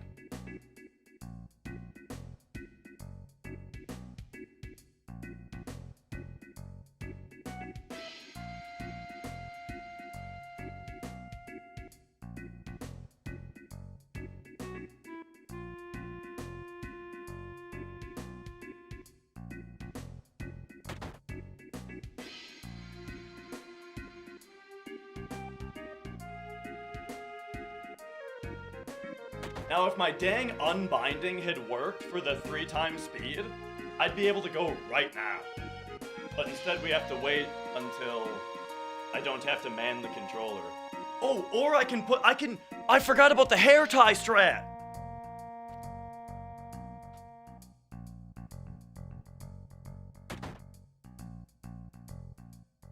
Alright, I've got a hair tie holding down turbo.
Okay, so the deal with notching is that when you cast a laser... Okay, so first of all, critical HP is 25% or less.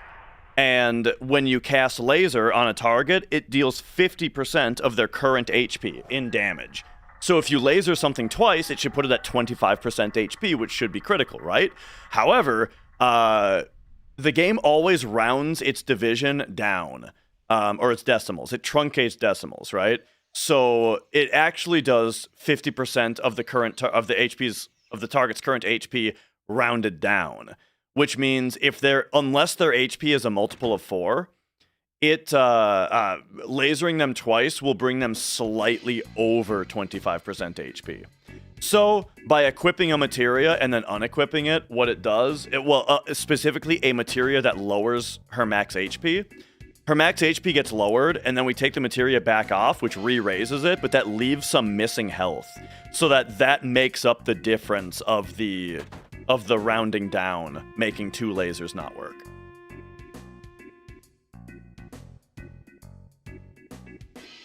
Hi, Mia. So we do it in preparation for a fight where we're gonna laser Tifa twice. Liquid!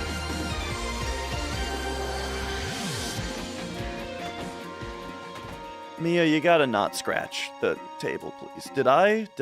Okay, we're fine. Mia. Have to not, like, fuck with me when you're down here.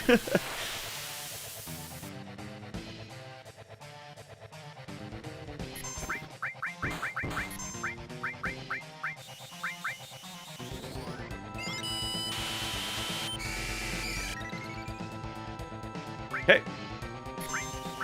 Get her death sentenced.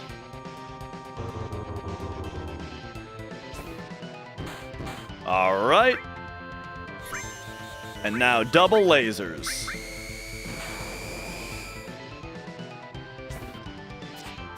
There's one. There's two. And now it's time for standard Tifa ass-kicking protocol. No, don't. Oh, that's bad luck. All right, get him. Get him. Get him. Don't kill Tifa. Please don't kill Tifa. Okay, nice. All right, get him. Yeah. Nice. Ba-da-da-dum. Yo, four-wheel drive. Man, you know it's like the biggest sign of getting old? And I'm not, like, don't get me wrong, I'm not old, but still, this is something that really concerns me. I cannot jog across my house or jog across, like, my yard without like, tweaking my ankle. It's driving me crazy.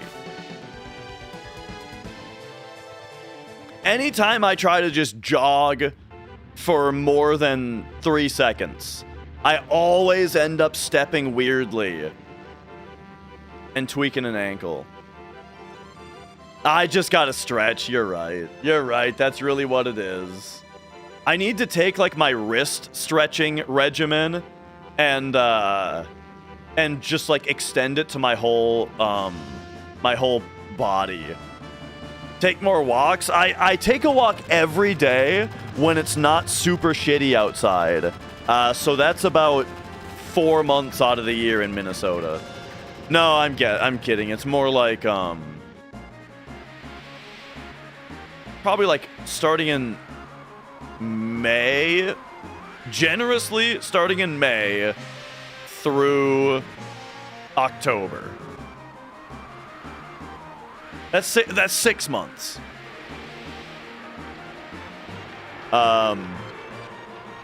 Eating a vegetable? No way, man. Could I jog a mile without stopping? I couldn't tell you the last time I jogged a mile. I would say probably not. I would probably get like I'd probably feel like someone was stabbing me in the gut.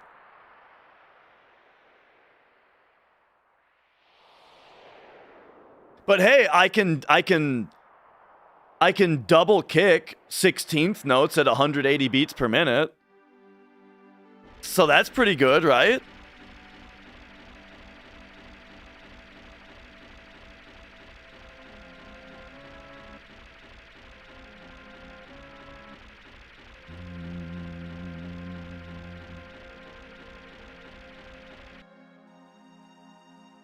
All right, here we got to go. You get Eden Coat. You get Power Wrist. And then we're back to active.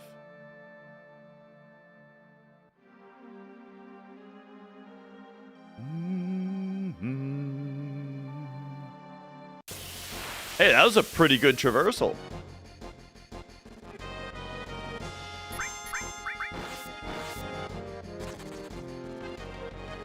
Do I like the smell of fresh cut grass? I do. Yeah. Whoa. Okay.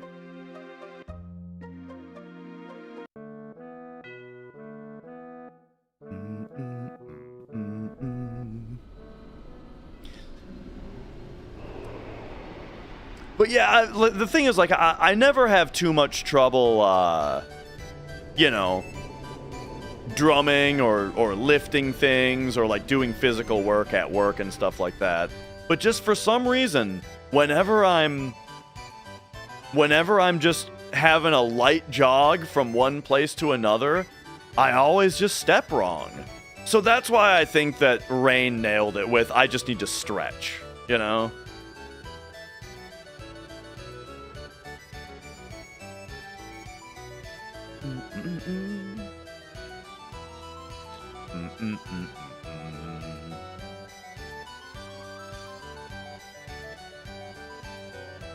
Shitty shoes? I think my shoes are fine. Plus, I'm in my socks right now.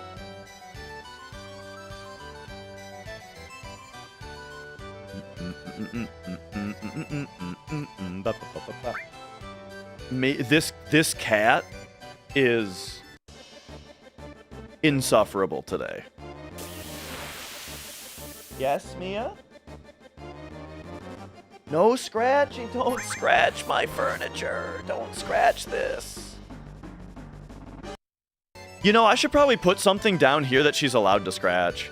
I did just realize that, like, you know, upstairs we've got things that she's allowed to scratch. Should probably put something down here that she's allowed to scratch. Got done with the hot tub. Nice. Do do do do do.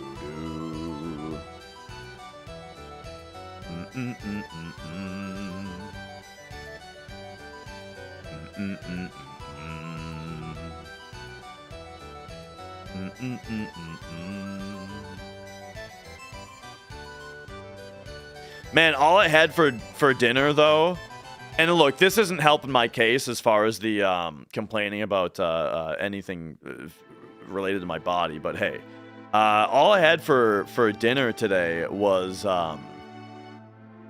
like 15 pizza rolls. Which is not even as many pizza rolls as I would normally have. I normally have 20 minimum. But, you know, I had the rest of the bag, and there was only like 15 of them. What can I say? Mia, stop scratching my chair.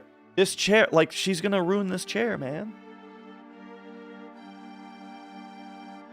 I got the best chair on Twitch. And if anything is gonna wear and tear it beyond repair to where I have to retire it, to where there's like gonna be an intervention from my family that's like, Dash, the chair, it has to go. You know? If it gets to that point, the thing that gets it to that point is gonna be the cat scratching it. It's not gonna be me sitting on it. It's not gonna be me blasting farts into it 8 hours a day. It's gonna be the cat. Also, happy birthday.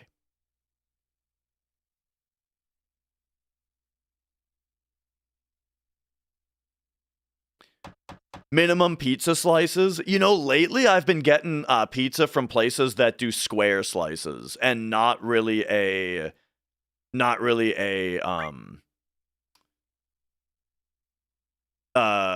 like a consistent size, right? But if we're talking like, okay, standard Domino's circular pizza, right? I'd minimum 2 slices. I'm only gonna do 2 slices minimum. I'm not a big eater.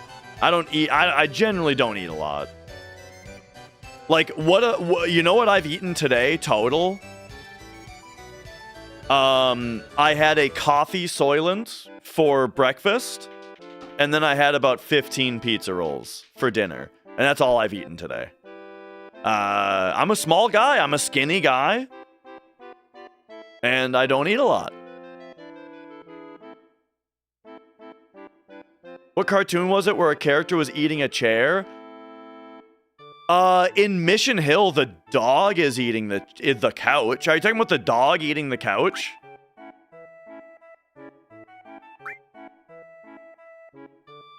Yeah.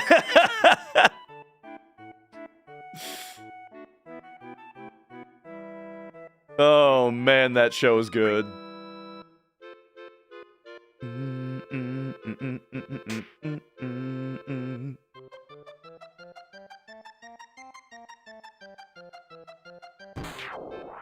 Have I played the Sheeran games? I can't say I've ever heard of that. Got some take and bake. Nice, nice. I've actually never had Papa Murphy's. Because the idea of like So you want me to pick up the pizza and then I still have to bake it, right? I've never gotten past that, so I've never had Papa Murphy's. Now, someone did make the very good point to me that when you bake it yourself, that means A, you get to choose exactly how done it's gonna be, and B, you get it right out of the oven. So, okay, you know what? You got me. But I still haven't had it. Better ingredients? That's Papa John's. Dude, well, I haven't had Papa John's in a while either. But man, I liked Papa John's a lot. But then, you know what's really funny? Did you guys hear about Papa John, though? Okay, so Papa John went downhill fast. And do you guys remember that really weird interview he gave where he was, like, all sweaty and he was talking about the reckoning that was coming? Apparently, the main guy that he wouldn't quit complaining about, I can't remember his name, but there was one guy in specific that Papa John kept, like, specifically pointing out as, like, not liking him and wanting to get him, like, trying to get him out of the CEO circle or whatever. That guy apparently is heavily implicated in the Epstein files. So, like, now I don't know what to think about Papa John, because apparently he was right. The reckoning is happening right now, dude.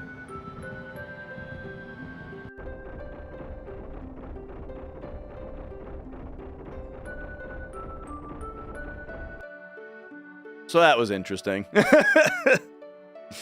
But the thing was, though, that, man, I used to get Papa John's all the time. But, like, their pizzas, he was also right about the other thing. Remember when he also said something like, I've eaten 40 pizzas in 30 days, and it's just not the same, right? And everyone's like dunking on him, like, okay, you ate that many full pizzas. And it's like, no, he means he sampled that many pizzas. But anyway, the thing was, he was right though. Like, the pizzas weren't the same, man. Papa John's was they were getting bad.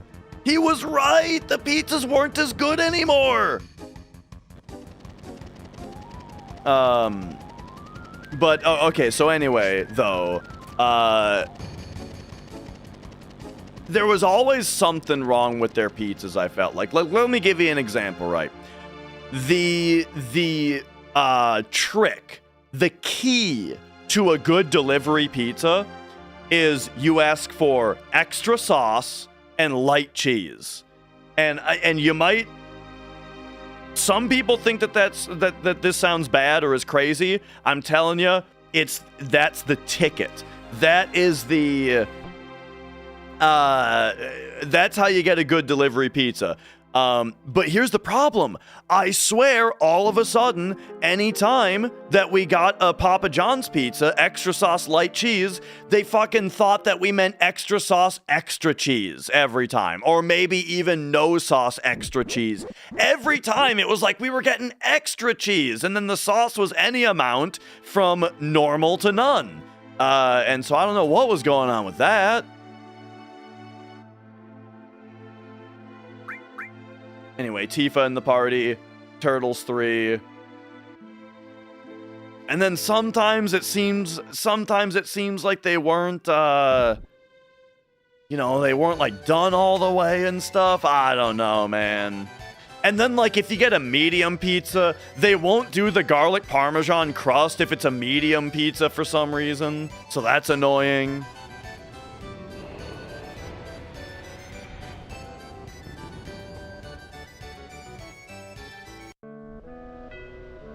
And nowadays, now it's just been forever since I've had Papa John's. Or, like, really we don't really get delivery pizza anymore, come to think of it. I can't actually remember the last time I got like a big chain pizza. Because nowadays, there's two local places around us that both have really good pizza, so we just get from them now.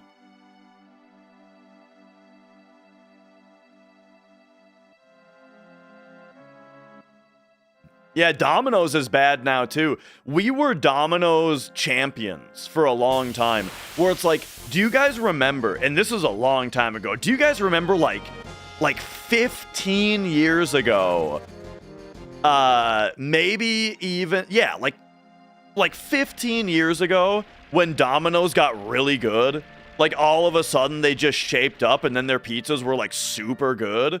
And then that lasted for a long time. But now lately they went downhill too. And you know what it is? You know what happened? COVID.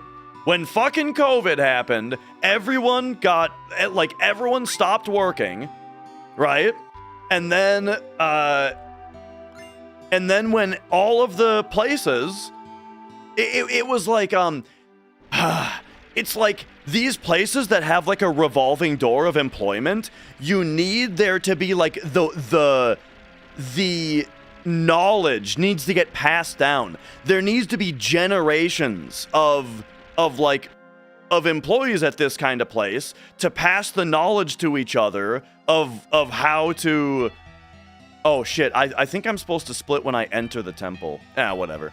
They're supposed to pass down the knowledge. But I feel like when COVID happened, there was just a complete wipeout, just an extinction of all employees at all food places. And now, then, when the employees trickled back in, they were all new people with no one to pass down the ancient knowledge of how to make the shit good.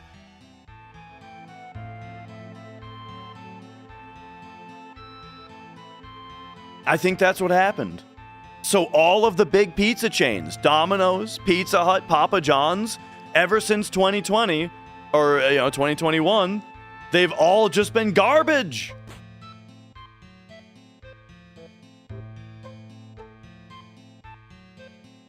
And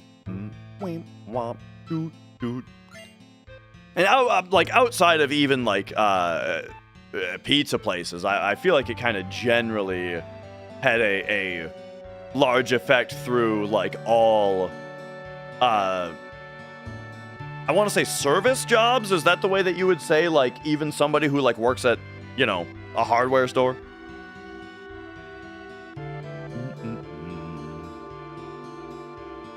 Are Pizza Hut and Papa John's closing a bunch of stores? I'm not sure.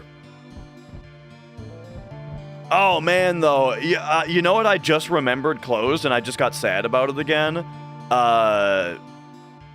Red Lobster. Red Lobster closed all their stores. We used to go there all the time. That was one of my favorite restaurants. Okay, hang on a second. I gotta make sure I'm doing this right. No, we don't take steps after this fight. When is the actual Hundo run gonna be? Saturday. Or Sunday or Monday. All three days I have available to do attempts. You still have a Red Lobster next to you? Oh, man.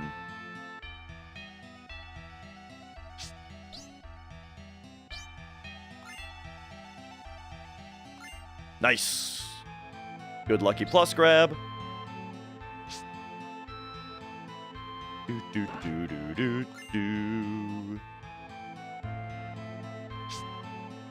Okay, battle over here.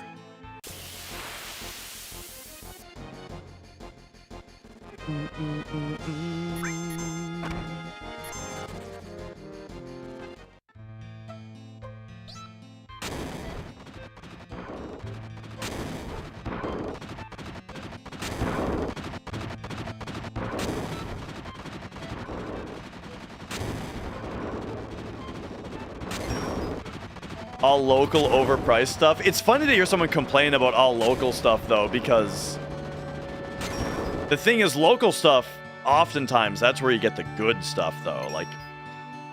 And maybe even not so expensive. I don't know. we have some local stuff around us here that I feel like is priced very competitively and is really good. There's a Chinese place I just found that's down the street. Oh man, they're good. They've got those chicken teriyaki skewers. You know what I'm talking about? The chicken skewers that some Chinese places have. Oh, man. And it's an appetizer. It's an appetizer, but it's like a full meal for me, right? I'm a little guy, as we just discussed. I'm skinny. I don't eat a lot, so I can just get this, like, cheap appetizer. Boom, that's my meal. It's so good.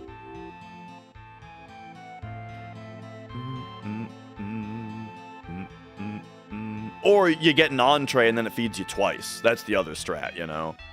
Like, that's kind of the thing is whenever I go out to eat, it always seems a little expensive, but I always have to remember, right, that it always feeds me twice. It's basically it's all half price because I'm going to get 2 meals out of it, you know?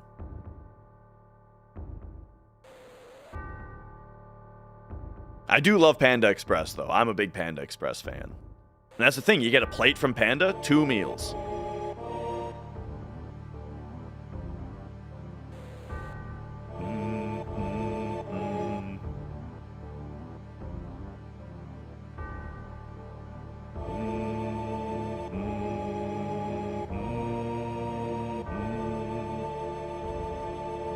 I thought about it'd be funny, like, you guys ever see those YouTube shorts that are like, as a fat person who's trying to lose weight, here's what I eat in a day, and they like go through their whole like what they eat in a day. It'd be funny to do one of those myself, where it's like, okay, you know, I wake up at 8 a.m. and I have a cup of coffee, and that's it. And then, oh, now it's noon. I'm a little hungry at noon, so I'm gonna have like a handful of Honey Nut Cheerios. All right, it's 5 p.m. Time to have my first meal of the day.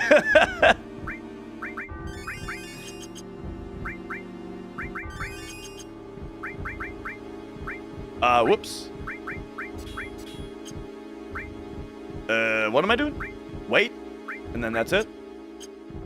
Trank, cure, notch, wait? Yeah. So we have to go, move it myself. Oh, gosh, the controls on this are flipped, X and Y, and it's very weird.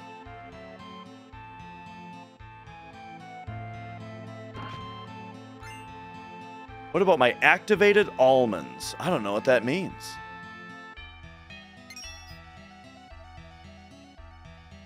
Proceed now. I have to think so hard about this because I don't want to fuck up my X versus circle. Okay. It's going to be triangle, X, circle. Okay.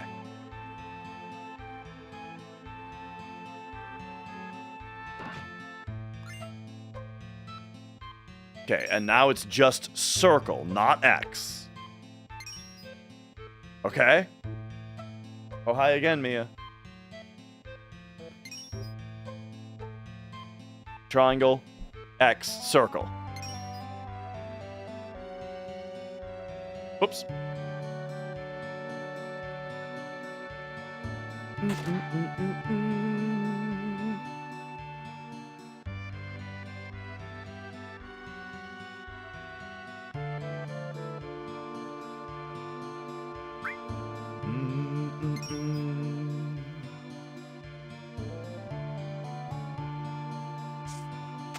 Do you guys remember those videos that kept popping up for a while where there was like the one guy that it was like, here's my schedule, and it was just like a bunch of quick shots of different times and him doing things, but all the things that he was doing were like meaningless? Well, I mean, some of it was like running on a treadmill, but then some of it was like pouring a bunch of bottled water into a bowl and dipping his face in it.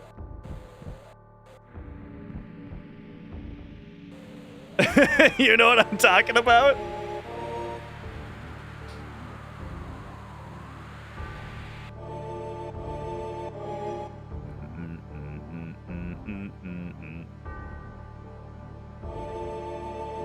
Yeah, it was like that one came out, and then there were parodies. There was a follow-up. There were parodies.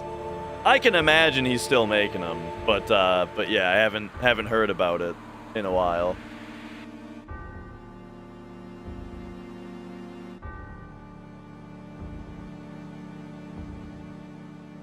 Yeah, it seemed like a it seemed like a advertisement for the water even. Because that was the one, like, branded thing that kept coming up. Man, I remember when those were, like, popping off and people were talking about them, I was playing Axiom Verge 2 on my Steam Deck.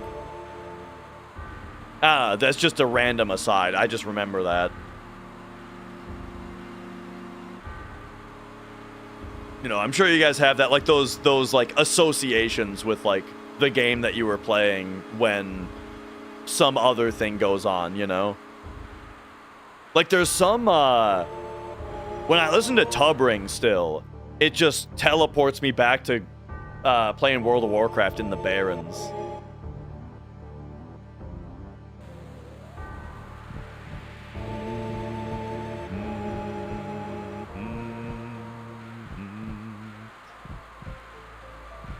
Okay. Big guard, death sentence.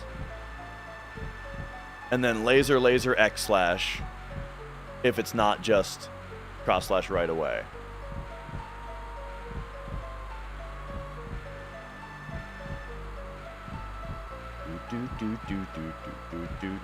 Dude, is that a new scam? Is that a new Discord scam? Or Twitch scam? Add me on Discord, and then their Discord, they like send you an EXE to open. Dude, someone tried to scam me on Discord once. Watch out for this. Somebody, hang on, I gotta fight Red Dragon before I talk about this.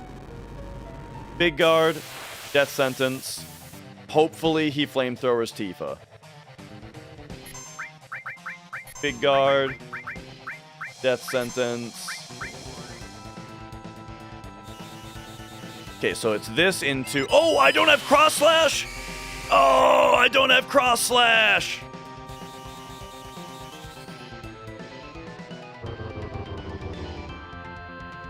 Okay, so it's gonna be... Laser. This is gonna be kind of awkward. Laser. And then I gotta get rid of this beat rush.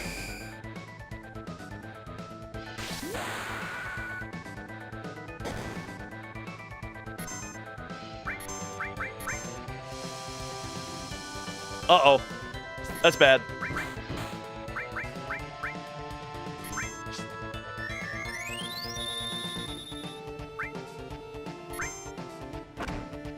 Okay.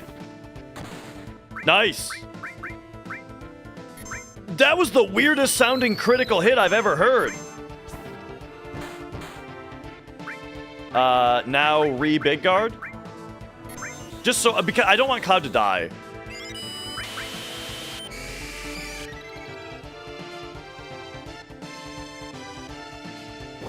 That's really bad. Oh my god, dude, this is terrible. Okay. Phoenix down you now, I guess. Yeah, cast came off today.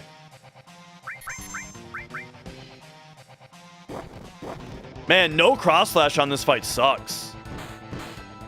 Oh god, she's not death sentenced anymore now. Oh, this is a disaster.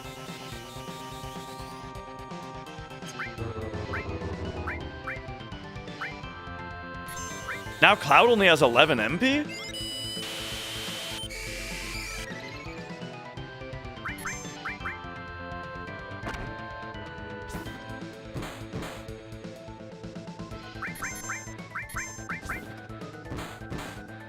Oh, jeez. Okay. That was a total disaster. How much of a problem is it that Cloud has so little MP? I think I need to ether him.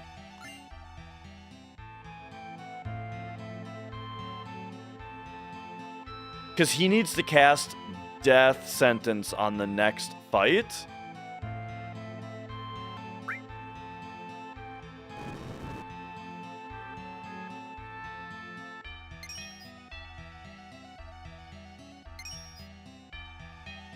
and Big Guard if Tifa gets killed. So yeah, we need to Ether Cloud now.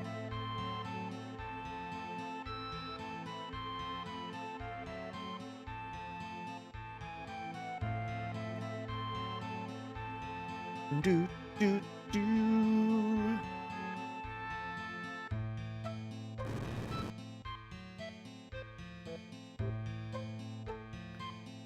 Okay. Is it gnarly? It's a little gnarly. But that's mostly because I haven't, like, showered yet with the cast off. So, it still has, like, the kind of the scabby bits on it. That'll probably come off on the first shower. Okay. So cure those two, and then I got to use my only ether on him, which sucks. And now you get a ribbon, you get the Fury Ring, then you get Elemental Long Range Shiva.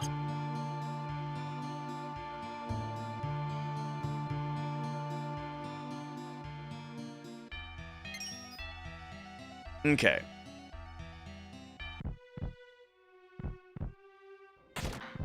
So, queue up Big Guard, hold time on Death Sentence.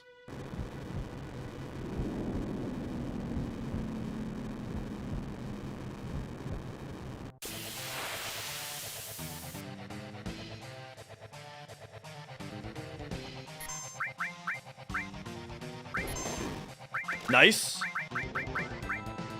All right, we win. Okay, great.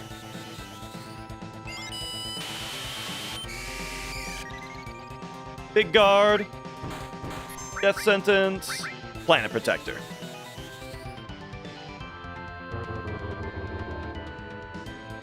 All right, get him! Was that a crit rock, by the way, on Cloud? Or is that just... No, it wasn't. I just wasn't Big Guarded yet. Boom! All right, get him! Yeah! Yep!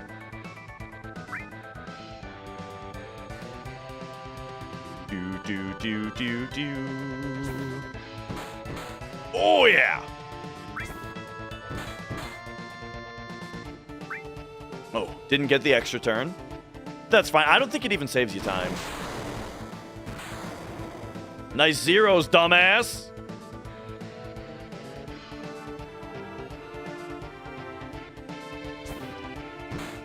Oh, yeah! Oh, yeah!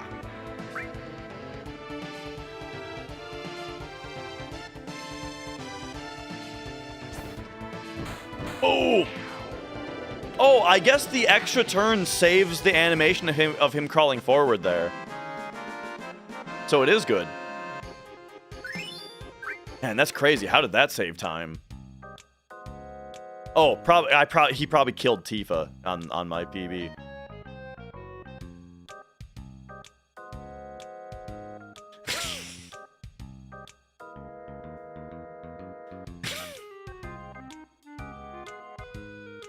Oh yeah. So yeah, one Discord scam I saw once was it wasn't even a friend invite. It was someone who I recognized, but their account had gotten taken over, right? They had their account hacked, and I didn't know that, of course. So I just got like a DM from someone who I know that was saying like, I have a friend who's developing a game, but they're really self-conscious about it. So would you test it and tell them what, and like give them feedback, tell them what you think of it? And I was like, yeah, sure, I'll do that for you, buddy. But then they sent me the, I was like, what's it called? Or is it,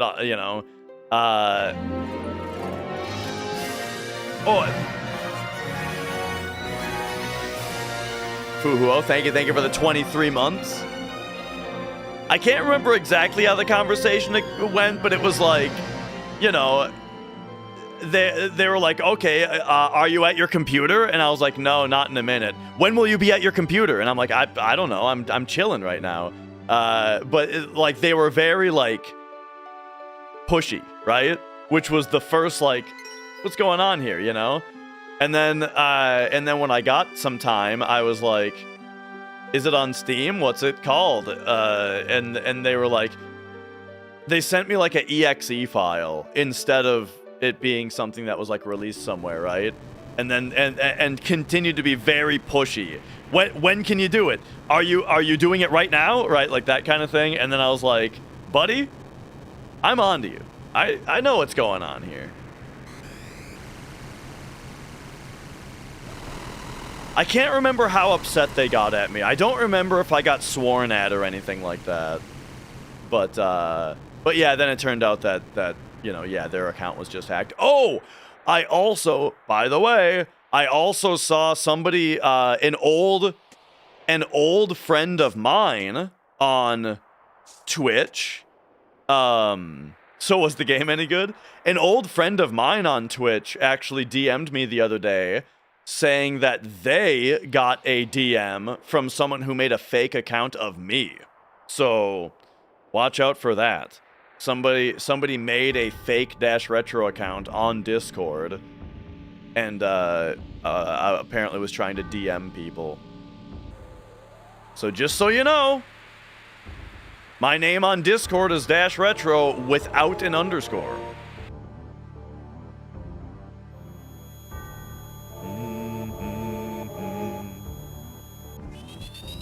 Or like my account name, you know. Or username or whatever. Oh, don't turbo here.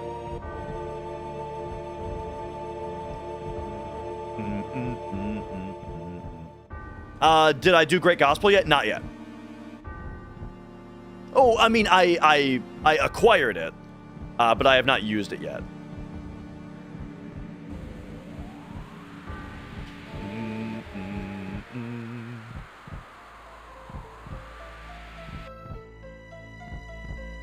So, here's the deal about Great Gospel on Eris, is that there is one frame where during this cutscene where the game allows you to open the menu.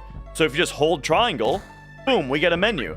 And we can use this menu to use Great Gospel on Eris. Boom.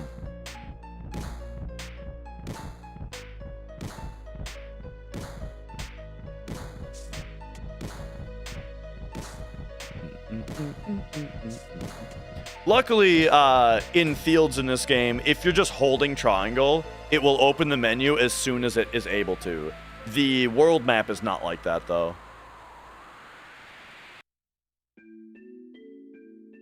The advantage of doing it here, Doomies, is that it's one less planet protector that you have to use on the Valron fight.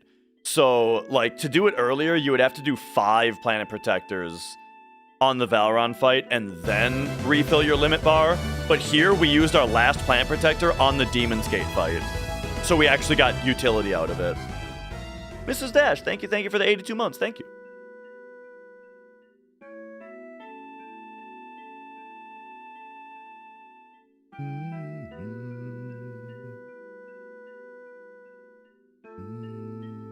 But that means the risk is that if Eris dies in the Demon's Gate fight, then you're in trouble. Because you need to re-farm her limit bar and use it in the fight.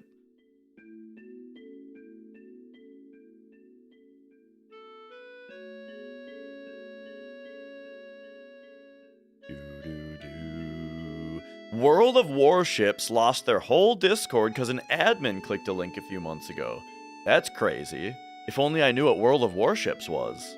Is that different from... I mean, I'm guessing that's got to be like the same developer or owner, whatever, as World of Tanks, probably. And I've only really heard of World of Tanks because that guy died playing it.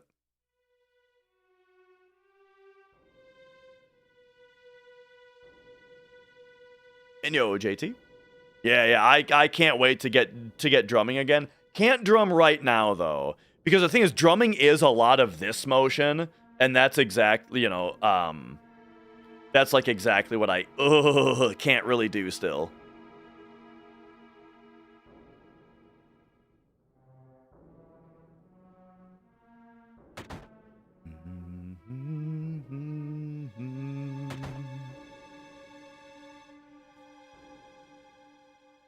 All right.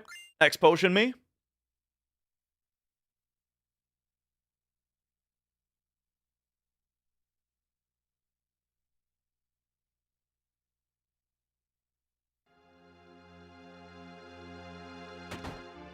White megaphone me.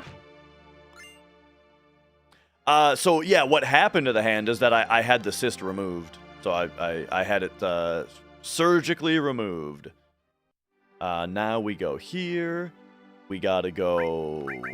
Oh, sorry. Why am I apologizing? Equip Tifa. Gigas. Power. Front row U. A to be active.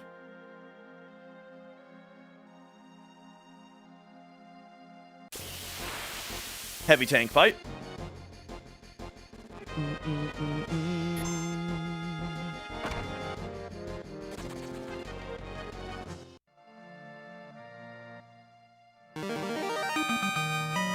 We actually didn't even need to hyper Cloud because he's already, he already has his limit break.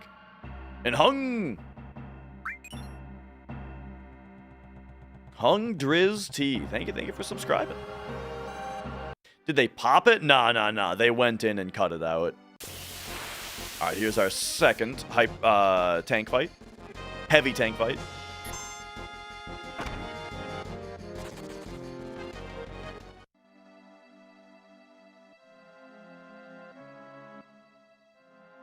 Boom. All right, it's down here.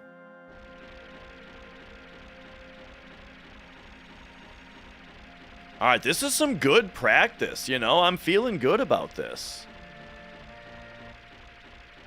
I've made some major mistakes, some big time losses, you know, but really the big... We should be ahead right now, but the big time loss came from the technical problem.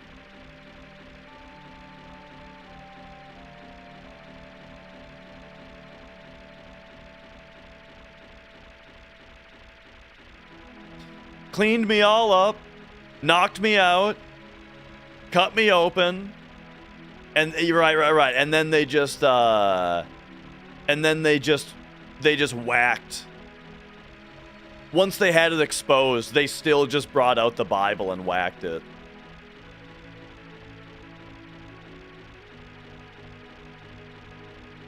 They did take a big sample. Like I said, they took the cyst and like examined it, you know. I got the test results that are like, yup, it was a cyst.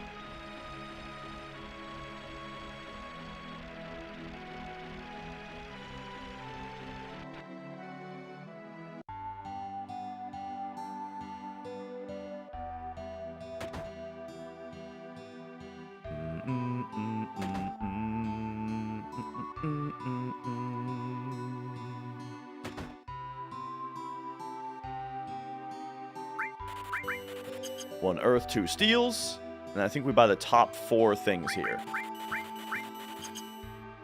Whoop.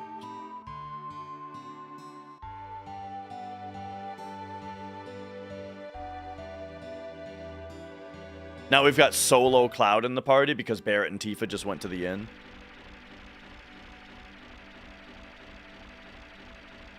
Oops.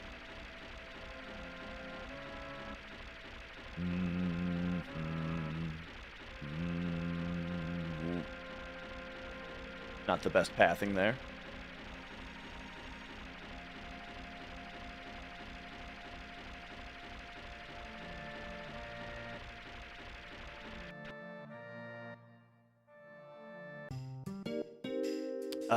Dig. Lunar Harp. Yes. Google image search, extracted ganglion cyst. Oh yeah, you're playing with fire there. All right, lid skip. Lid skip. Lid skip. Nope.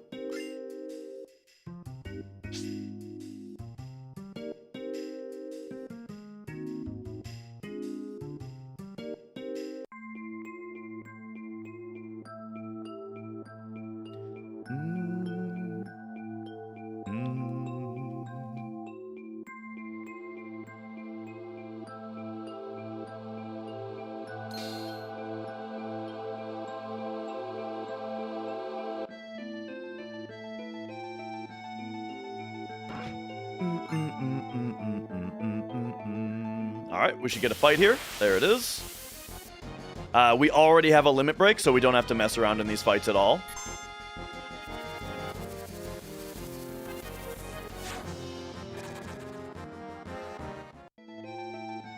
Now, we'll get another fight right up here. Oh, right now.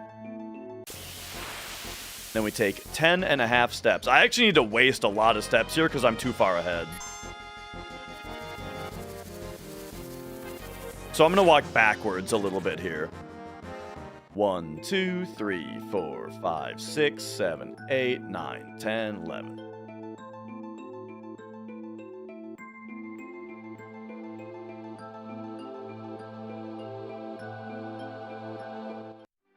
Alright, world map menu is going to be Tifa Sid, ATB wait, clear that limit.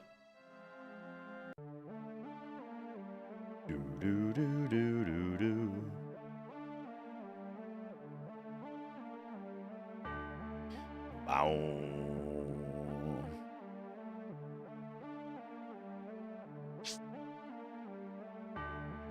Might have been a little lofty to think I was going to get to Big Shoes tonight.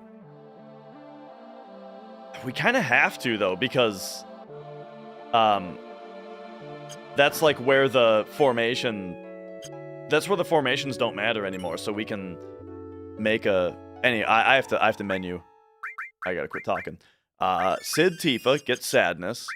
Then Cloud gets the Water Ring. Sid gets the Dragon Armlet. We pop over here. Tifa. We go... And this is taking off Manipulate. Yeah, Morph. Go to you. Manipulate. Pop over here for Earth. E-Skill. And Steel. Oh, and then we can notch Tifa. Okay, that menu I gotta get way better at. I think we go Manipulate, and then you go Earth Steel, and then you go up for E-Skill. I just wasn't sure if there was a good Steel to put on.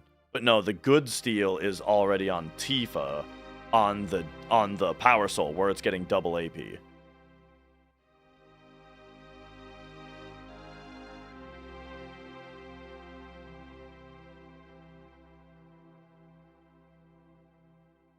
Oh, I am using notes. Oh, yeah, and somebody asked about the notes earlier, like whether I have them available. I do. Yeah, anyone can... I don't have a... Do I have a YouTube command for it? I don't remember. Hundo Notes, I think, is the command. Exclamation point, Hundo Notes. Could I do a run without them? No, sir.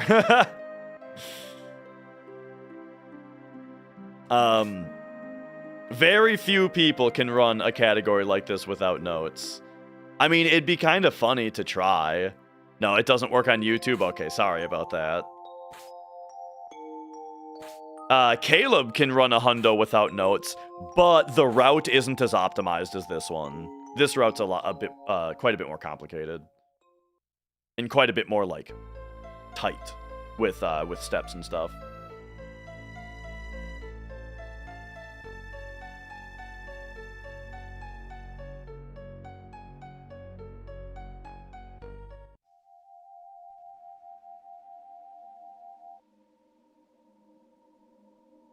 All right, so here we get this scene, and they don't have their dumb, gaping open mouths. So that's good.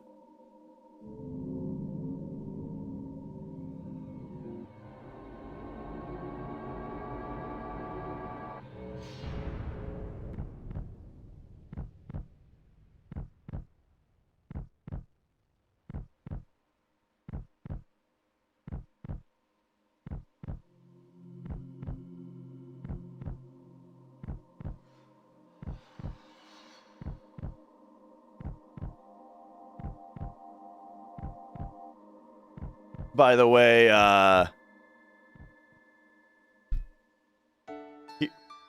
guess she woke up as I was grabbing the camera, but I was gonna say here's a cat who's had dinner. She'll be back to food coma in a minute.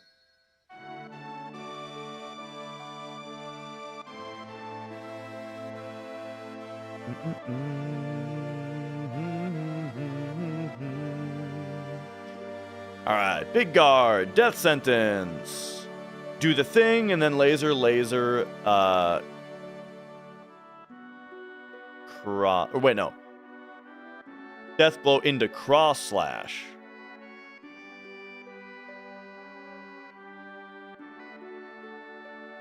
Laser, death blow, laser, death blow, death blow. Yeah. So, big guard, death sentence, hold time on death blow, into cross slash.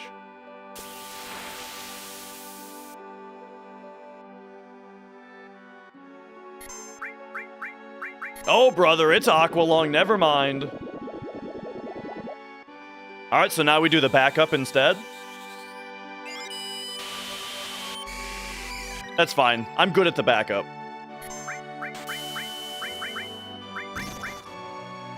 I just have to remember how to do it. So first it's Sid, wait for his ATB to freeze, then hold time again. See if this, okay, nice. Then we big guard, wait for her ATB to freeze.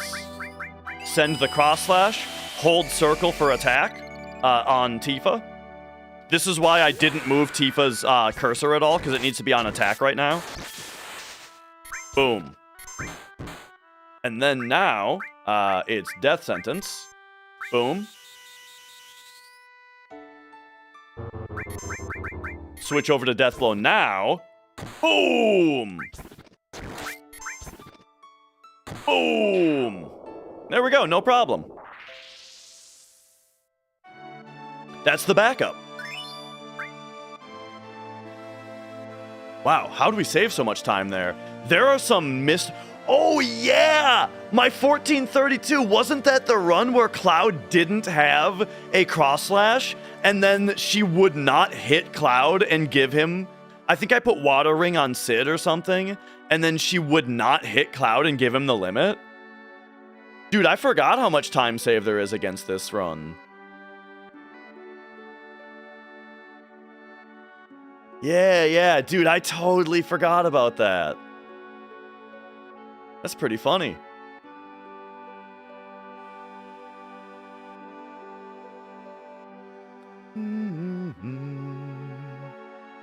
And then, of course, the other thing was that I lost 5 minutes in Northern Cave because I killed Christopher by accident.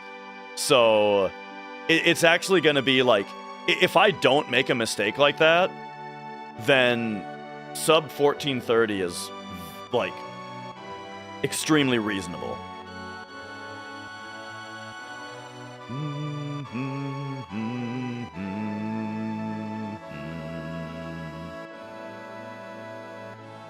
Da da da da da da da da da da da.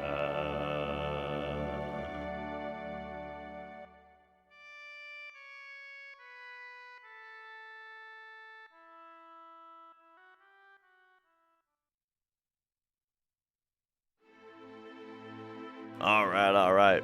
Stump beef, nah. How's it going? Hello, welcome. Okay, Hyper Cloud, Trank the others, Cure inactive.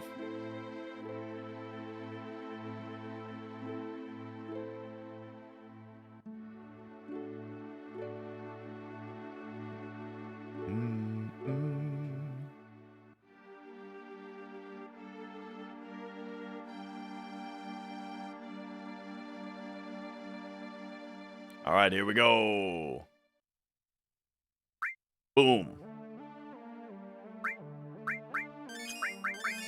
Hyper Cloud, Trank the others.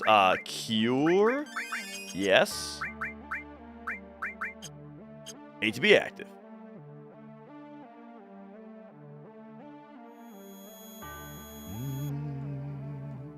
Never understood no Phoenix Down. I think the reason is that, like, when a character dies in combat, they're just downed, right? They're KO'd. They're dying, right? But that Sephiroth stab, that just killed her. Because, like, you had to spend all the time fighting Genova, right? And then by the time Genova was dead, Eris was dead too. I've never thought that it's that tough to, like, you know. Can we walk this? Probably. Force this encounter. Oh, we didn't have to force it, but it's fine to do it. Okay, anyway.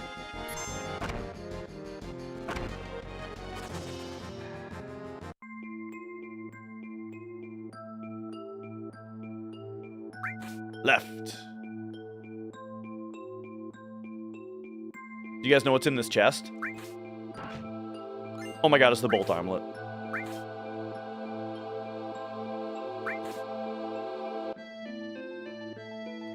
Do you guys, how many of you know about my relationship with the bolt armlet? Because last time I was running Hundo, it was a really big deal. But, you know, I see a lot of new faces around here. You guys are here for it? Oh, yeah. It was sad. It was sad that night, but then coming back and getting a run that was 8 minutes faster that did have the bolt armlet, that was perfect. The story is that I used to sell the bolt armlet for money because you passively accidentally steal it back in special battle always. But on one run, I never got the steal in special battle, and I didn't notice. And then I finished the hundo, thinking it was a new record, but then I didn't have bolt armlet while we were verifying, and it was an invalid run. But then I came back like the next day or the day after, did another run, 8 minutes faster even. And that time it was valid, and that's the 1432, or that's... I don't know if that's the 1432. Yeah, that is that one. Yes. The 1432 was the follow-up run. I don't have to do anything here, right? Yes, okay. So now we come here. We look for 4, 43, 52. We can take 59, holding 6. 59, holding 6. 1, 2, 3, 4, 5, 6. Do I have to do anything on this menu? No. So each of those menus, they just nudged RNG a little bit. And so what all of that did together is now I won't get an encounter until about right now.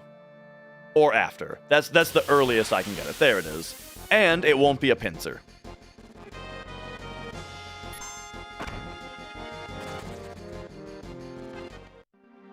Because now we're basically guaranteed to not get a second encounter because we're so close, you know. Getting 0 encounters there, too tall of an order. But getting just 1 is pretty easy. Oops. I'm so bad at this trick. There we go. Opening the door and talking to the girl at the same time makes it so that the door unfreezes you from the conversation. And now you can hit that text box. So now we can move during this cutscene when we're not supposed to. Or when we're not supposed to be able to. Final Fantasy IX has a totally different RNG system. Now, 1, 2, 1, 2, 3, 4, 5, nudge the guy, 1, 2, nudge the guy. Okay, so the reason for all of this is that on this text box right there, the game considers that cutscene done. So now we don't have to watch the rest of it, we just leave.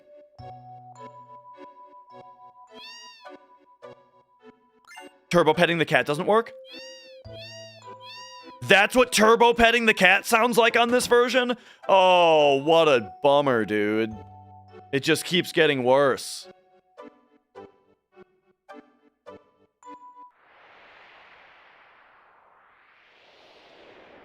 Okay, maybe they made snowboarding 60 FPS. Nope.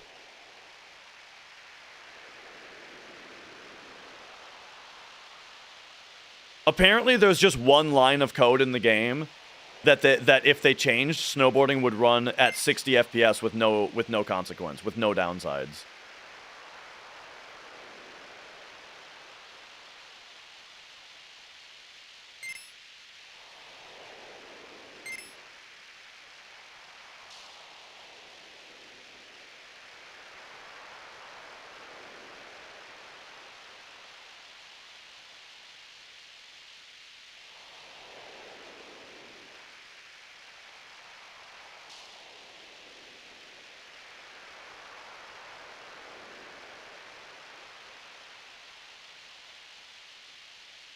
All right, all right.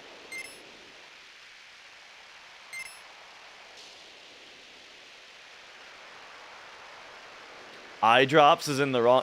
Oh my God! Circle is jump. Oh, I did a task jump though. I did a perfect jump there. Circle is jump now.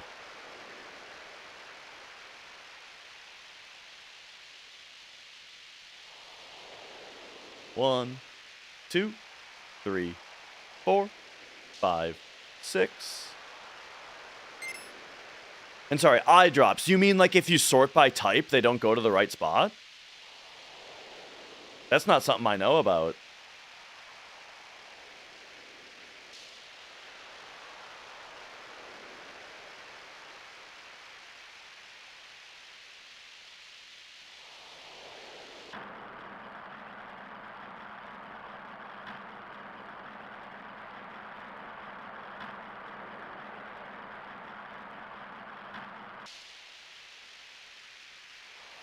Oh!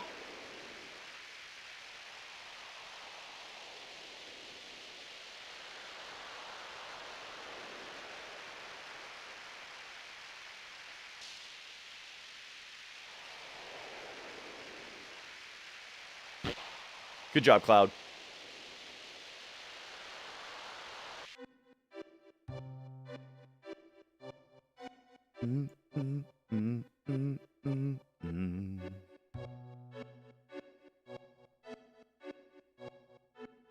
The best time for that, it's probably different between PC and PlayStation. The best PlayStation time, I want to say, is like 2:23. We should get a fight about right now. Yeah, there it is. Now we take 20 steps after this.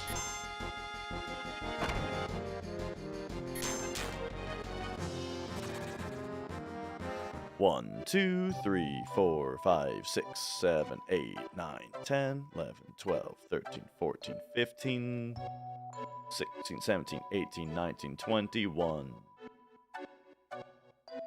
I counted 15 and then started at 16, so that's why I had to go up to 21, because I skipped a step.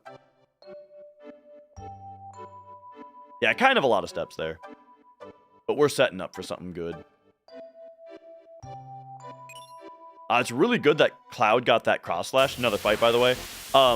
It's really good that Cloud got that cross slash, because now we don't have to preempt snow, which is good because I don't know how to preempt snow on PC. I only know how to do it on the PlayStation version. Make sure to touch the hot spring. It's just practice, Flex, but yes, I am doing hundo practice for this weekend.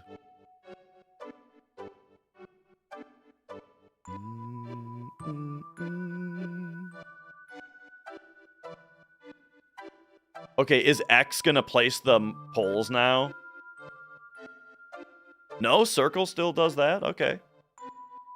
How do you like the turbo poles?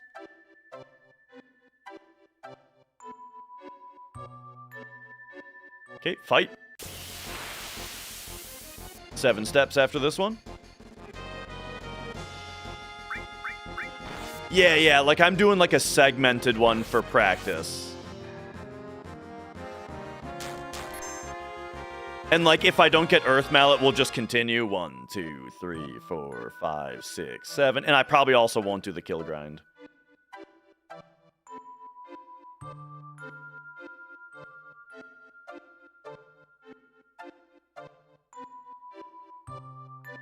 Okay, force here.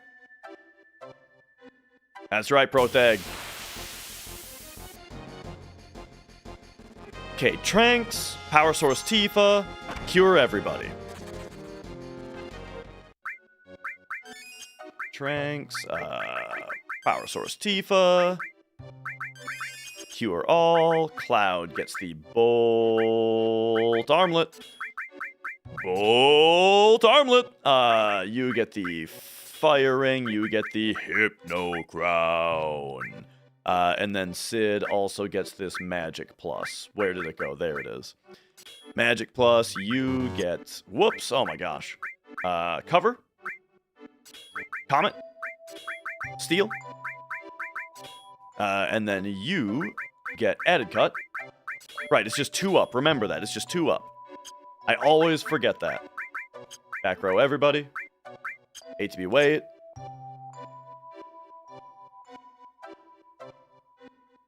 And now, there's a setup on PlayStation to get preemptive snow, but I don't really know it for PC, so we're just gonna do that.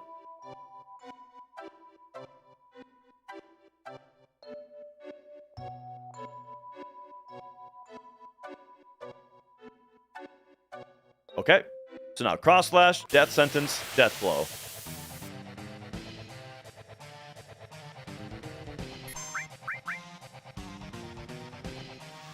Yep, Cross Slash, Death Sentence.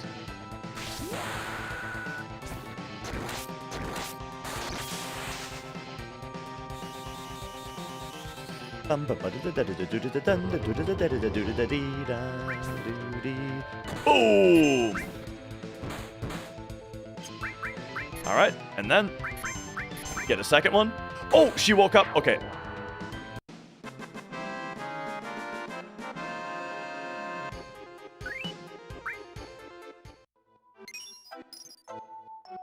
And then force an encounter right here. We can probably walk for that force, but oh well. Alright, this fight... I remember this fight. We just go Aqualung. Death Sentence. Actually, let's Flamethrower first. Flamethrower.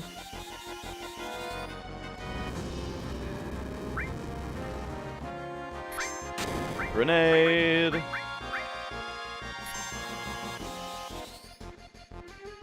Death Sentence. And Morph. There's our Ice Crystal.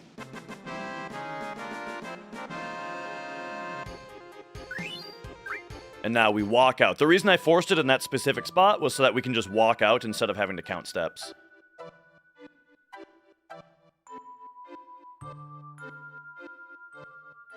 Alright. And yeah, Seraphim, this is the new version. Because I want, you know, since there's a new version, I want to hundo it. Just for fun. So I'm doing a practice hundo right now. Alright, we're going to fight 2 wolves.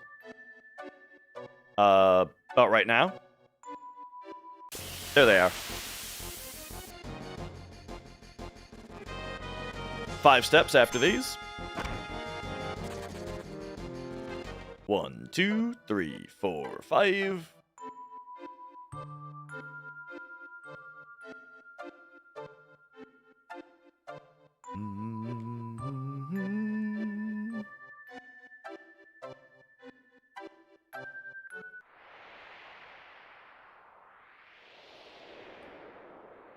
Well, we are almost up to Big Shoes, which is the so that kind of went quickly.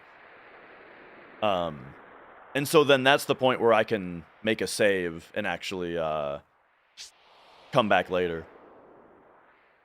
Because right now, our formations are still intact. Vulcan, how's it going? How does the new PC version feel? The fact that double input glitch is fixed is like the best thing. It's super nice. But the sound effects are really weird, where not every one of your sound effects plays while you're menuing. Because like they're not allowed to like interrupt each other. And that is very... that makes menuing like way harder than it needs to be. Because it's just weird. It really throws you off to not get feedback for every one of your inputs, you know?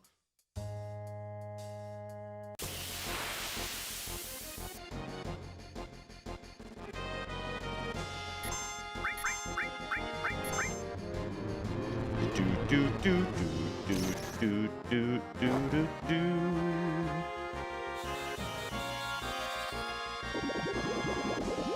All right, these guys we kill because it's a lot of experience, money, AP, and it's kills for Sid. Okay, so now we go Cloud, cure these two, elixir him, grab this javelin. Now we get to still the fight, like right when we enter this cave. Like right now, still the fight. Manip, Comet. Oh, nice. We got the first turn. Nice. Okay, Manip, Comet.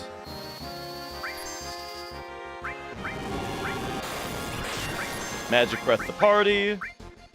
Here he Magic Diarrhea's the party because he's looking the wrong way. Oh, gross. Death sentence.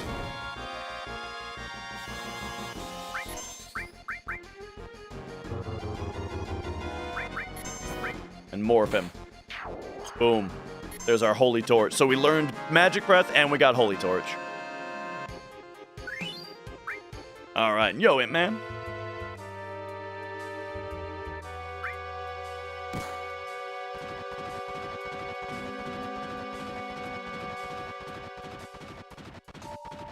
Pretty underleveled compared to like a natural playthrough. Yes, very much. But, you know, that's kind of what I love about JRPGs in general, though, is that, like, that means that when we do get kills, we get a lot of catch-up, you know? Or we catch up very quickly.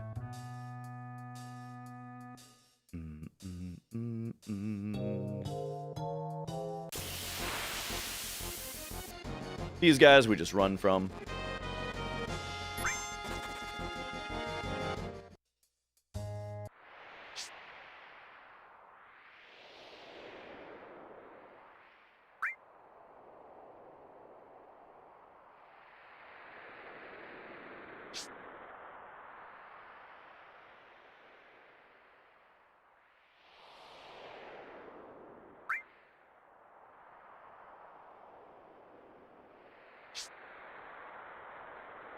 Do I like him grindy?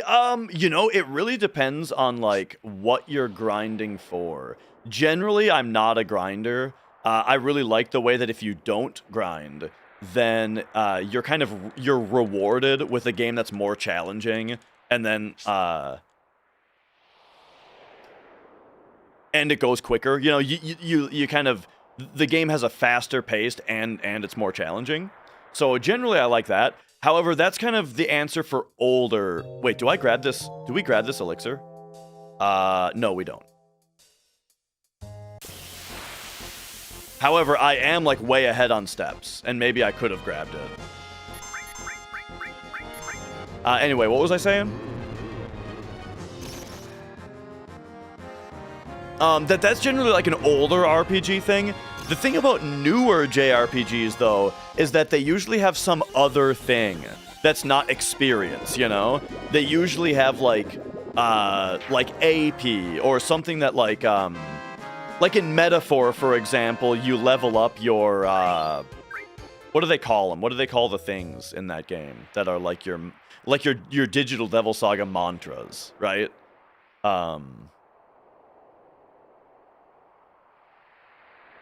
Archetypes. Yeah. So like leveling up your archetypes, right? That's the kind of thing that that does get me to grind, you know? Like, oh man, in Digital Devil Saga, you should have seen my party at the end of that game. But that's because it was really fun to grind in that game because of the mechanics, right? Like they hang on. Javelin, ribbon, and then we just go. Like in Digital Devil Saga, oh, you can't Magic Breath?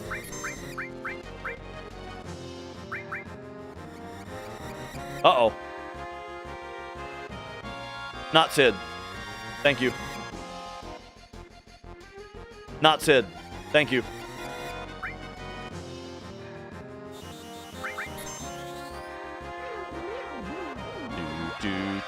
Do. Not Sid. Thank you. Okay, now they get elixirs now.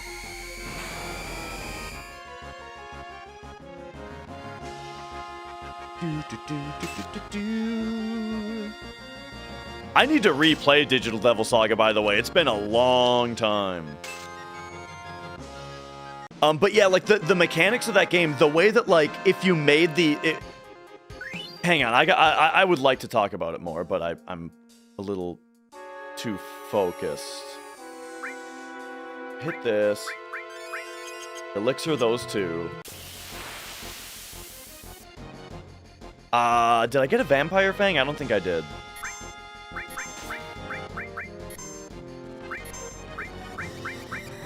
Okay. So the thing about Digital Devil Saga is that you are encouraged to like eat your enemies is the thing. You don't just slay the enemies. If you eat them, you get more AP, and the AP levels up your mantra, which is your current equipped class. And like each little class has like a certain abilities that if you master that mantra, you permanently gain that ability in your repertoire. And then you can always hot swap between fights whatever abilities from your repertoire you want into like up to 6 abilities. You can equip any of them at any time into your skills, right? And it's such a fun system. Because it's like you just want to, you just want to master all of these mantras so that you can equip all the, so that you can always have these different skills for these different situations and bosses, right? And the thing is, like, the way that you get extra AP is by eating enemies. And there's certain physical attacks that are like hunt attacks that eat, right? And so you have to kill an enemy with those attacks in order to get it, right? But then there's another mechanic that's fear, where you can make enemies afraid.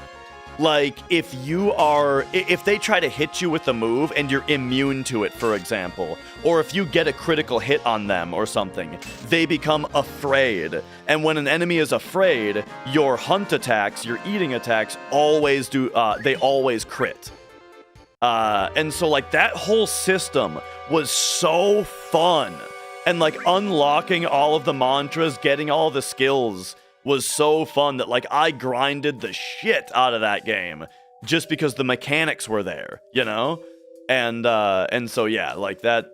So, in that kind of situation, that's when I grind a lot.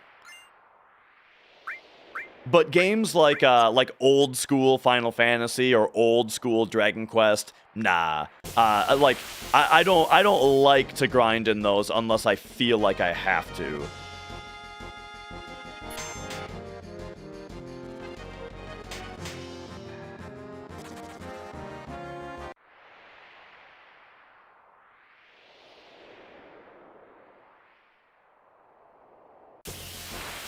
We still need one more fight out here. I'm way ahead on steps. Which, this happens on the PC version. PC resets your fractions to 0 every single screen transition. Which means that you get, like, between 0 and 7 frames of movement, you get back for free every single screen transition. So you end up getting really ahead compared to PlayStation.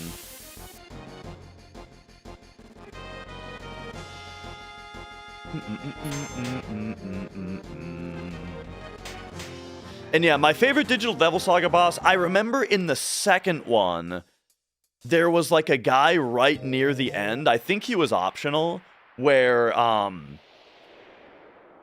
feel like the mechanic was that when you hit him with an element, he would shift all of his elements and resistances according to it.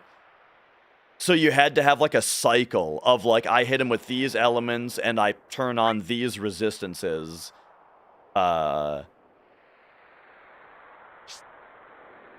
And I just remember the cycle being really fun.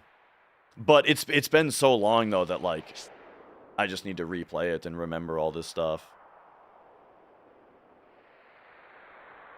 Okay, so now we force an encounter right here.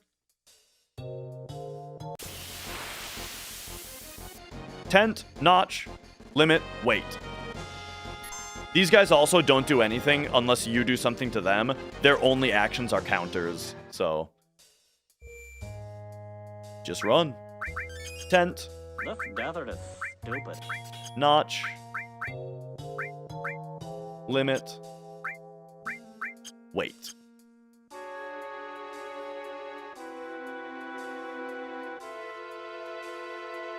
I also want to play Final Fantasy X again. That's the thing, like, I'm kind of planning on, when I have a lot of, like, when we're on parental leave, you know, and it's just me sitting around taking care of a baby, I'm gonna get some, I'm gonna get some of these games replayed. Anyway, Big Guard, Death Sentence.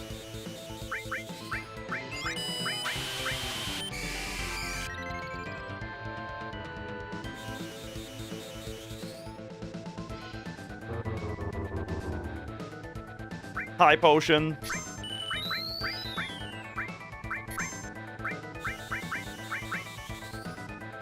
Laser.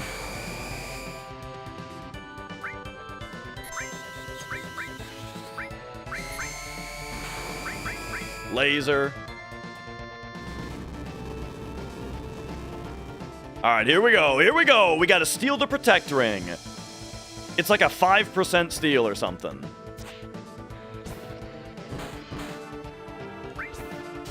Steal number 1.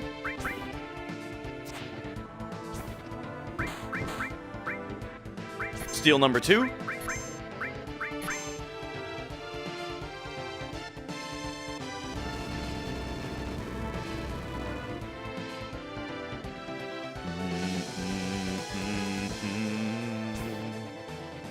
Come on, Tifa. Steal number 3. There it is.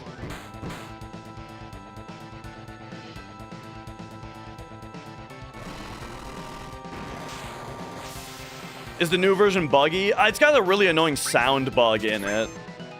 But other than that, I don't think it's any worse than the regular PC version. Oh, please don't kill Cloud. Okay, this is fine. Okay, that's 1, 2, 3, 4.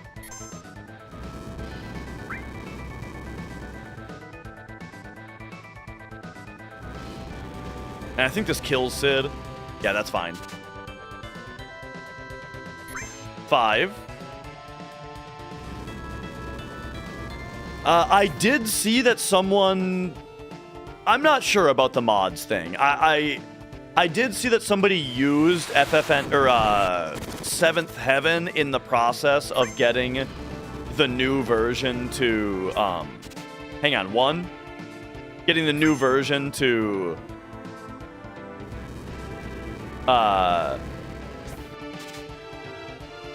2. All right, 3, 4, 5 to play like 2013. Like you can play with the 2013 glitches and bugs, as in like wrong warping is why you would want that. Using the new files if you use mods a little bit.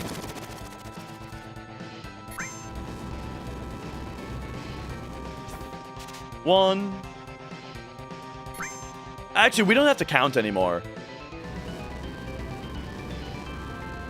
All right. So, yep. Here we go. We just have to sit here and try to steal until we get the Protect Ring. And that's just how this fight goes.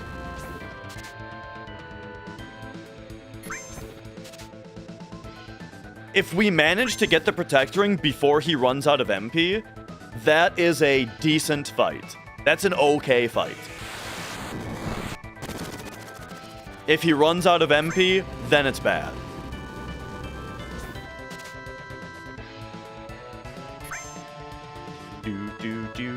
Do.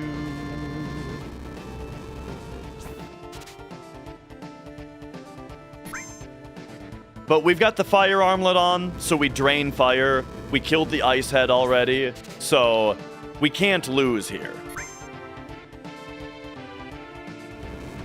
Protecting is for it's just for completion, right? Like we need, there it is. So now we need to hit him until he earth counters us. Perfect.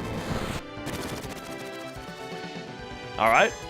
Now, I need you to do something. There it is. Okay. Now get Tifa back up.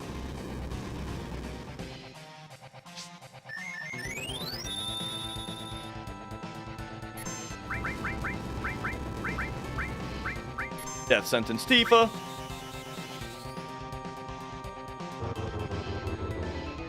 And go get him. So yeah, the thing is, in a 100% run, we just need to have every item. But also, it is useful to it will stop us from getting killed by a double lapis.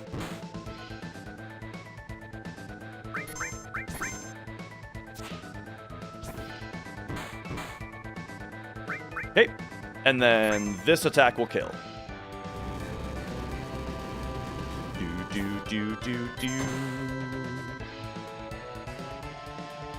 All right. So we lost a minute, but you know, it happens.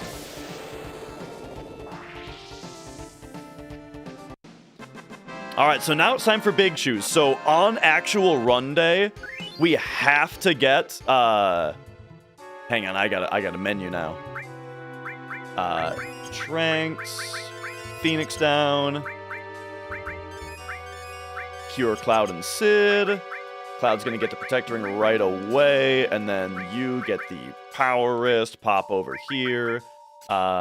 We go Steel, Morph, added cut. Oh, added cut's right here. Right. We go added effect, move added cut here, move elemental here, and then mystify.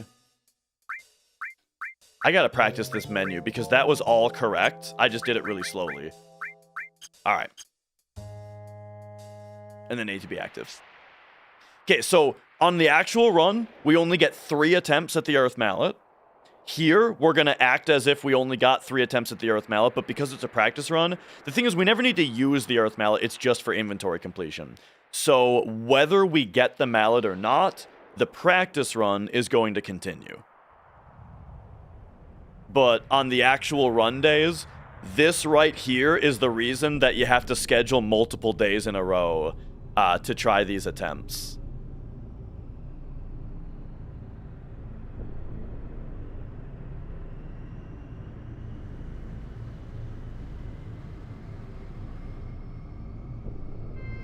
I did go on active, yep.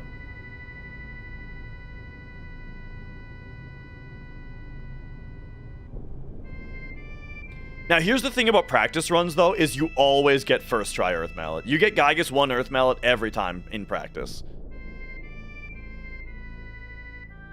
And yeah, that's the short version of it, Draken, yes. We need to finish the game with every item in our inventory, every materia, all equipment, and we need to kill every boss. And do, like, several side quests as well. Alright, death sentence. Morph. So the morph here is just to add damage. Because we have added cut. The thing is, a regular attack from Tifa barely doesn't kill. If we tried to death blow added cut, the death blow might miss. So morph added cut, well, that just gives us that little bit of extra damage we need for the kill. Alright, here it is. Oh, okay. Gigas 1 held out on us this time.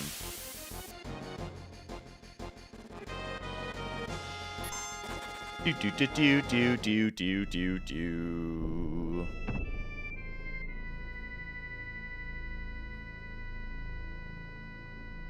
But yeah. We also have to learn every enemy skill. We have to learn every limit. We need to learn every enemy skill on all 4 E-skill materia. We need to learn every limit break. Oh, the Bolt Armlet run was a first try Earth Mallet? Funny. Alright, here we go. Gigas 2, baby.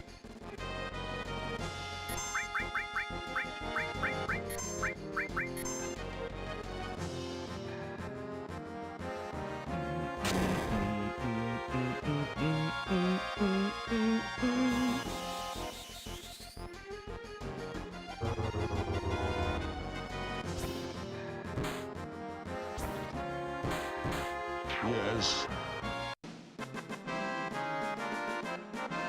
All right, and what do we got?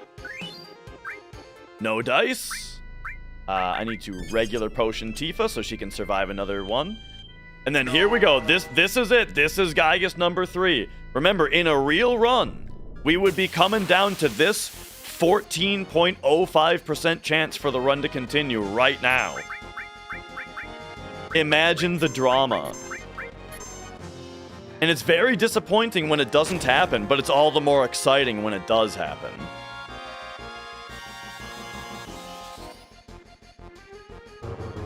We don't count steps anymore after we recruit Vincent.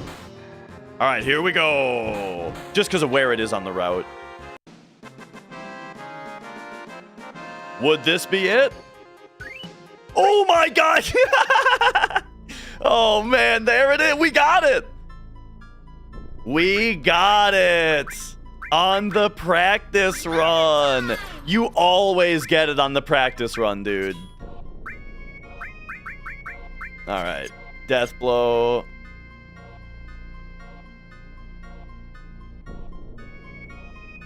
And notice we saved time here because I didn't do safety strats.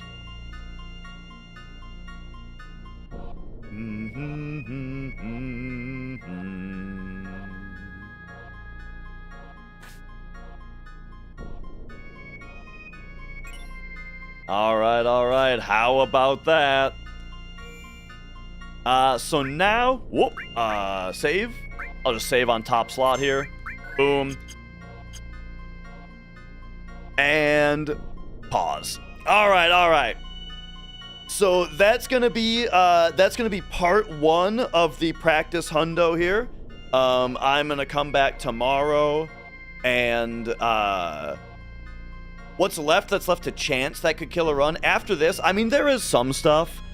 I did do safety strats on the 1432 Fuhuo, but I didn't need it.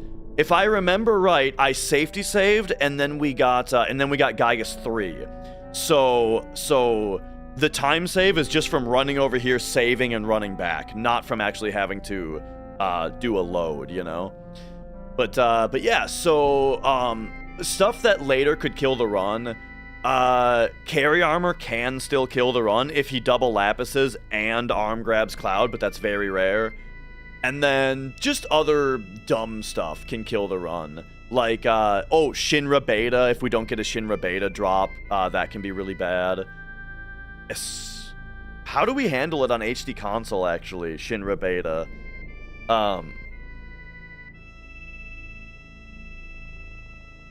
Because we can't reset. Yeah, I think Shinra Beta is also just a run killer if we don't get it, because of HD console resetting formations. Unless we come up with like an emergency formation thing to do, which would be weird, but it might be possible. And that, well, it would be possible. And then yeah, things like Chocobo Racing, Kiss of Death drop, that kind of thing can just be really bad and lose you a lot of time. But like run killers would be like Shinra Beta and Carry Armor, I feel like. Yeah, the soldiers in the sub can drop them. But that's the thing, is it's a drop. It's also a 14% drop. You just get a lot more than 3 tries at it. But alright. Yeah, so that's gonna be part 1 of our segmented hundo here, and then I think what I'll do tomorrow, I'll finish the segment tomorrow, and I think I'm gonna skip the kill grind. I think we're gonna finish the segment tomorrow, skipping the kill grind, because it just, you know, it's kind of a waste of time for practice, you know. You can steal them in the cargo ship, yes. The problem with stealing in the cargo ship is that you only have 1 steal materia at that point, so it's you're waiting for 1 character to get the steal, which loses a lot of time, and they can put your characters to sleep. So like you're getting your character put to sleep while you're trying to do steal attempts. It's super annoying. The thing is, most of the time you just get a Shinra Beta for free as a drop from a required fight. because you fight a bunch of the sub guys automatically, right? So you have a really good chance to just get one for free, spending 0 extra time. So we just YOLO it, you know, because we're gonna get it most of the time. But it can kill the run. But all right, there we go. That's about that.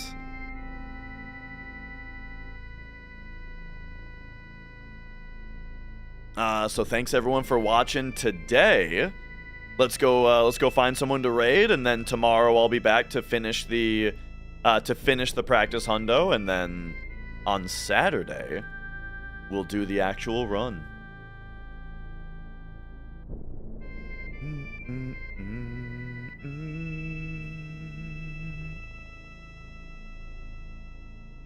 What do we see going on here? For those of you on Twitch, we can do a raid.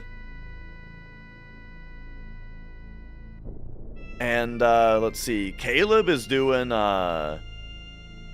he's doing a 100% playthrough of Final Fantasy X. So I'll send you guys over there. Those of you on YouTube, see you later. Goodbye. And then on Twitch, stick around and we'll do the raid. So, alright. See you guys tomorrow. Bye.